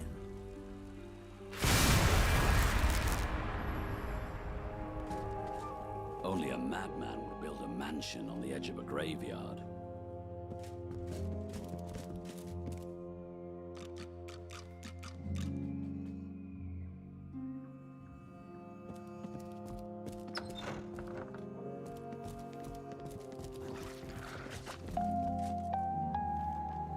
As you approach, the salamander turns its head away to a...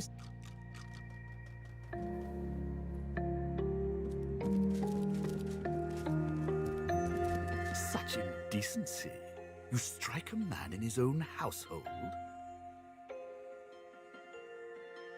A short temper is an unfortunate weakness in a sorcerer. Even more so in a God-woken. I'm sure you agree. Don't be so naive. I also see you are... He presses a slender forefinger... I'm not a generous man, but I could... Let's not be so secretive, my good fellow. I can help you with... You must go to the Black Pits. There's a cavern there. In it, you'll find a stone tablet of considerable value. He points to the location on your map. Bring it to me. Dizziness. It lasts just a moment, but long enough for you to feel Zorstice's... The episode passes. Riker... Oh, but heading to the Black Pits would mean tangling with more magisters. Unless a promise. Riker bows his head deeply. Then you'll have the power you seek. Now, please. Truly beautiful poetry. What's this?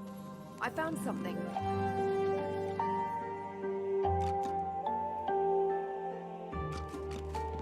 As you approach, the salamander...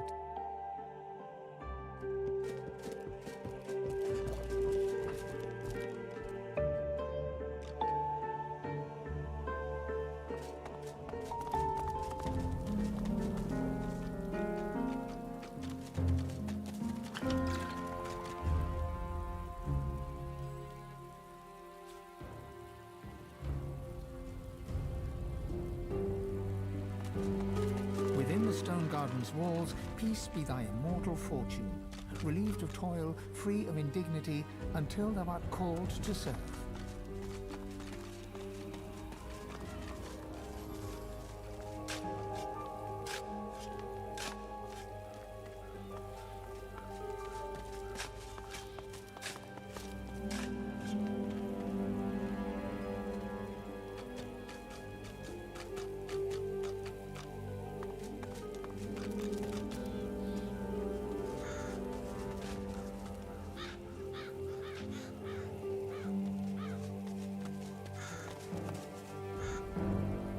Locked in perpetual prayer. Keep trying, my friend.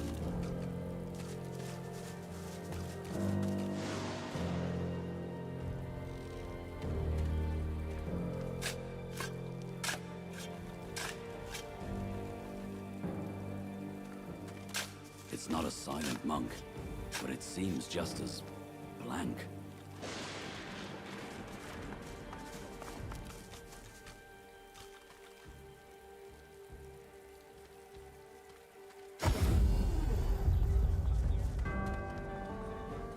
Keeping it together, Bree? I'm all right.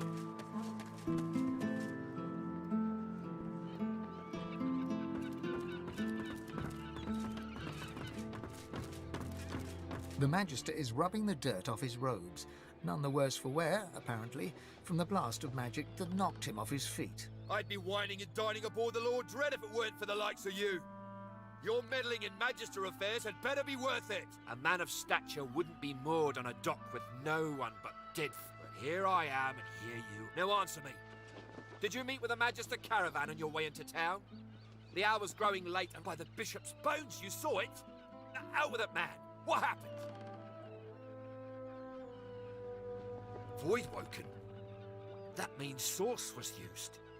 Which means some third party must have attacked first.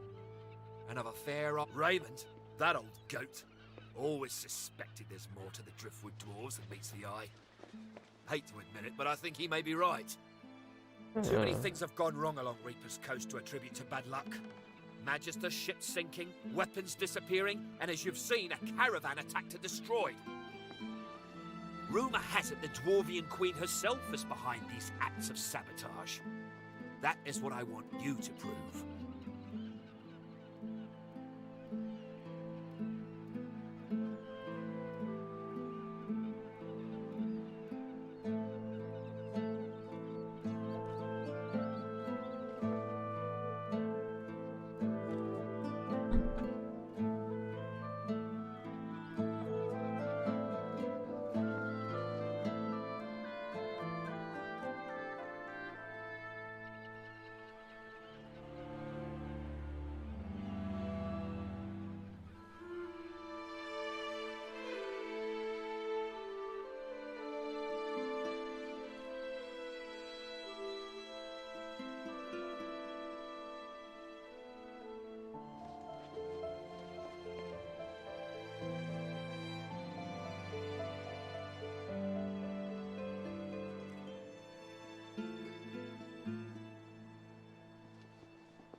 What even are rocks, you know?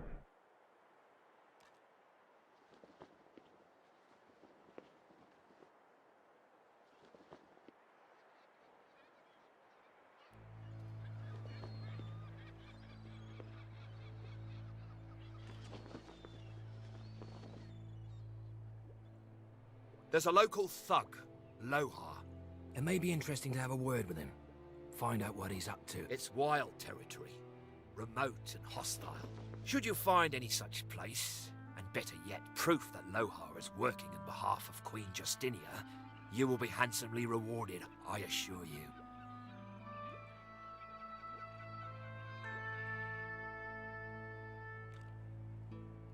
In that case, go forth and let the hunt commence! In short, travel west in search of a dwarven base of operations in the treacherous Reaper's Bluffs.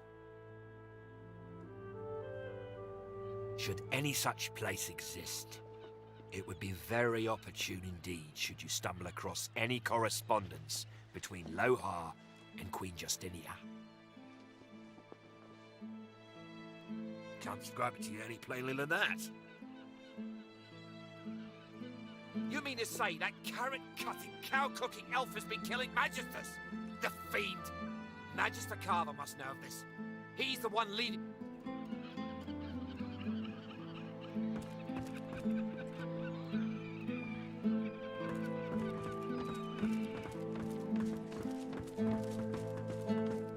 Keeping it together, Bree.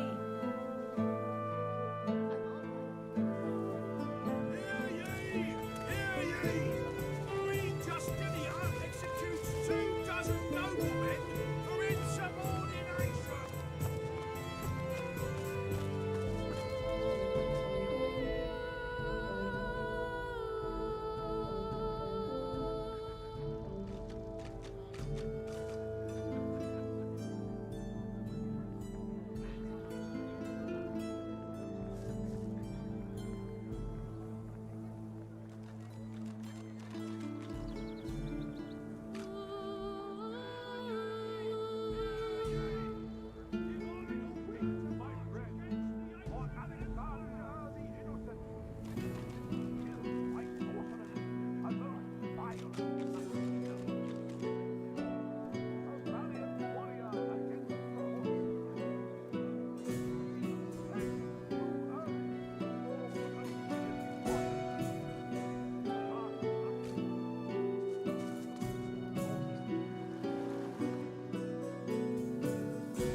Guy, they're talking about his son. He's walking off the jazz.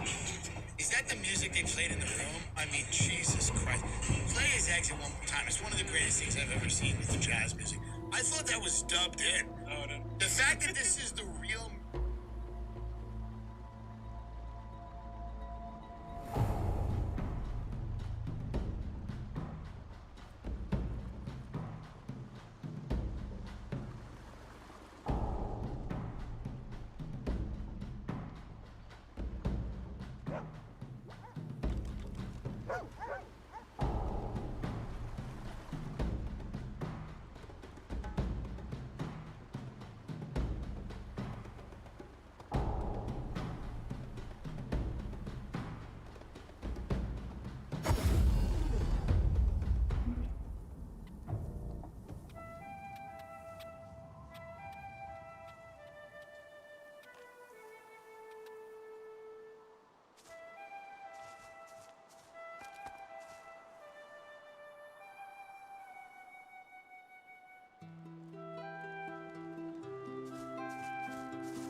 Quercus.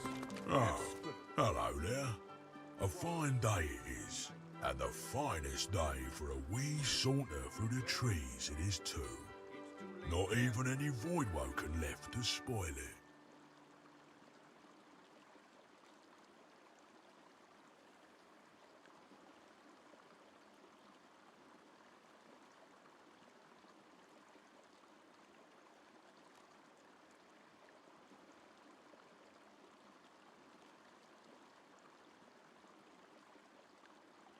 Isn't a healthy business environment just wonderful? Grog and his pathetic bridge give me just the little kick of competition I need to improve my service. And increase my prices.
My feeling is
Marge bats his eyelashes at you.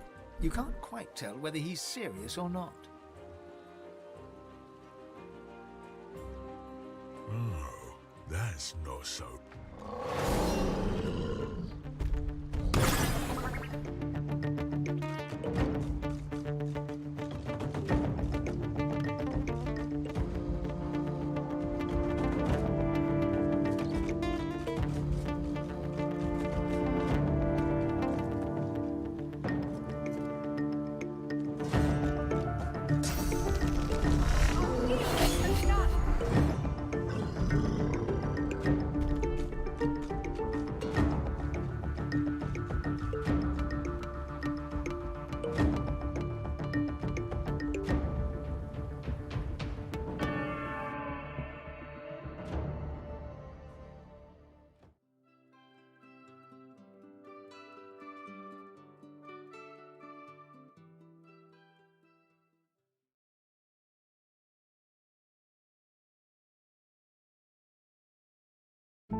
I'd be whining and dining aboard the Lord Dread if it weren't for the likes of you.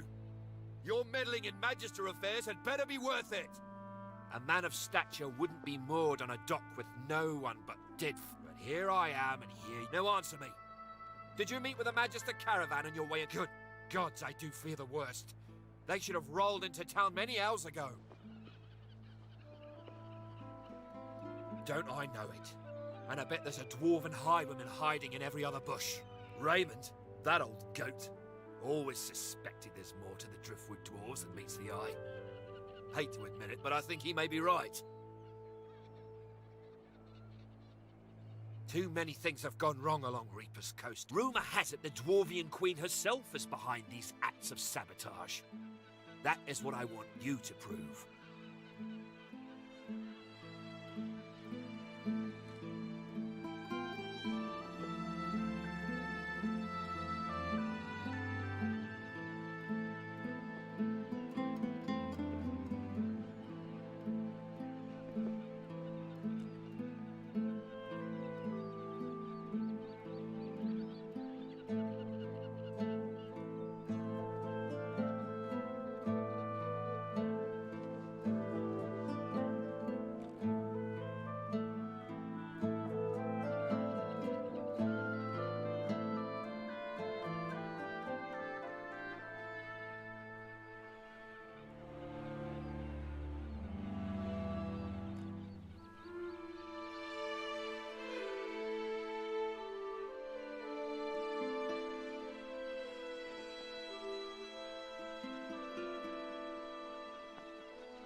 I just found a new shortcut on the iPhone for setting timers. I didn't know. You could long press.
There's a local thug, Lohar. He runs an operation out of his hideout beneath the black... It may be interesting to have a word with him. Find out what he's up to. It's wild. Should you find any such place, and better yet, proof that Lohar is working on behalf of Queen Justinia, they've always been snakes in the grass. Cheap labour, sure. And hard workers, too. Half of them are their Queen's spies. You know what Queen Justinia is like, surely. A tyrant, and I'm in that case. Go forth, and let the hunt commence!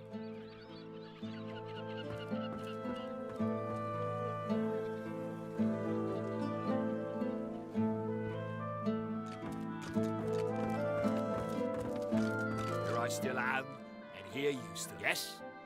Have you anything to report?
Quackers, that squirrel was it a Oh, night of... hello there. A fine day it is, and the finest day for a wee saunter through the trees it is too. Not even any voidwoken left to spoil it. Oh, just the best. Just the bee's knees, really. I've made more money today than in the last month combined, thanks to a group of magisters who were in such a hurry they didn't have time to haggle. Some sorcerer who fled by earlier, and she paid a handsome toll too. Glory, what a marvellous day.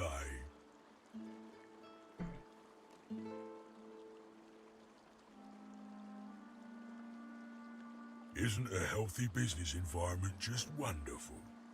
Grog and his pathetic bridge give me just the little kick of competition I need to improve my service. And... Marge bats his eyelashes at you. You can't quite tell whether he's... Whoa!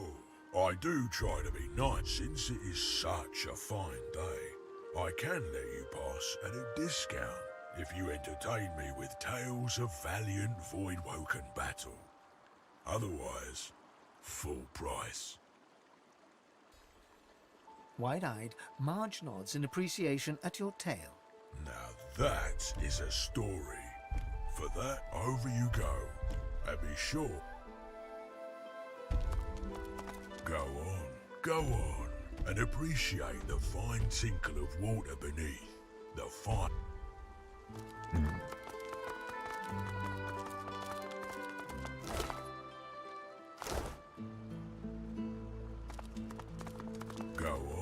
Go on, and appreciate the fine tinkle of water beneath.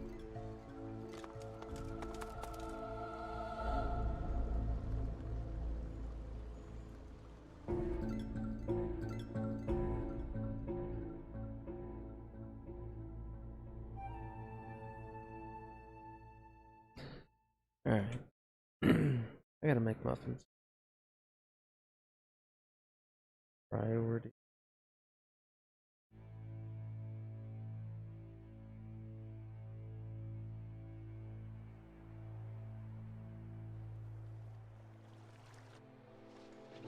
I'd be whining and dining aboard the Lord Dread if it weren't for the likes of you. Your meddling in Magister affairs had better be worth.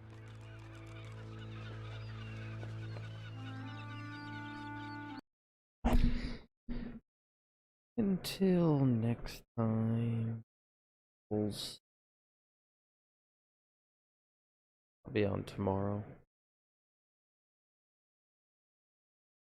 Not on for a couple days. Funeral. Just live stream the funeral. Kidding. Okay.